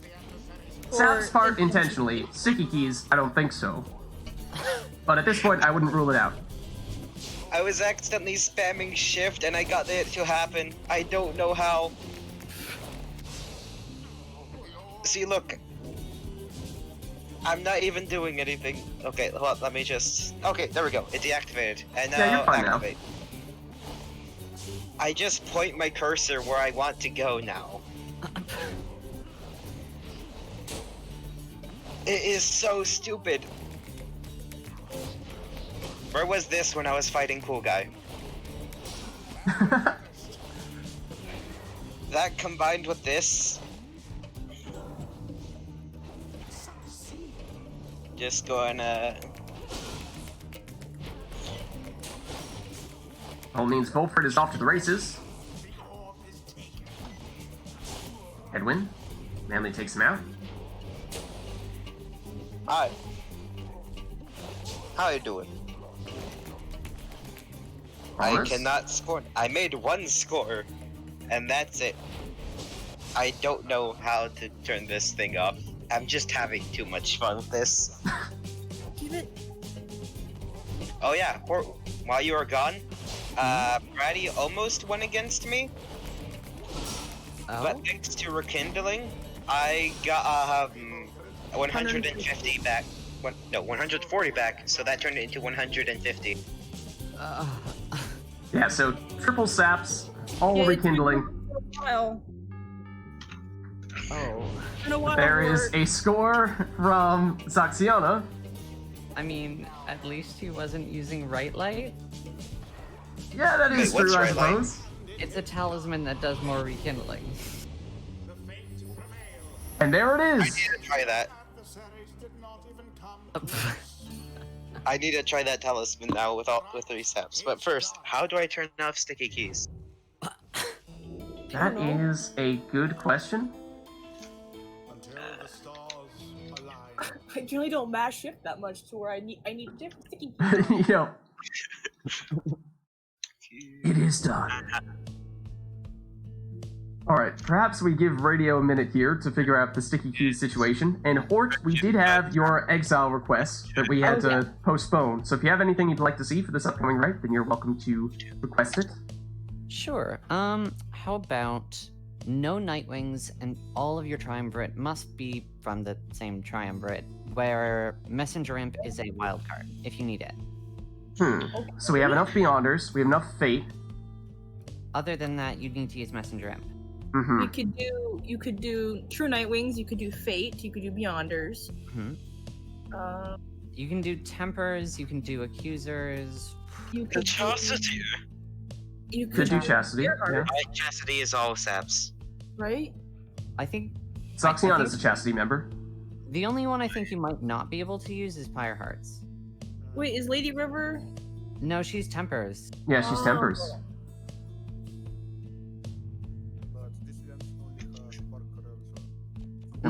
preset masteries, which is this. Oh, and then I didn't hear that last part. That lag machine, I think I need to turn you up. No, Phil, you can do accusers because Vispilla. But you're right, also no essence. So no essence, dissidents, or pyre hearts, but everything else. Or withdrawn. Okay, so there are a few. Yeah, Because there's Wendell. Oh, and yeah, Peach requested preset masteries. Ooh, so this is gonna be interesting. Okay. Radio, how are you doing on sticky keys? Have you figured it out? Yep, you have to press shift 5 times in order to turn it on or off. Aqua turned off talismans. Also, nice request, Peach. That goes with this one quite well. Yeah, I think that's a nice synergistic effect. Emphasizes which Is there a exiles way to people request have to sticky take. keys? No. Nor do I necessarily think that we want to add one. So why don't we start this? Ball of Solium, though. Let's put that on. Come on. It'll be fun. Oh, and summon intro right as I press the OK button. Yeah.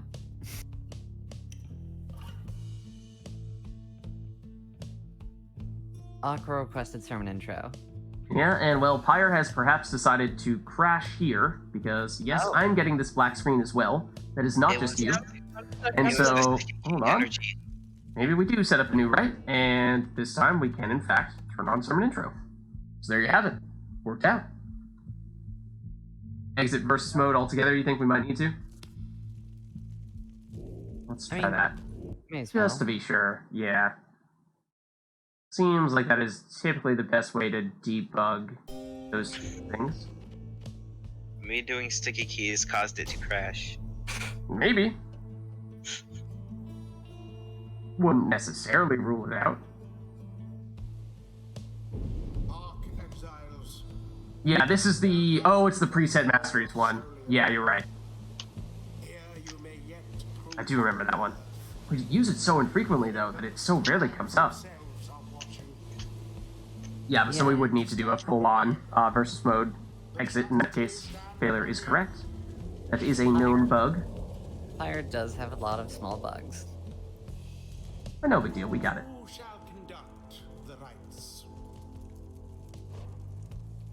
So yeah, no Nightwings. They are disallowed. So that means that we're going to see the Fate from Pratty. And then Radio, you are picking with one Triumvirate and sticking with that Triumvirate, so... You could go with, Chastity if you wanted to. Chastity is possible. Beyonder is also possible. Wait, who's on the Chastity? Chastity would be Zaxiana. And then Messenger Imp as a wild card. Yeah, Messenger Imp is your fill-in third exile here. The Accusers. So... You'd have Lendl in the bottom left corner to go along with Vizpaleth.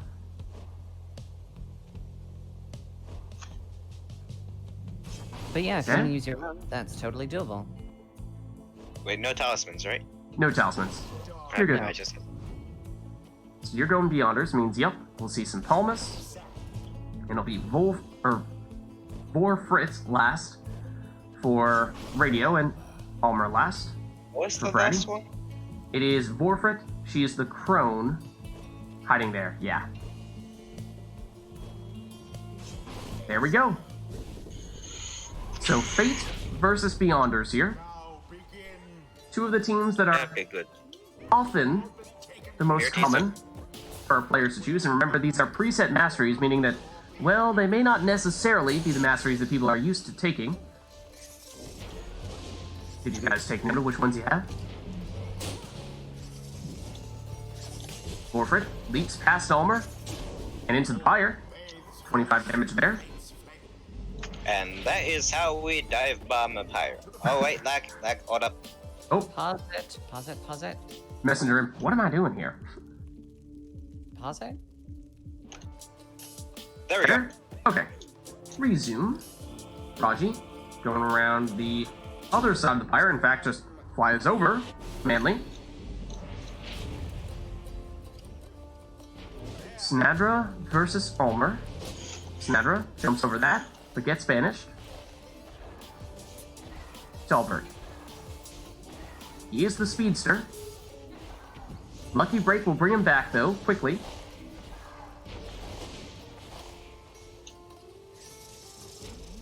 And Warfred is no slowpoke either. She plunges there. 30 damage this time.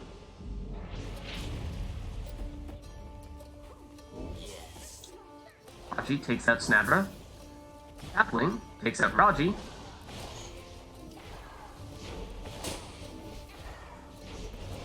Radio trying to get that positioning on the sapling just right. Give Snadra a little protective zone, or at least did until almost was down. Snadra sneaking up the top side here. Nearly had an opportunity to make it in. Trying to get the orb without going through the portal. Does do so with Delbert here. You can't make it past the sapling though. Don't know how many jumps Delbert has.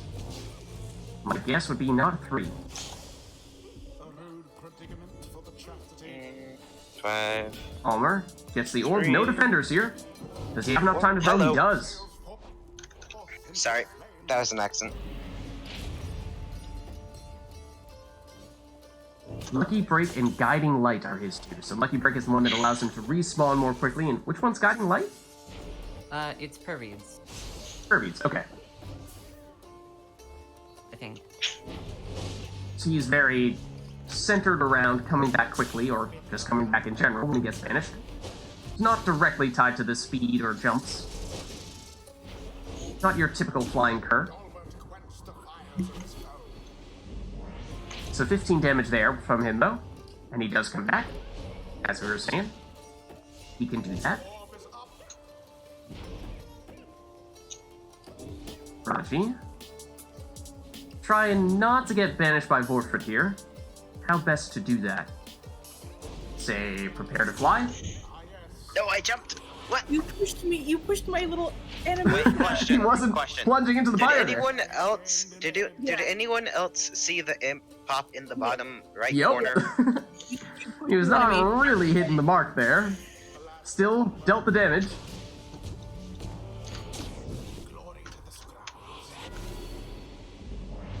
Oh man, come to think of it, Peach, you're not wrong. Raji does look an awful lot like a Furby, dare I say.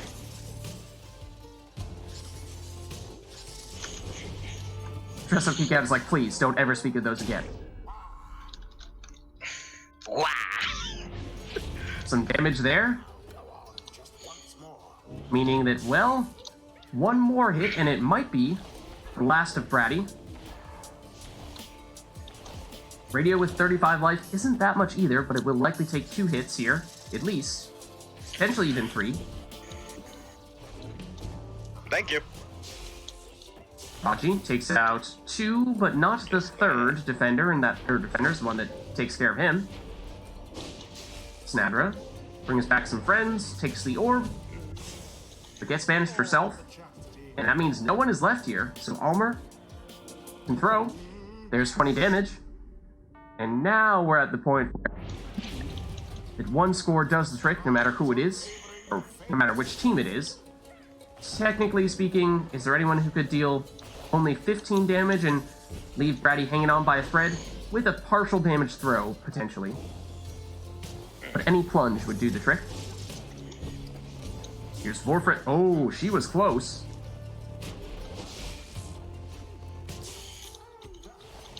Sandra. Oh, yeah, Snadra actually deals 15 with the presets. That is true. However, that would be...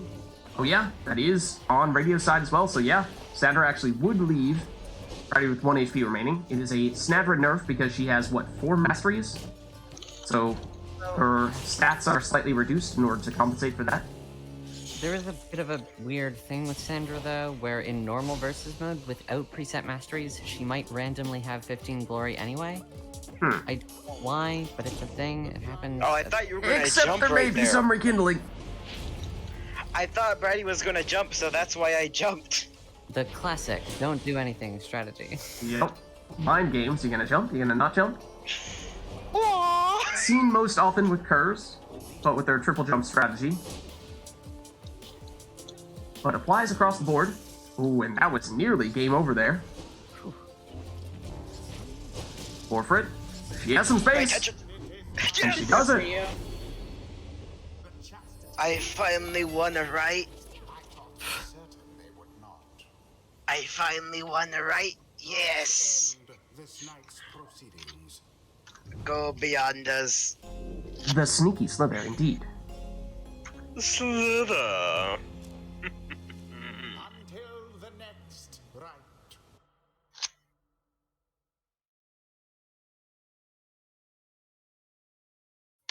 Okay, so let's head back to our defaults here. And how are you two doing, Radio and Bratty? Slither. Is there anyone else that wants to jump in? What? Oh my. You sounded so defeated. What? No? Jay, For a thank you second, for you just- paying your Civil War tax. I think we're very close now. For Someone, a second, Brady sounded very defeated. someone new, maybe? I don't recognize this person, but they have a lot of Litcoin, just donated a lot to the Civil War. What's their name? Pay your Civil War tax. Metal Hey. Mockingjay? Oh, it's Jay. Are Yeah, they? Jay stopped by on some other previous streams, so thank you, Jay, for Okay. pitching in. Yeah, it's like 9999999. Getting close. I think Dugo said earlier that she could hop back in. I don't know if that's still true. Yeah, potentially Dugo. Let's see. Just take a quick look at Discord if there's anyone who's been Question. hanging out but not had the chance to play just yet. Is there a way? So what's the max you can put on a pyre? Like what? Can't you make it go up to like 200? Oh, much more. So theoretically, you could. I mean, No, even, like to start with. yeah, you could change the starting Pyre life up to 200. That is the maximum there. Is there a way I can request that? And then Triple Demon's Action Gold. Typically, we use Titan Stars for that. Yeah, for those sort of miscellaneous type of requests. If it doesn't seem to apply to anything else, probably Titan Stars. All right.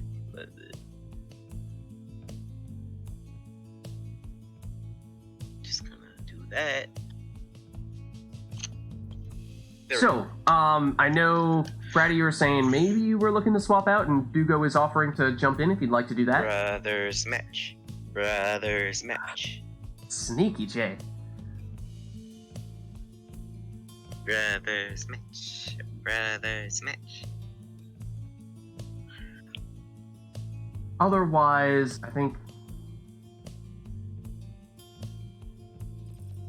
I believe we may have Lag Machine. Have we tried doing a write with you before? I don't know if you're not to throw you in the fire here, but if you're interested, you are also, of course, welcome to give it a shot. I just don't remember if we've tried yet. I want to do another brothers match because we've only done one. Well, I'm not sure, but I think they joined during the tournament, so... Mm-hmm. And I've had the time to dip their toe in the water just yet. This match. If you And feel Radio like it, is begging for the brothers match, which I don't know if Aqua is ready to oblige or not. Aqua has made no comment. Perhaps this is not a coincidence.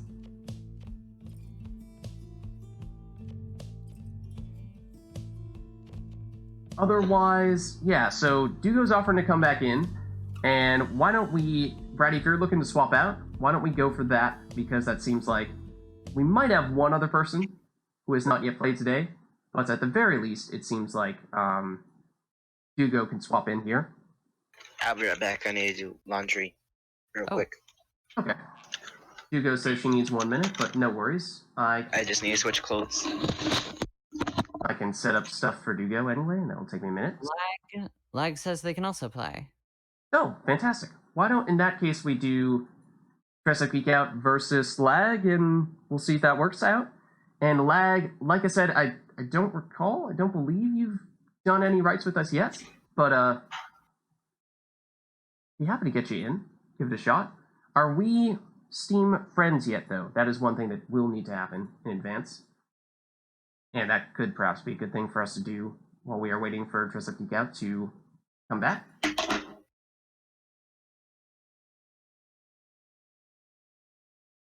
In the meantime, that would mean that we are getting rid of radio and we are getting rid of... Apparently, I forgot to start the dryer.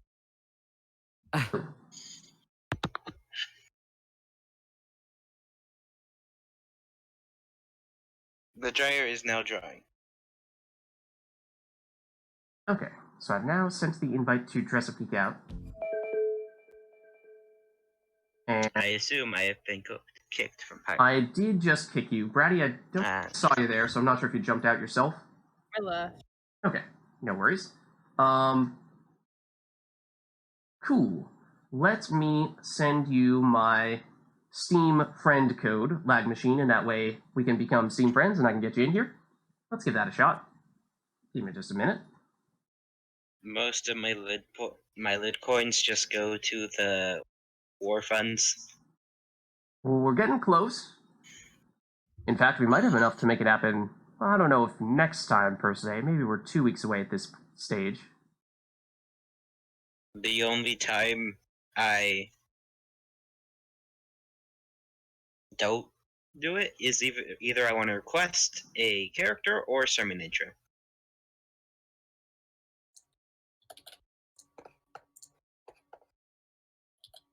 Can you all hear me okay? Yes. Okay. I'm just sending my friend code to lag machine. And lag machine, I've sent you a Discord DM with said code, so you can throw that in on Steam. And that will allow you to, well, send me a friend request, and then we can get you in.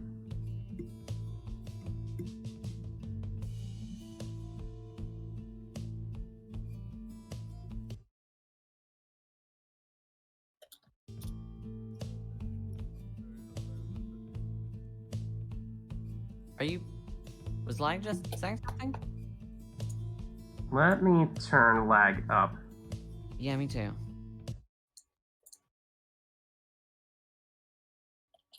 $150% should do. Yeah, up to 179. Sorry, you can say that again. We've turned it up now.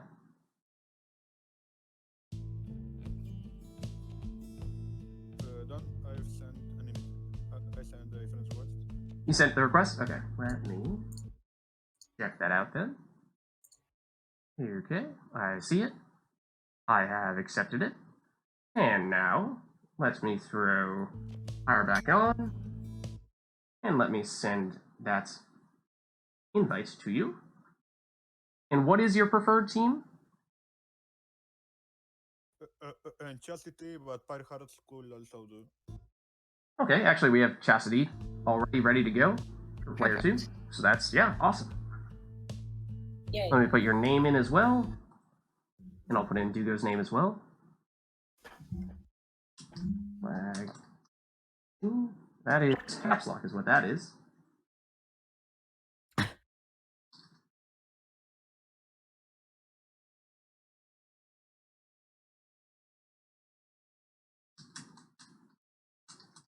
There we go. Okay, and let me just put on the Beyonders for Dugo.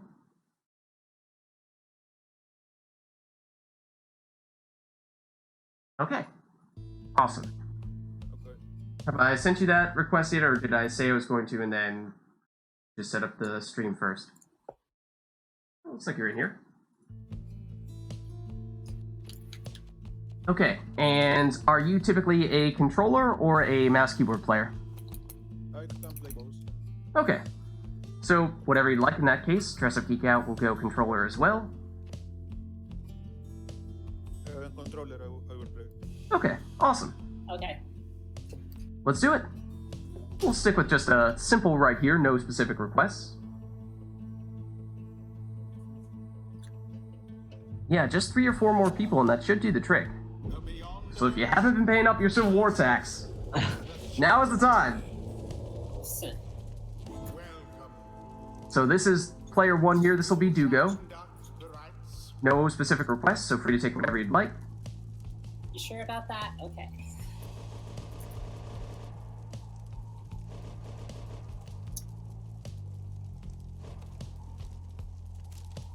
Oh, Going with the stylish man, I like it.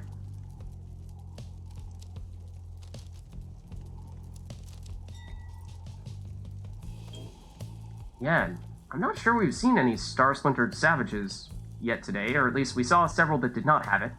Maybe we ultimately did have one or two. Took a while, though.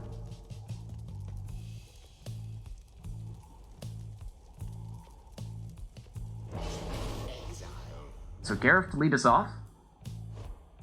Lag Machine is next. Ooh, and it's going Prayer Beads Gilman. I like what you're thinking here. I like what he's doing. I don't. We'll see, we'll see.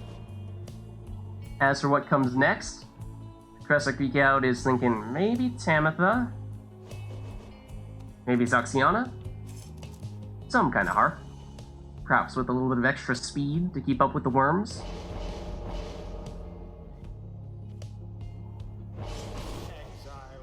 Indeed. Lag Machine's second character, going for Udmilda, with Malith's tail. Okay. And Lag Machine, in terms of lag, how do things look right now? Somewhat. It's okay. It's okay. All right.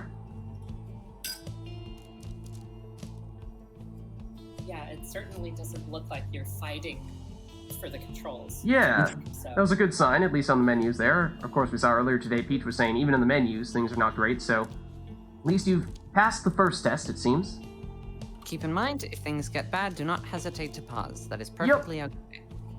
Press the escape button, or if you're on a controller, just the pause button, and give yourself a second to get the internet back in your favor.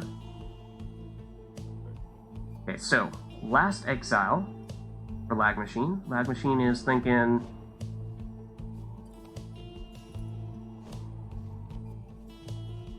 Tamitha, perhaps? Okay. Along with... maybe Tailwind? Yeah. So, some speedy harps. And a speedy worm. So here we have it. Professor Peek Out. Oh. Kind of lagging. Okay. So this will be Lag Machine's first RITE with the group here, and having not had the chance to test things out yet, there's a chance that we might find that lag is a little bit tricky, but hopefully we're okay with it. Okay, I'm back. Back? Okay. Let's Okay. resume. Oh, going with the Orlek pushing strategy. Nearly pulled it off there. Udmilda. With the orb. Over to Gilman. He's a speedster. Back to Udmilda. Back to Gilman. Gilman back to Udmilda again. She's also pretty quick and manages to make it into the Pyre there for 25 damage. So, welcome to the RITE Club, Lag Machine. Happy to have you here.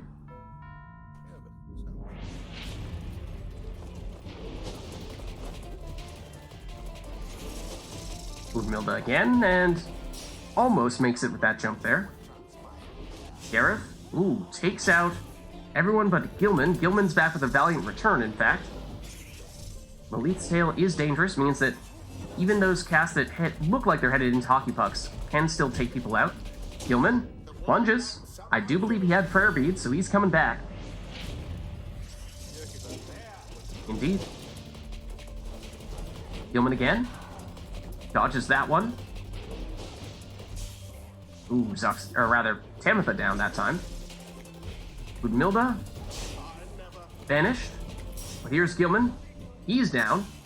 Tamitha's back. Gareth nearly had the opportunity to score there, but Tamitha back just in time to defend. Tamitha nearly makes it into the Pyre, but Zaxiana blocks. Here's Orlek. He's down. Udmilda just overjumps the Pyre there as well, and was so close to still making it in. Blocked there too. Tamitha versus Zaxiana. Tamitha with the orb. Blocked. Tamitha takes out both defenders. And has time to throw, that means. So 20 damage there, and she will stay in.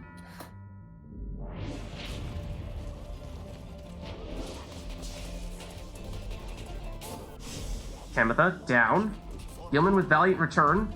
He is back, but banished soon thereafter. Orlek is on top of it. Throws that one in for 25 damage. 23, actually, just shy of full damage. Gilman is back. So is Udmilda. Not for long, though. Orlek takes both of them out. Gareth, with a stunning jump, however, does get banished. Gilman has the infinite stamina. He's speedy. Narrowly gets banished there. Almost avoided it. But here is Zoxiana, and now Gareth into Udmilda. Udmilda with it once more.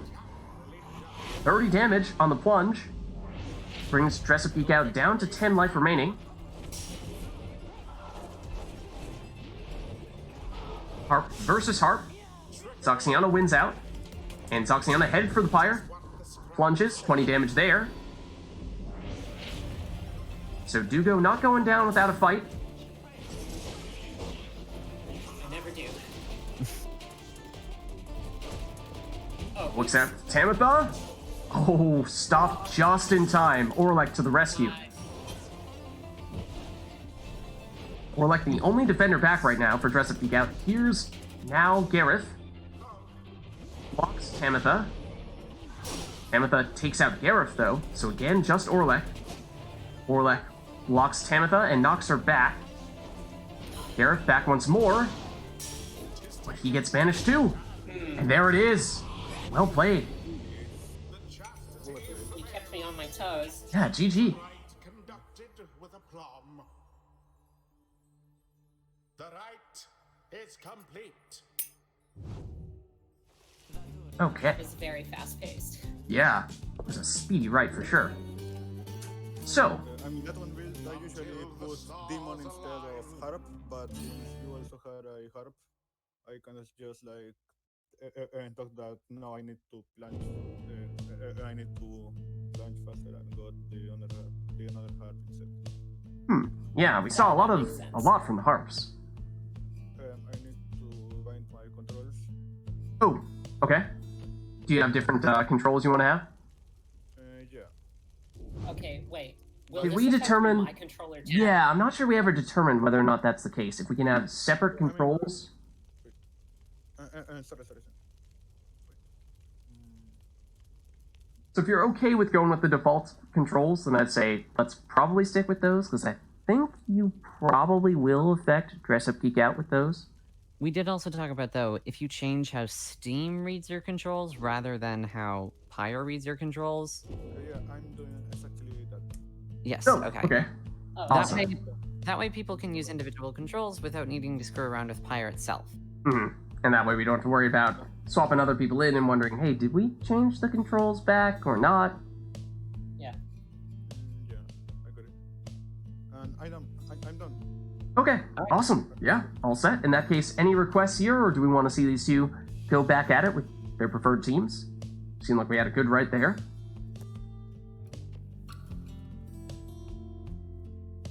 Lag machine. What change do you like to make with your controller? Nothing. I did already. I did already. Right. I'm curious what you did. I just swapped the and the jump and the swap and character buttons. Just that. Oh, I see. Alright, let's go into this one. Not seeing any requests. Lag Machine was saying maybe usually more of a demon player than a harp player, so we might see a little bit of a different team this time around. Sounds like Isla Kalamer. It is. Are there any requests?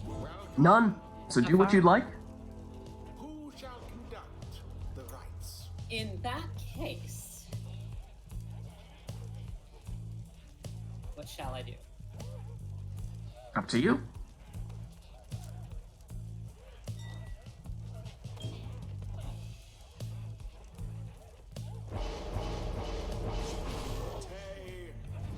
Dugo says Stowaway first.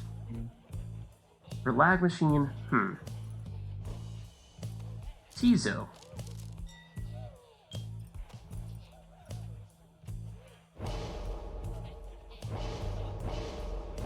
Mostly left side, and with Star Splinter. Okay. I have a request idea for next time. It's not Okay. too crazy, don't worry.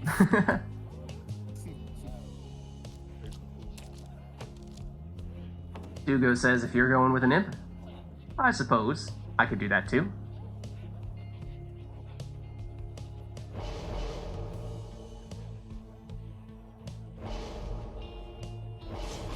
Messenger imp. Second one for Lag Machine. And here's the demon, it would appear.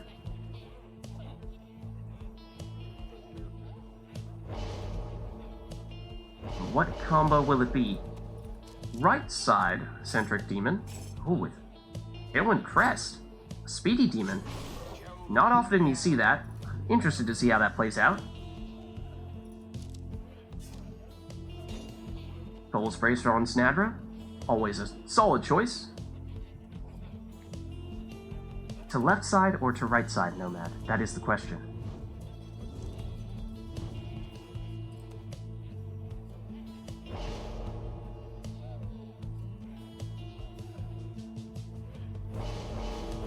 Hugo says, I'll go right. The support side. And lastly, we have Almer here. With the shooting star. Ooh. So we'll banish people with the throws, and what with savages being good throwers, that is very dangerous. So we'll see how this one works out. Stowaway jumps over that and nearly throws that one in, except Jodariel intercepts. She is speedy. 14 quickness. Oh, come on, it's stuck in there. Oh, did the imps trap you? Oh no! I didn't see it. I was focusing on Jody. Yeah, but all the imps are in the middle here. Look out. Might find yourself in a bit of an imp cage if you're not careful.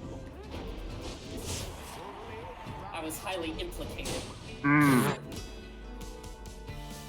Snadra, no defenders here. Oh, but Tizo back just in time. Tizo trying to make a move. Throws. Oh, look at that pass.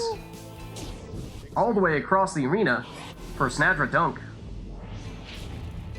I believe we had an incident with these imps having a vendetta against Orlac a few rights ago. Yes. And we might see more of that. I mean, they are ganging up, it seems. Not sure that Messenger Imp is going to be safe there. Does elude them this time. Now the Stowaway perhaps in danger. Tizo versus Messenger Imp. Messenger Imp takes him out. Almer also potentially going to get stuck there. A little bit of a gap there between the imps. Momentarily an opportunity perhaps to cast through. Here's Jody. She dunks. 30 damage there. Stowaway beams herself up to the orb, but Tizo tracks her down. Almer goes around the other side and jumps in.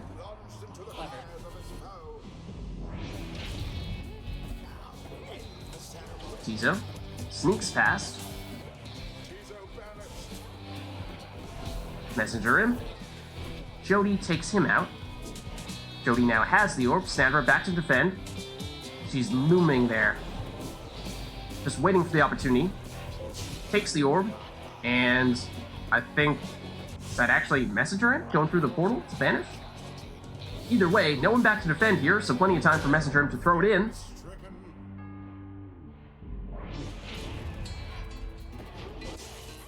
Tizo takes out the Stowaway and takes the orb as well. Back to Almer. Almer, infinite stamina, so he can sprint. He can jump, but he cannot quite make it in. Stowaway can do many of those things as well. Oh, just shy with the throw. Takes out Jody, though. Will she have enough time to get it back? No. Almer takes out two people with the cast. Snadra brings back some friends, just in time to defend. Stowaway, ooh, with a nifty jump. Look at that. Allowing her to throw it in safely. And it's getting close here. Dress a peek out with a bit of a comeback.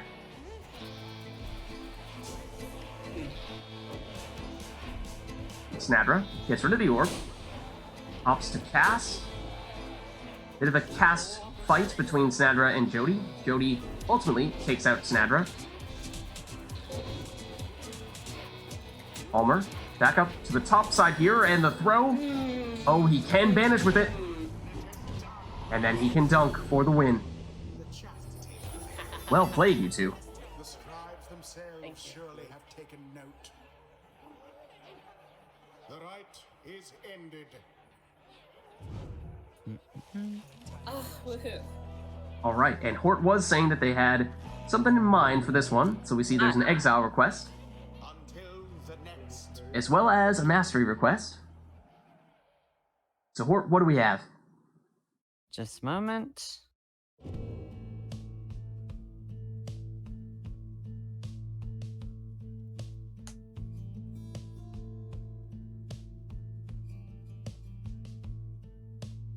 What is Hort cooking up this time?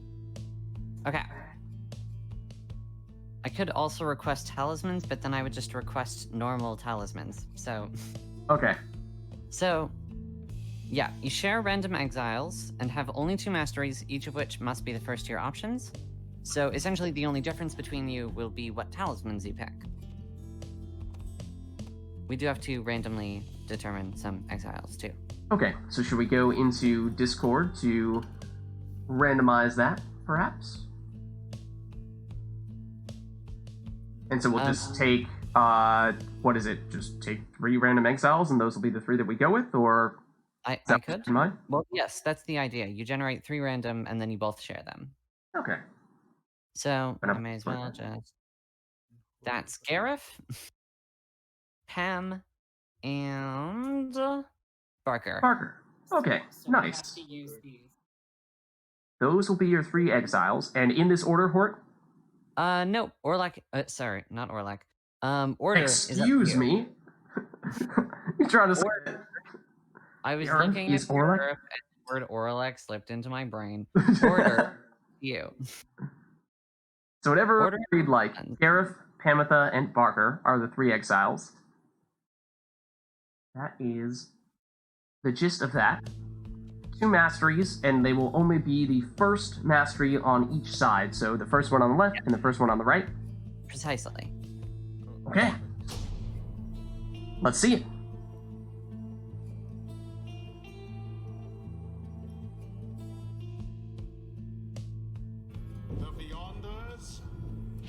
Book of Rites will be the locale. So the order is up to you. Curious to see what order you guys think is preferable here. Might be Gareth first. So we have to take these top ones. Yeah. Yes, the top masteries. And Talisman is up to you.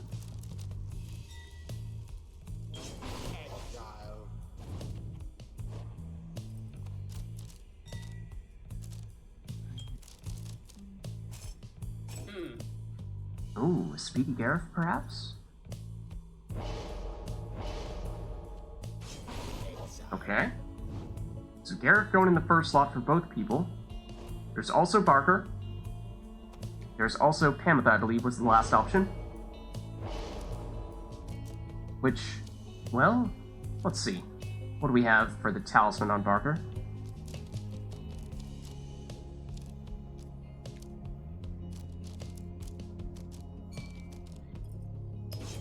Lunar Glass, so he'll be speedy as well. Then Pamitha. As for her, maybe Triesta's Plume? Maybe Prayer Beads? Prayer Beads it is. So these 2 pick their exiles in the same order, and have perhaps similar talismans. Slight difference in that do go selected 2 speedy talismans, whereas Lag Machine, well, could theoretically opt to do the same here. We'll have to see.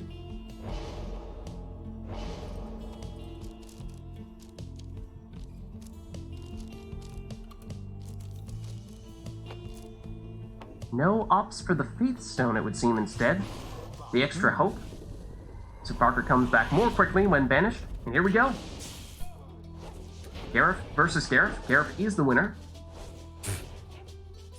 Pamitha versus Pamitha, however, is a bit of a draw, you could say.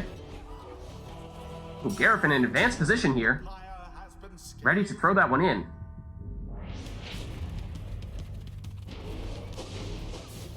Oh, and Dress-Up Geek Out making a point of banishing other defenders, not the one that is closest to the orb. Interesting strategy there. And makes it so that Gareth has time to plunge in this time. However, her Gareth does not have prayer beads, therefore he is gone now. Gareth versus Pamitha here. Gareth opts to jump, but gets blocked. Parker. Pamitha takes him out, and Pamitha sneaks by the other Pamitha for 20 damage here. Gareth jumps past other Gareth. Oh, and the throw is just inches shy. Pamitha takes out Pamitha and flies past Gareth and into the Pyre for 20 damage here. Now, she did not have prayer beads either. I don't think Dress-Up Geek Out took it on any of her characters. So Pamitha is gone now.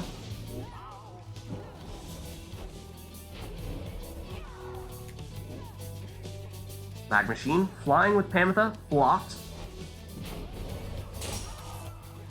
But takes out one defender. Just Parker remaining. And does manage to plunge with Pamitha. Meaning it's a 1-score lead right now for Dugo.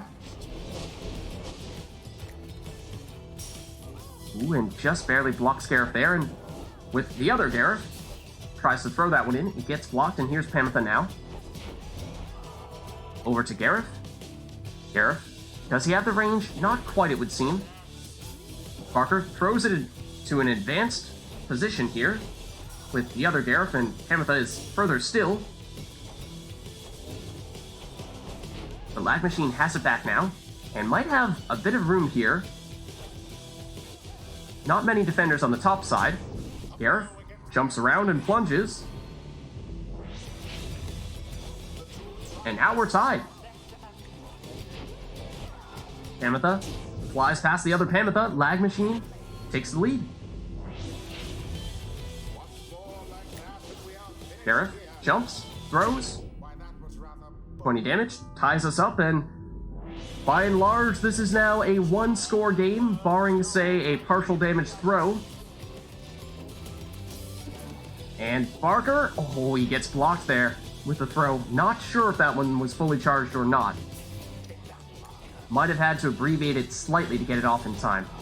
Pamitha flies around the cast and does make it in.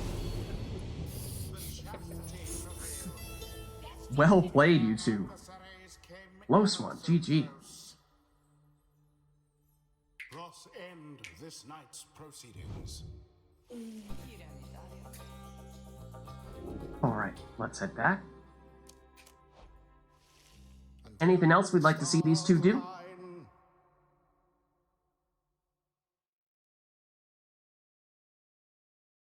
Or are we thinking, let's just let them do whatever they'd like?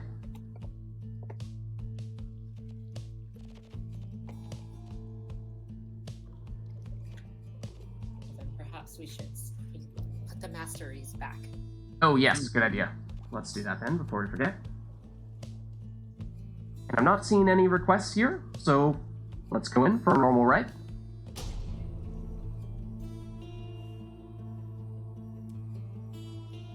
We are requestless. Oh, except I hear a boat. I see a boat. Oh, Radio has requested exiles. Oh, Radio, you may be just in time. Hold the phone. If you're quick here, we might be able to do this one now. Taylor's saying let's just wait for the next one.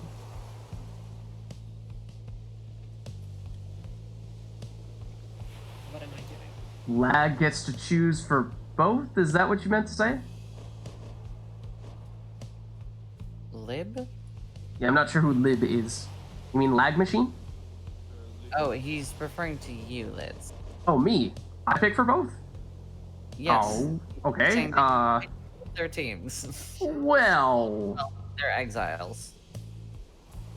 I suppose we are on the boat. So, it would perhaps be thematically fitting if, say, everyone were to use worms. Let's go all we're worms. all worms. Okay. Do not know how to work. Are you saying you need someone to teach you how to worm? It's all about the toss.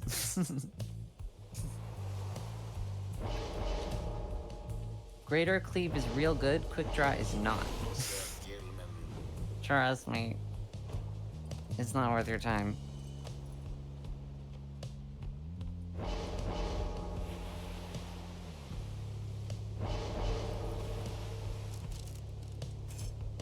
Stunning Claim is very niche, but occasionally good. We have a speedy worm there from Lag Machine as well.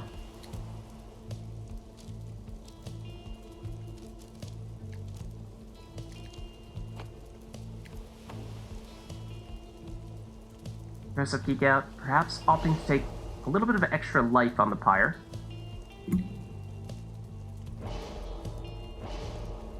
Goes all the way down on the left side. You don't see that too often. It's probably just best to plunge, though.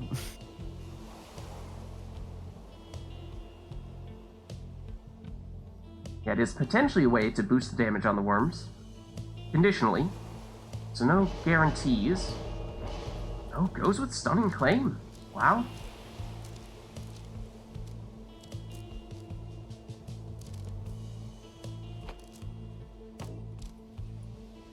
Took the conditional damage mastery and perhaps additional damage on the talisman?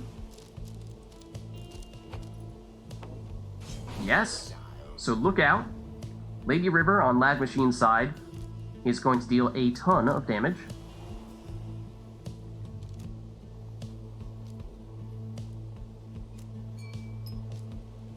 And as for Deluge...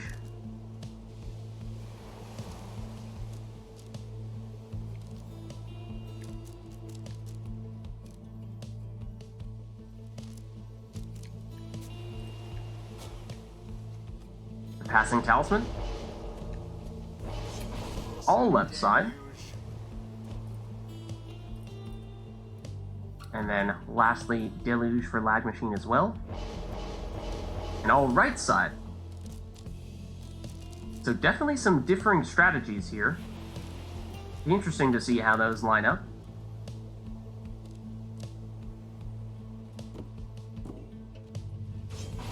Okay. Talismans as well. Definitely a fair bit different there. Dress Up Geek Out had the orb there, I thought, first.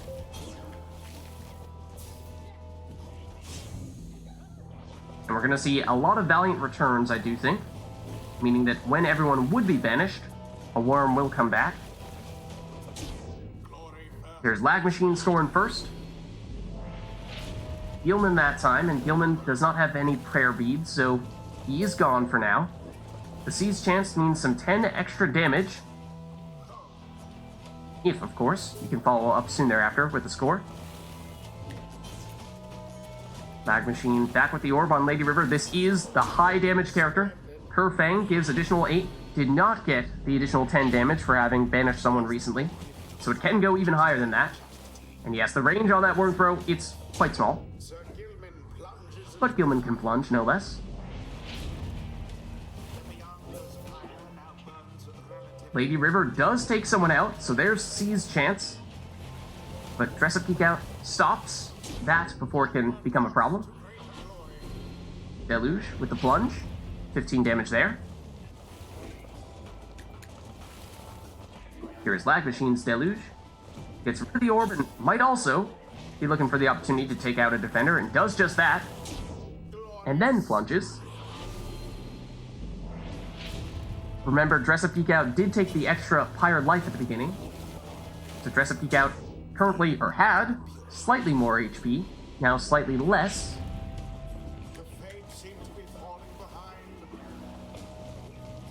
Lady River gets rid of the orb and allows Dress Up Geek Out to, I believe, throw that one. Yeah, everyone remaining. Meaning that Dress Up Geek Out has now taken a slight lead. Stops Deluge there. 2 goes Lady River. Is close. Will that throw make it? Oh, not quite. Lag Machine's Lady River. Again, this is the high damage worm. But Dugo takes it out. And then plunges.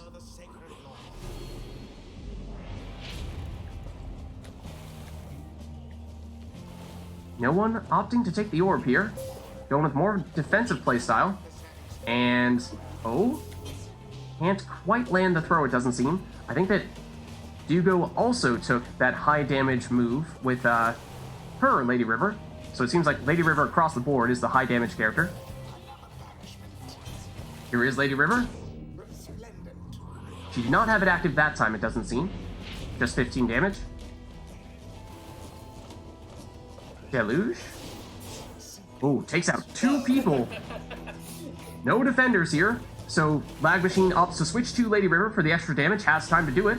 So it's 23 rather than 15. Dugo.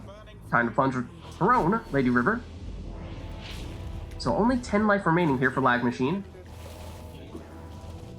That means that a plunge or a throw is likely to make it in and finish the ride. And that it does. That was interesting. Yeah, you guys took a different spin on the whole worm meta, and it seems like it worked. I do not know the worm meta.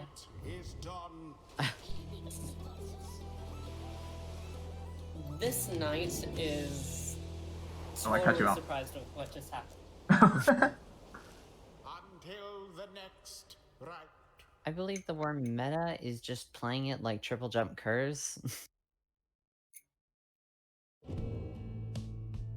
Just an endless barrage of Yeah, you know, just creeping up at you nonstop. throw a worm at a wall and see what sticks. It is a valid strategy, I suppose. So, anything we'd like for this one? Coming up here? Or should we go back to just a take whatever you'd like setup?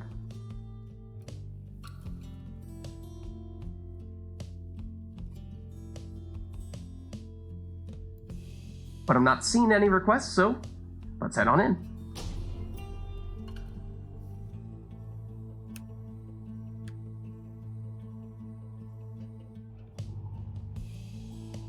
The Beyonders shall now face the chastity. Okay, so free to take whatever you'd like. No requests. Who shall conduct the rites?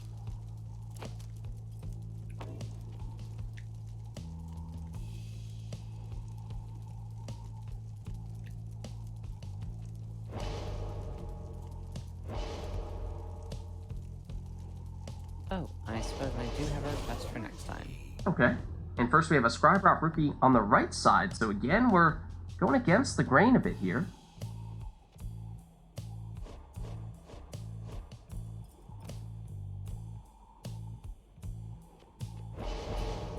Lag Machine going for Manly.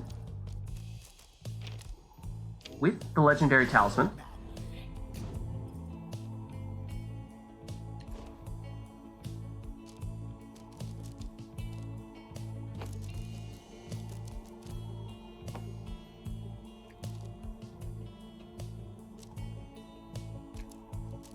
And Iggy, a leech, how best to counter Manly.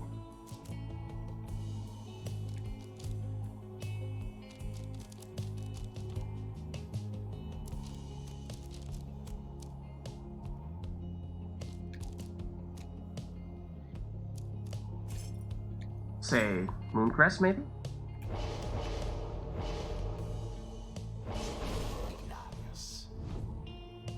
So Iggy is second for Dugo.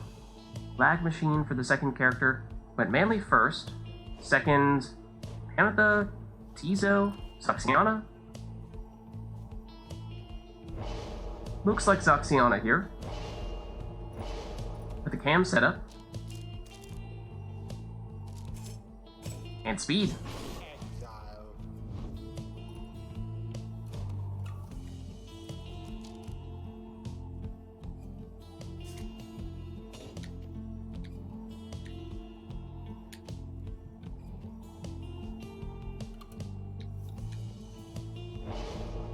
Dole's Bracer on Sandra, but to be a support Sandra, or not?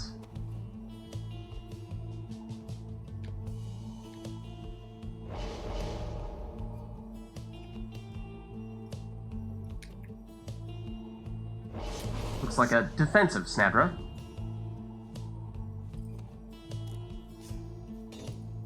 And then Lag Machine says, you know what? You do it, I can do it too. Slightly different skills. But here we go. So these two players using their preferred teams here. No specific requests.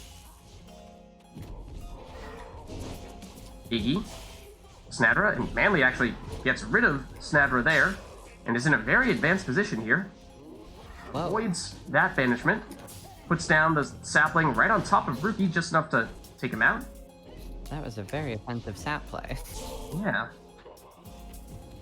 Manly back here. No headwind now. Again, Snadra. Nomad versus Nomad. Manly can't avoid that one. In fact, 2 banish with Snadra's cast. And Shoulder Smash gets rid of the last of them, so no one remaining here. Headwind is coming back soon, though. Hugo throws, but intercepted. Headwind gives it up to Manly. Now Zaxiana. She's speedy, and makes it in. Need the dash strike to be a cam setup.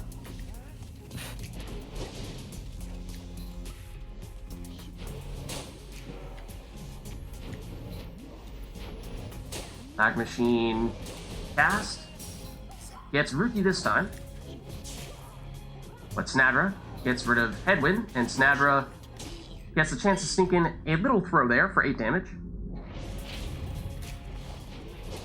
Rookie next. Trying to carve out a little bit of a path, a little bit of a runway. But Zaxiana says, I'll take that instead. Edwin to Manly. Manly with that very far distance on those dashes. Oh, wow. What with the legendary talisman? Yeah. God. Putting it to good use there. I do not remember the last time I saw someone lose bow right into the Pyre. That is... Wow. Sorry, I was... Oh, do you need a second to de-lag? I'm good. Good now? Okay. Let us Feel free resume. to pause the game. Yeah, you Yeah. can just pause the game. That way we know that you are definitely lagging. There is nothing against the rules about that. It is completely encouraged. A Rookie with a long distance throw. Seemed like that was further range than I typically see him do, but here is Zaxiana. Curs have a Shoulder lot of smash. Yeah. Don't underestimate the Kerr throw, I suppose. And that was the last of Lag Machine's characters. Zaxiana is back now. And she takes out Rookie and plunges.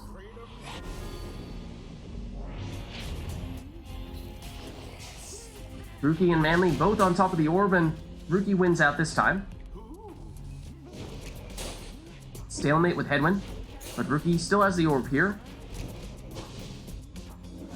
Throws and yes, does have the range. 15 damage.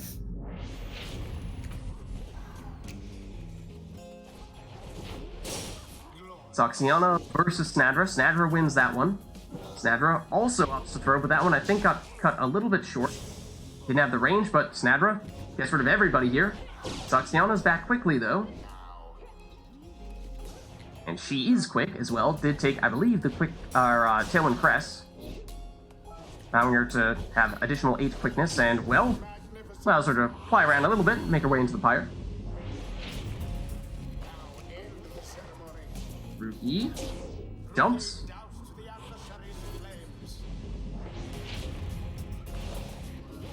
He does have Prayer Beads, I believe, because he is back. Or actually, no, took the Mastery on the right side of the Cur Tree to come back. Guiding Light? Yeah. Ruki takes out Zuxiana. Over to Iggy. Back to Ruki. Again, that throw, but intercepted this time. And Dugo, with only 15 life left on the Pyre, is vulnerable here. Headwind. Blocked. And then gets rid of the defender, Ruki. Jumps and oh! Eludes the defender. That was a weird midair collision. Yeah. It looked like they collided, but they actually might not have. Because it didn't look like the Lag Machine got stunned. That was very strange. I was expecting something to happen. There was a... That's peculiar. There was a bit of a swirly effect around Headwind, which usually implies stunning, but he seemed okay. Huh. Oh. I'll be gone for a second, but I'll be back. Oh, alright. Okay. Wait, no, sorry.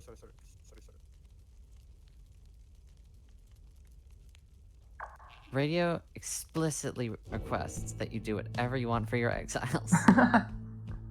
I do have a request, which does not conflict with that, strictly speaking. Okay.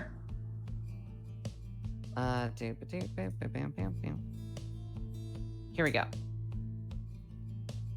So, I'll read it out and then I'll explain it. Every exile must have a talisman and mastery that affect the same stat, which includes the obvious ones, plus stamina, banishment duration, throwing range and speed, cast range, and pyre damage. So, stat extended. Basically, the mastery must do the same thing as your talisman. Okay. So you could take a plus quickness harp with the Tailwind Crest, but you could also take like Jody with the talisman on the far bottom right, with Sunken Shadow, for example, or a plus cast range Cur with the Thorn Knot. You have options. Okay.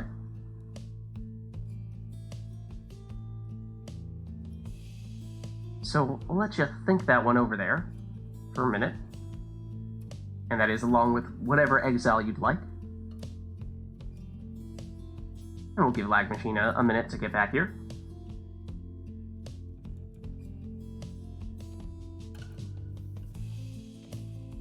Anything else in terms of we could do arena or song? Talisman is taken, of course, as are masteries and exiles.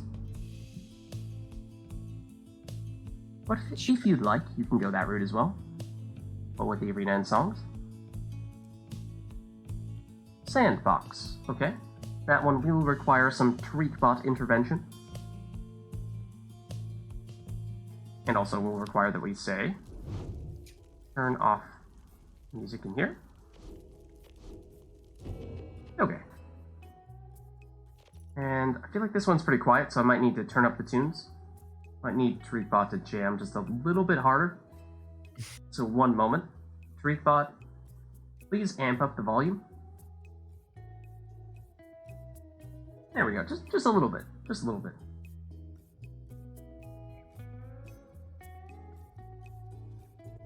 Okay. And Lag Machine, why don't I send you a request, and then whenever you're ready, you can accept that and get back in here? Do we know if he's going to return shortly? Unclear. That was not clear to me either. Did say in Twitch chat, I'll be back in a sec.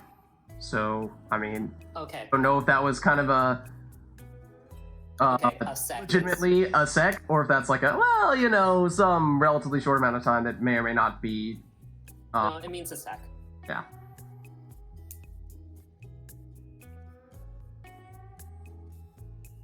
A bit would suggest maybe a while longer, but Well, I've sent the request, so as soon as you are ready to go, Lag Machine, feel free to accept that and you can hop back in.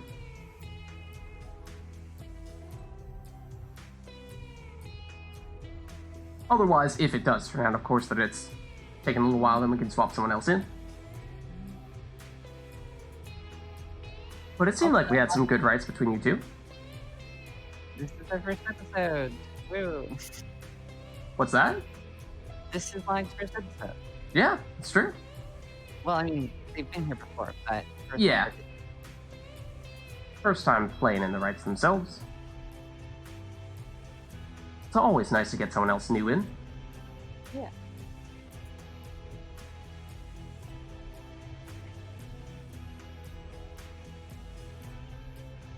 And how are we looking on the Civil War? I know we were talking earlier about us being very close.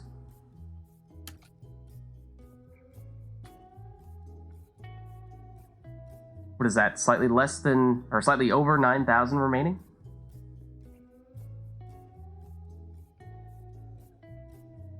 So what is that? Theoretically, you can donate up to 2,000 points. So if, say, we were to have 5 people... 9,000! It's over 9,000! It's been over 9,000 for a really long time. But on this occasion, it's only slightly over 9,000. I believe someone donated 10,000 earlier. I think that's the number where it basically just says, like, collectively, well, it doesn't say this, it's kind of misleading, but in truth, that's actually the amount that they've donated in total over the course of the entirety of the campaign, if you will. So I believe you can still only donate in 2,000 point chunks, but if you've done that several times, then it will say, like, you've donated 10,000, or I think Failure might be up to 16,000. Which is just because he's done it several times.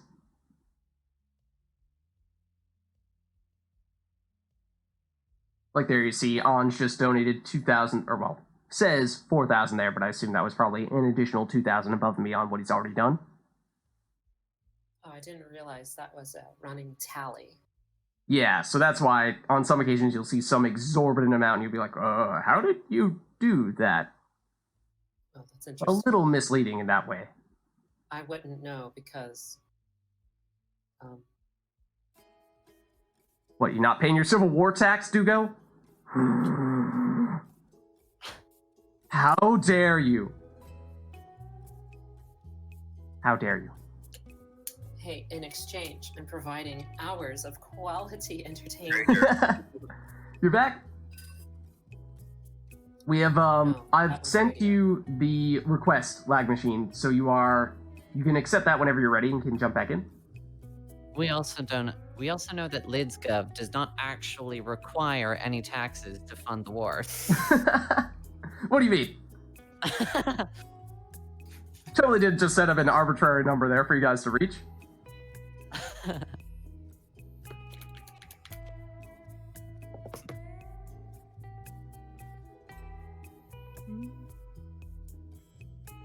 So, are both of us back in here? Yeah, Lag Machine, are you fully back in now? Have you also accepted the request? Oh. I can Is resend it Lag if you need me here in to. any respect? What was that, Hort? I said, is Lag here in any respect? In Twitch chat was saying that they're back now. Oh, okay. I'm not sure in Discord. That may or may not be the case yet. Yeah, I'm back. You're back? Alright. Okay. Did you see that I sent you the request as well? Yeah, I've already accepted. Oh? Yeah. Oh, there you Anj are. giving us a last minute request here. Did we have anything already for this, right? We have not We did, used didn't we? mine yet, so we'll do this one after. Okay. Court, remind me what yours was again? Oh yes, so you must have a talisman and mastery at the same time that affect the same stat, but stat has a loose definition here, and can also apply to like stamina, banishment duration, throwing ability, cast range, and fire damage. Yeah, so basically your talisman needs to do the same thing as one of your abilities on each character. Yes. One of your masteries. Although unlike Anj's recent request, it is not redundant. It's meant to stack and do the same thing twice in a good way. So, let's try this one out.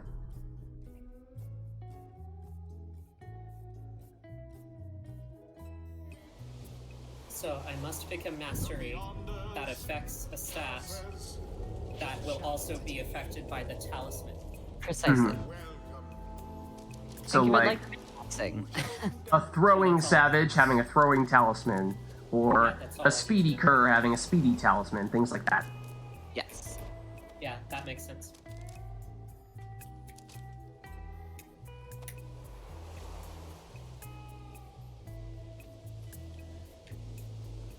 So yeah, like you could totally pick Quick Fling and then either Sling Bullet or Star Splinter because it does both. I have an idea of what I want to do. Cool.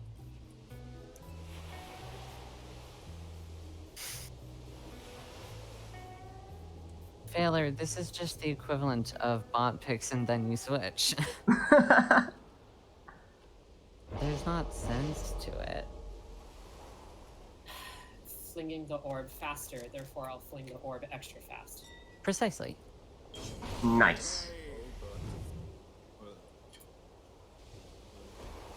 You alright, Lag?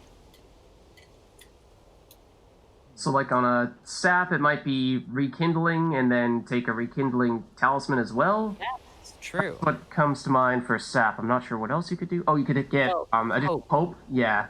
Yeah. Talisman 2. That's another route you could take. You have two choices with your Is sap. that the only thing you could do? Faith Stone or Right Light. Both work. Okay, go in the hope route.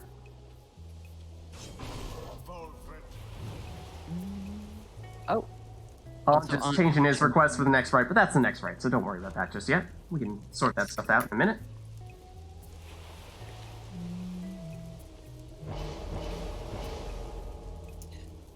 Quickness. Yeah, the super speed part. That's definitely a thing. So I took hella quickness here. Now I'm gonna make her even more quick. Yeah. Yeah.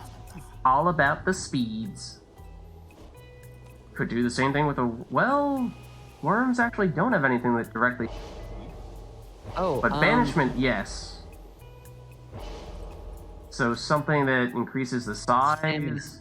Well, Web here Lanthorn? Does that count? Stamina or Thorn not... Well, Web Lanthorn is useless. It is tied to...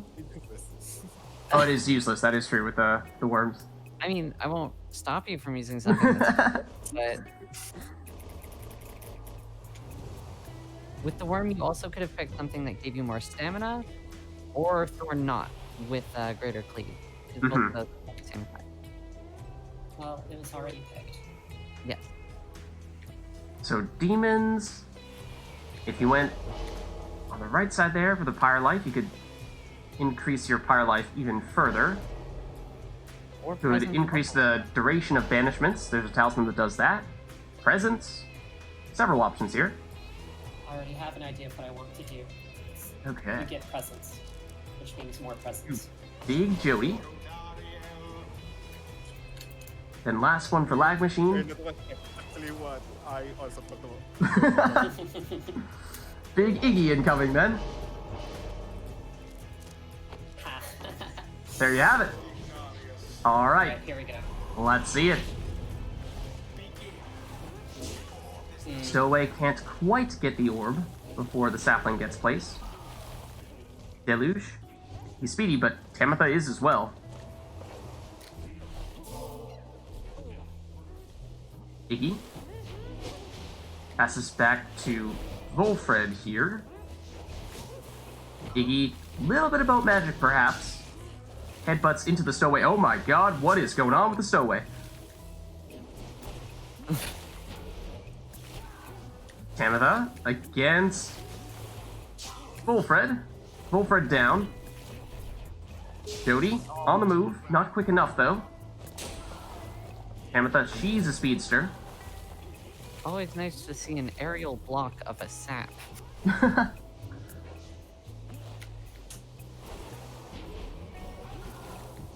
And Tamitha doesn't quite hit the mark there on Iggy. Was awfully close, though.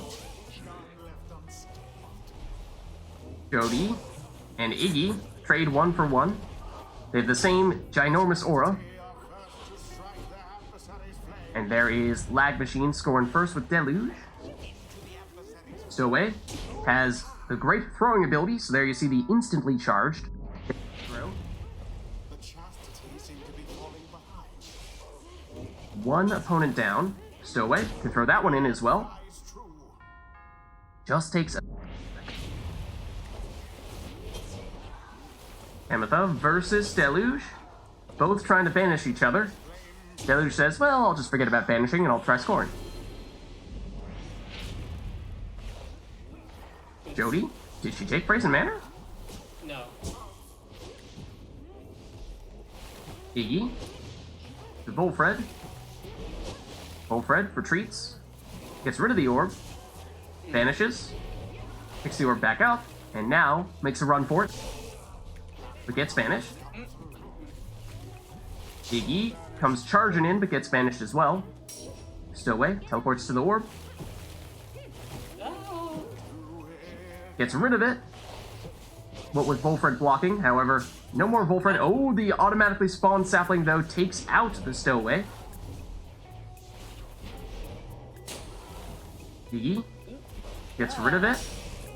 And lots of banishment there. I think that was ultimately Iggy that went down, and Tamitha can take out Volfred to throw that one in.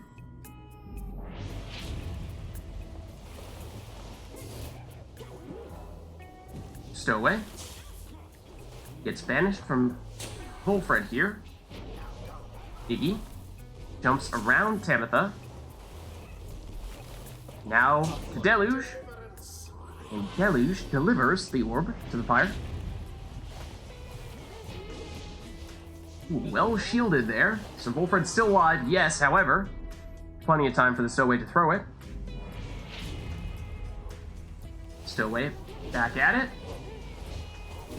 Jumps around, but it's actually Iggy that managed to pick up the orb. And makes it in there. Finger guns, 30 damage. That means that one more score there from someone like Iggy and it would be game over. However, Iggy, of course, is now permanently banished. And Tamitha for 20 damage now means that anyone could finish it with a Dugo score. Deluge stopped just shy of the Pyre. Stowaway. She's certainly been Dugo's leading scorer here. Tries to throw again, this time intercepted and banished. Deluge, biding his time. Jody snuffs that one out. Volfred throws the sapling there. Perhaps giving a bit of a shield for another character. Whoa, there's some boat magic. Iggy perhaps launching himself into Jody unintentionally.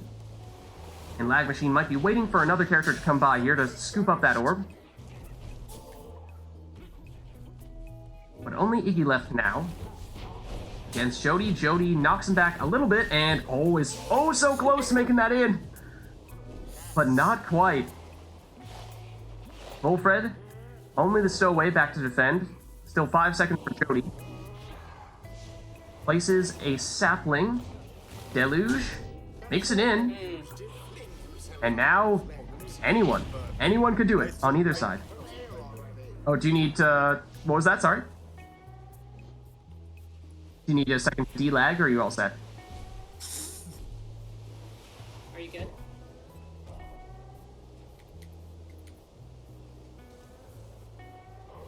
Seems like it? Yeah. Okay, let's resume then. Okay, so, Iggy.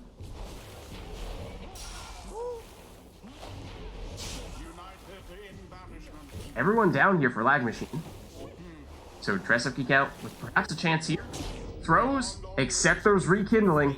Oh, so it's not over yet. Now one hit will do it either side. Stowaway, oh, look at how close that one was. One person down. There it is, though. Stowaway plunges for the win. Their pyre nearly was extinguished there, but no. Yeah, very close right. Well played, you two. Ceremony is complete. Thank you. Okay, now I know that Anj and crew have been going back and forth about this request. I've not been paying terribly close attention to it just yet, but now I'm going to attempt to figure out what all the fuss is about. Which, based on how much back and forth there has been, may be easier said than done. It's Enlighten us, straightforward. please.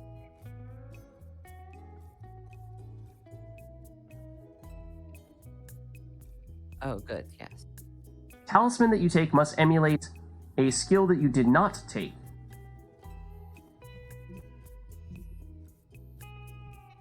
Okay. So, for example, if you did not take Celestial Spike on a demon, you could take the talisman that basically gives you Celestial Spike. That would be Shooting Star. Shooting Star, yeah. Okay, I think I get it. I got it also.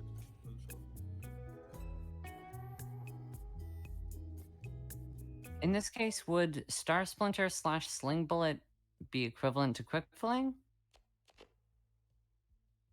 Uh, I am not thinking about it that far ahead. maybe. Just curious. Let's test it out. See what kind of options we have. Okay.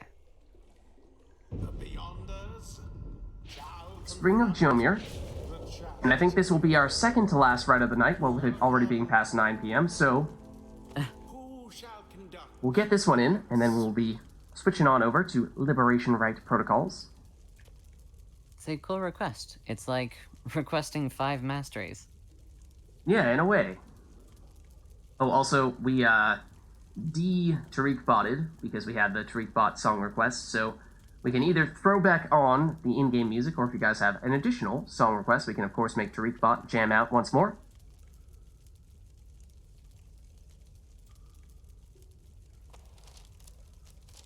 So you could say not take one of the additional cast size, or you could, yeah, not take the additional cast side mastery on the crone, and then take one of the cast size talismans. That could be a route you take. There is also a speed mastery that if you don't take that, you could go with Tailwind Crest or Lunar Glass. So I think a few options you could potentially take with a crone.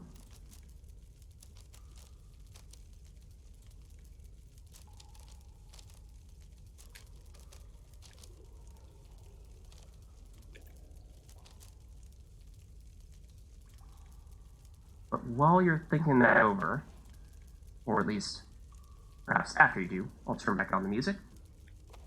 Okay. Want me to do that now? Yeah, go for it. Okay. Let me do that real quick.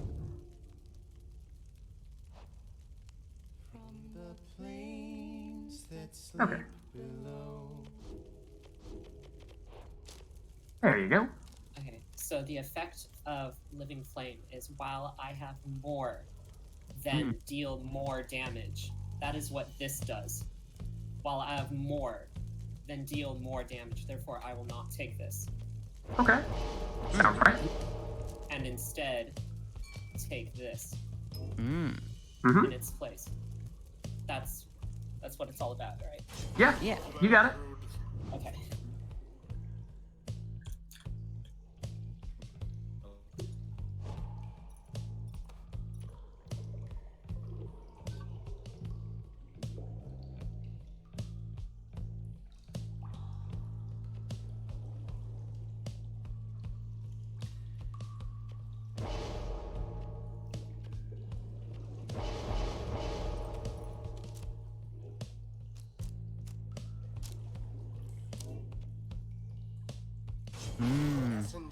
Okay. Messenger Imp with Vengeful Vow, so he will explode when you did not take the auto-explode ability.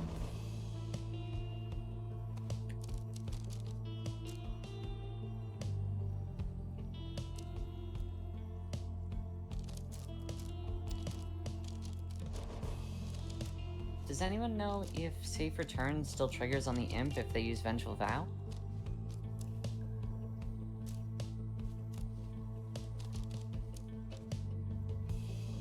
I'm not sure. But isn't Safe Return meant to trigger only when you cast and implode? I guess so. Oh, okay. So, yes. I guess it wouldn't. I mean, Safe Return's still good, but yeah.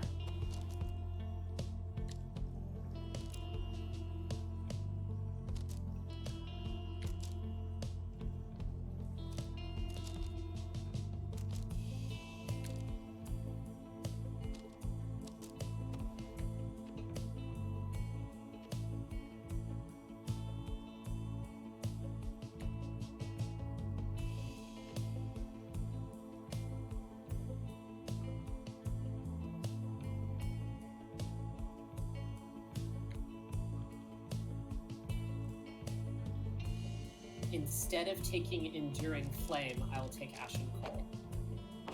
Okay. That checks out.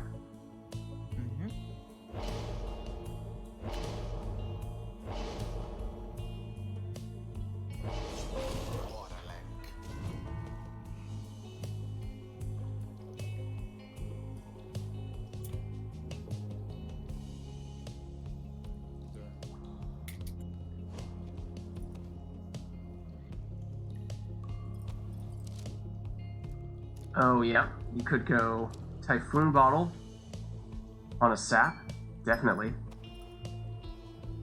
With no Numbing Gust.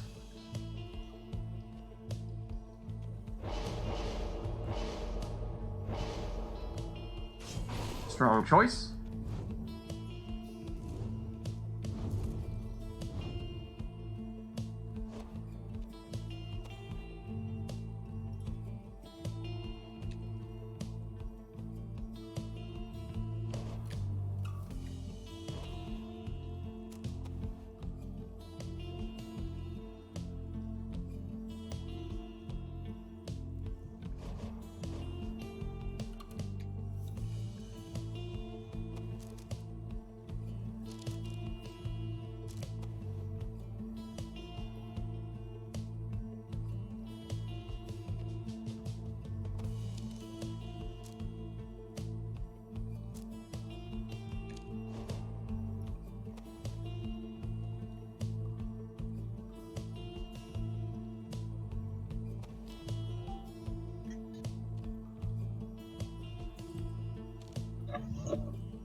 Instead of taking Lucky Break, I will take the Moon Crest.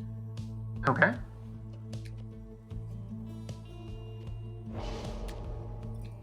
Oop.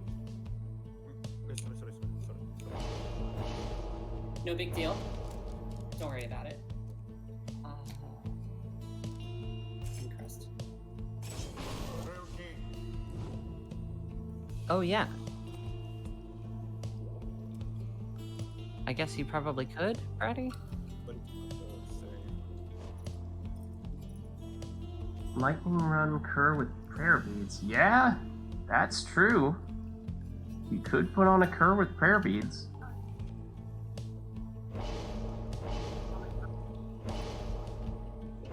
Yeah, would have been helpful for Dress Up Geek Out to know that in advance, of course.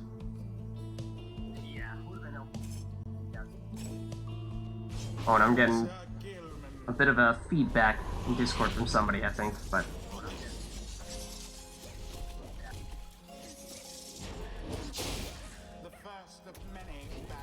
So here's Orlek.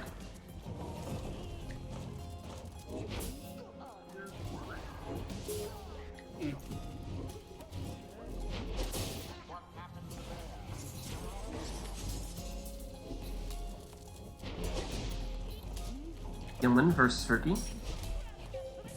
Stunning claim! Stuns people. Deliberately. Now you can carry on.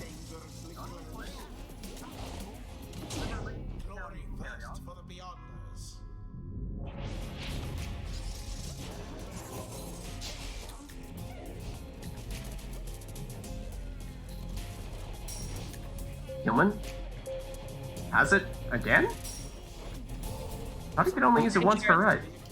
It's once per, like, bout. Every time someone dips the fire, it resets.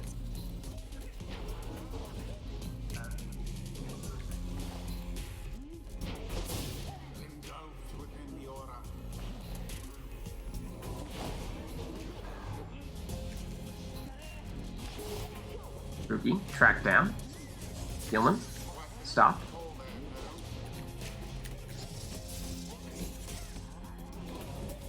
Well, that was quite the throw. I think that was technically something that was going to hit the Pyre and then deflected outward.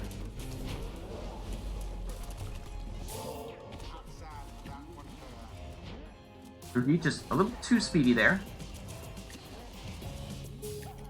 Ran out of stamina though.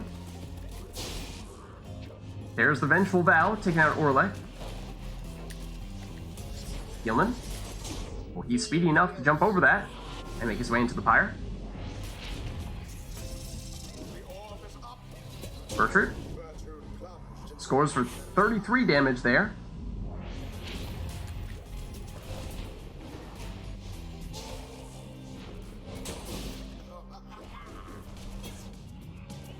Yeah, interesting to see how some talismans are slightly better versions than skills, whereas some are slightly worse versions.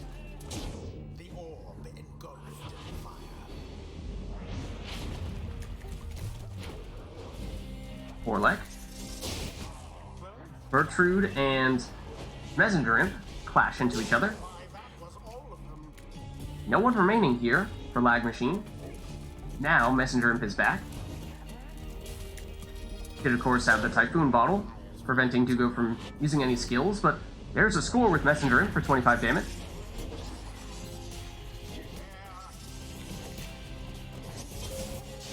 Bertrude nearly makes it with the jump, but gets stopped and banished.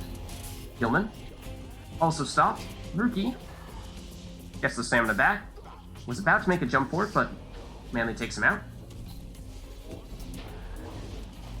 Manly retreats. Passes back to Gilman. Gilman jumps over a defender, but can't quite make it in. Orlek takes out one. Then Bertrude takes the orb. Passes to Orlek. Jumps over the Pyre and plunges in.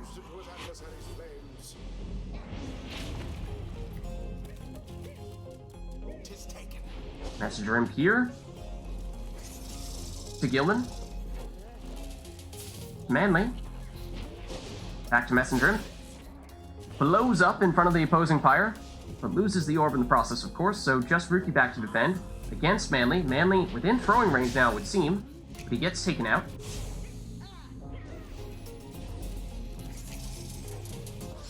Gilman blocked and banished. Two big casts there, but ultimately it was the Crone that won out. Rookie can't outspeed Manly, at least not enough to make it around him. Gilman, Messenger Imp. Blows up on Bertrude. Rookie, stamina back. Has an opportunity here. Oh, and look at that last-minute interception from Manly. Oh, Gilman okay. now has an opportunity here. Cool But he guy. gets cut off. What's up, cool guy? Good to see ya.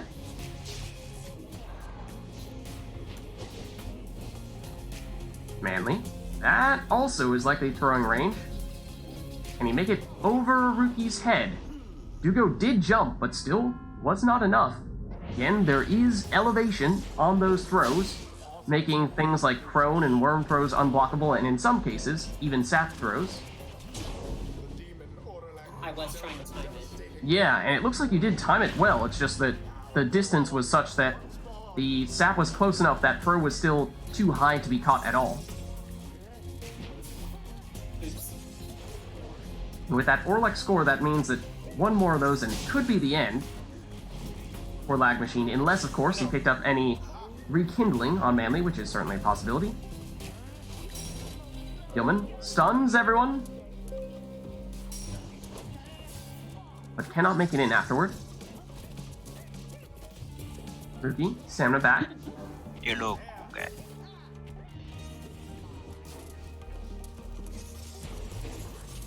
Gilman going the southern route now.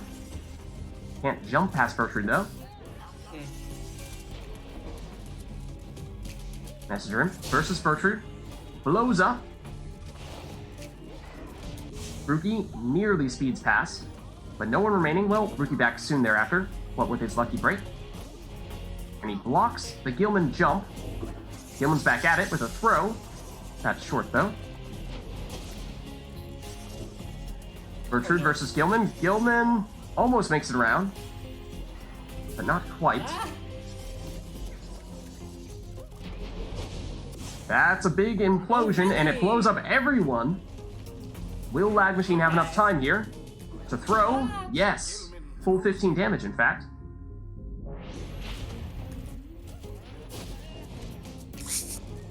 Rookie does the triple jump, throws it in, and there is the rekindling. Okay, here we go. Bertrude down. Orlek is back, though, notably. Rookie can't make it past Gilman. Orlek takes him out, though. Nearly gets vanished by a sapling, but Dugo backs up just in time. Rookie makes a run for it. Not quite fast enough. Manly down. Gilman, however, trying to counter here. Stuns everyone. Then gets vanished. Rookie vanished as well. Orlek gets rid of the orb. Goes back to defend, perhaps. Rookie gets past one defender, throws, and does it.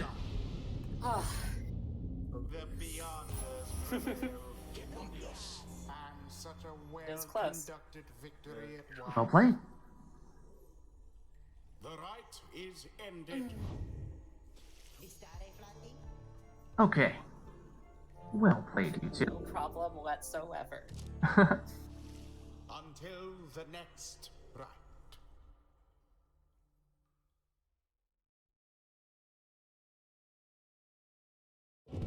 Okay, so we are now well over what would normally be our threshold for doing the Liberation Rite, the final rite of the night. So we could try to squeeze one in, if you guys are okay with that. In which case, it Liberation Rite. probably makes sense to stick with the people we have here. Yeah, these two are really close. Yeah, we've had a lot of back and forth between them. Some very good right. So let's throw on Fall of Solium.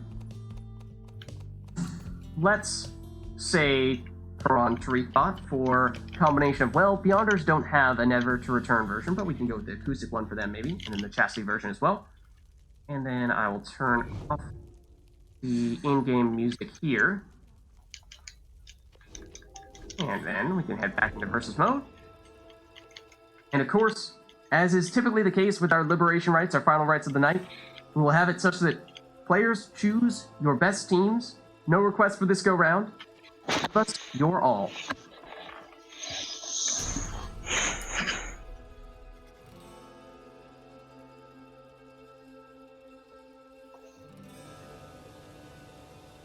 The Beyonders shall take on the Chastity. Welcome. All right. So Liberation pick Rites. your team. Who shall conduct the rites?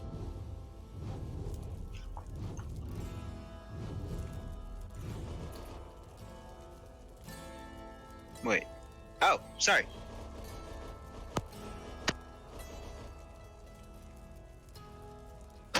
It showed me muted earlier, and I thought it was still muted. You are not.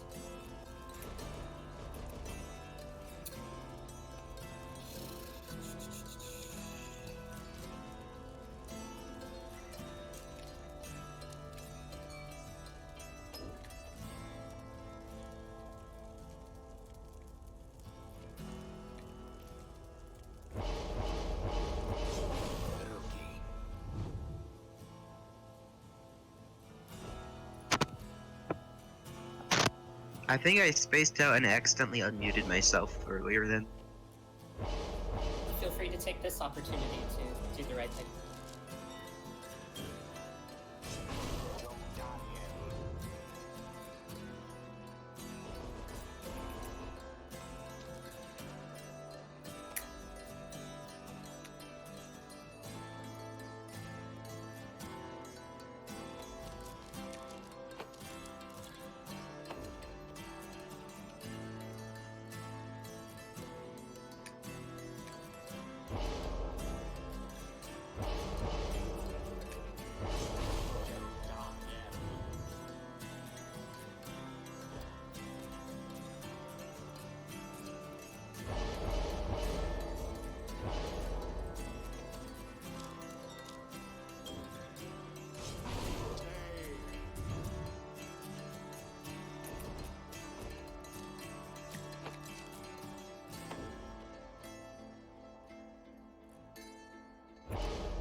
Alright, so here we have it.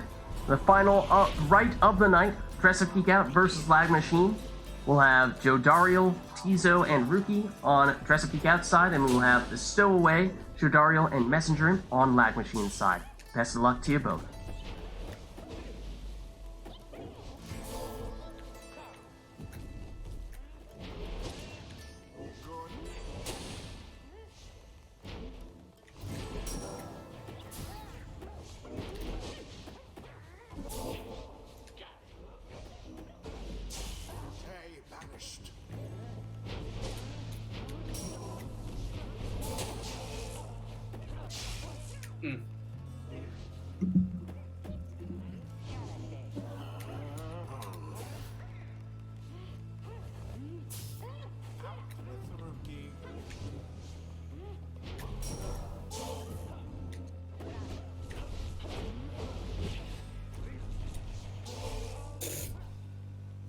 That was risky. Oh. No, you don't.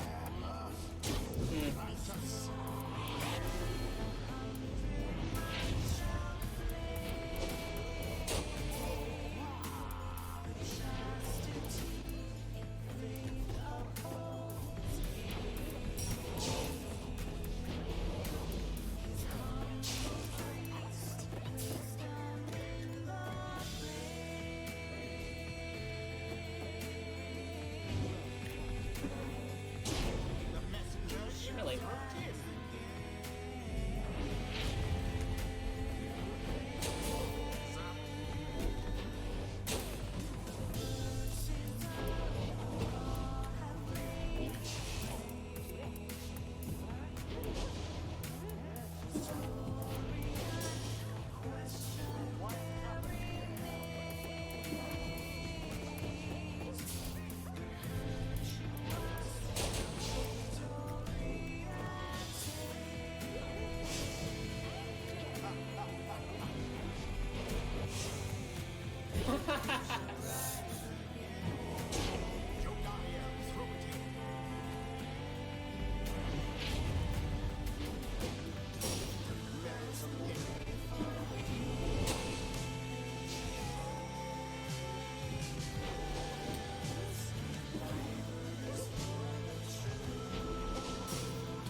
Okay.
Tizo's aim was true.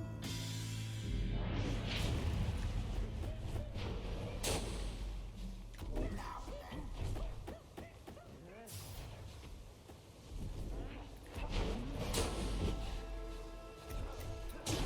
Glory to the scribes.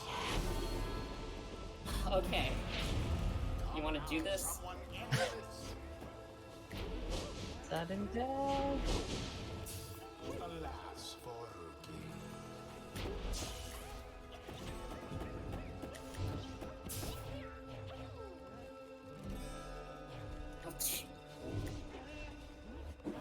The orb has taken. Oh. Hmm.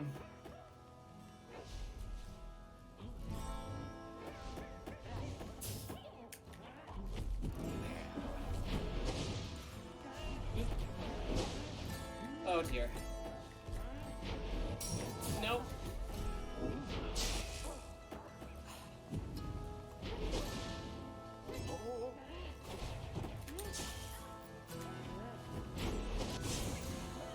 No!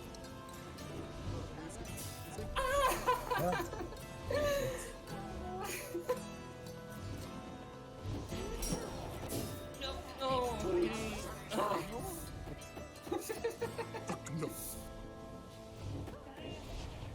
Oh, no, you don't. Ah! Oh, no. Yikes. No. Oh, dear. Oh, the last minute PM, but nonetheless, a fantastic right between you two. Great way to wrap up the night. Very good game lag. Yeah, well played. Well played, the two of you. GG indeed. Alright. Until the stars. Sliver. The taunt, yeah, he threw it in there. Snuck it in with just enough time. Alright, and with that, like we said, that will be the last right of the night, so thank you all, everyone who participated tonight. Hope you all had as much fun as I did. I will see you guys next week. Okay, so, 1 minute here, as I'll perhaps kick some people out. They're still in here. Let's get rid of them, and then we'll turn back on the game audio. Or maybe they'll just leave themselves. That works too. There we go. Okay, so let me turn the audio back on then. While we're just talking things out a little bit here. Because like I said, well, with that being the last right of the night, thank you again to everyone who participated today and those of you who gave us all the requests. Hope you had a lot of fun. Hope you enjoyed the stream. So we are doing these RITE Nights, of course, every Sunday, 3:30 p.m. US Eastern Time. That's our start time. We are doing them with the RITE Club Discord server. So if you're interested in getting more involved, that is the best way to do it right there. Click on that link, you can join the server. That's where we're doing all the coordination and whatnot. And we are getting awfully close to affording our community Civil War goal, so that looks like that's not going to end up being next stream, but perhaps the stream after that, depending on how quickly we can turn in all those points. Other than that, I am Lids, I'm hosting these RITE Nights, and then on other days, on Fridays, I am streaming The Witcher 3 Blind, and on Saturdays, I am streaming a combination of Path of Exile, in which I'm actually creating a character based on Orlek, and we're getting a fair ways along at that, looking very Orlek and playing very Orlek-like at that.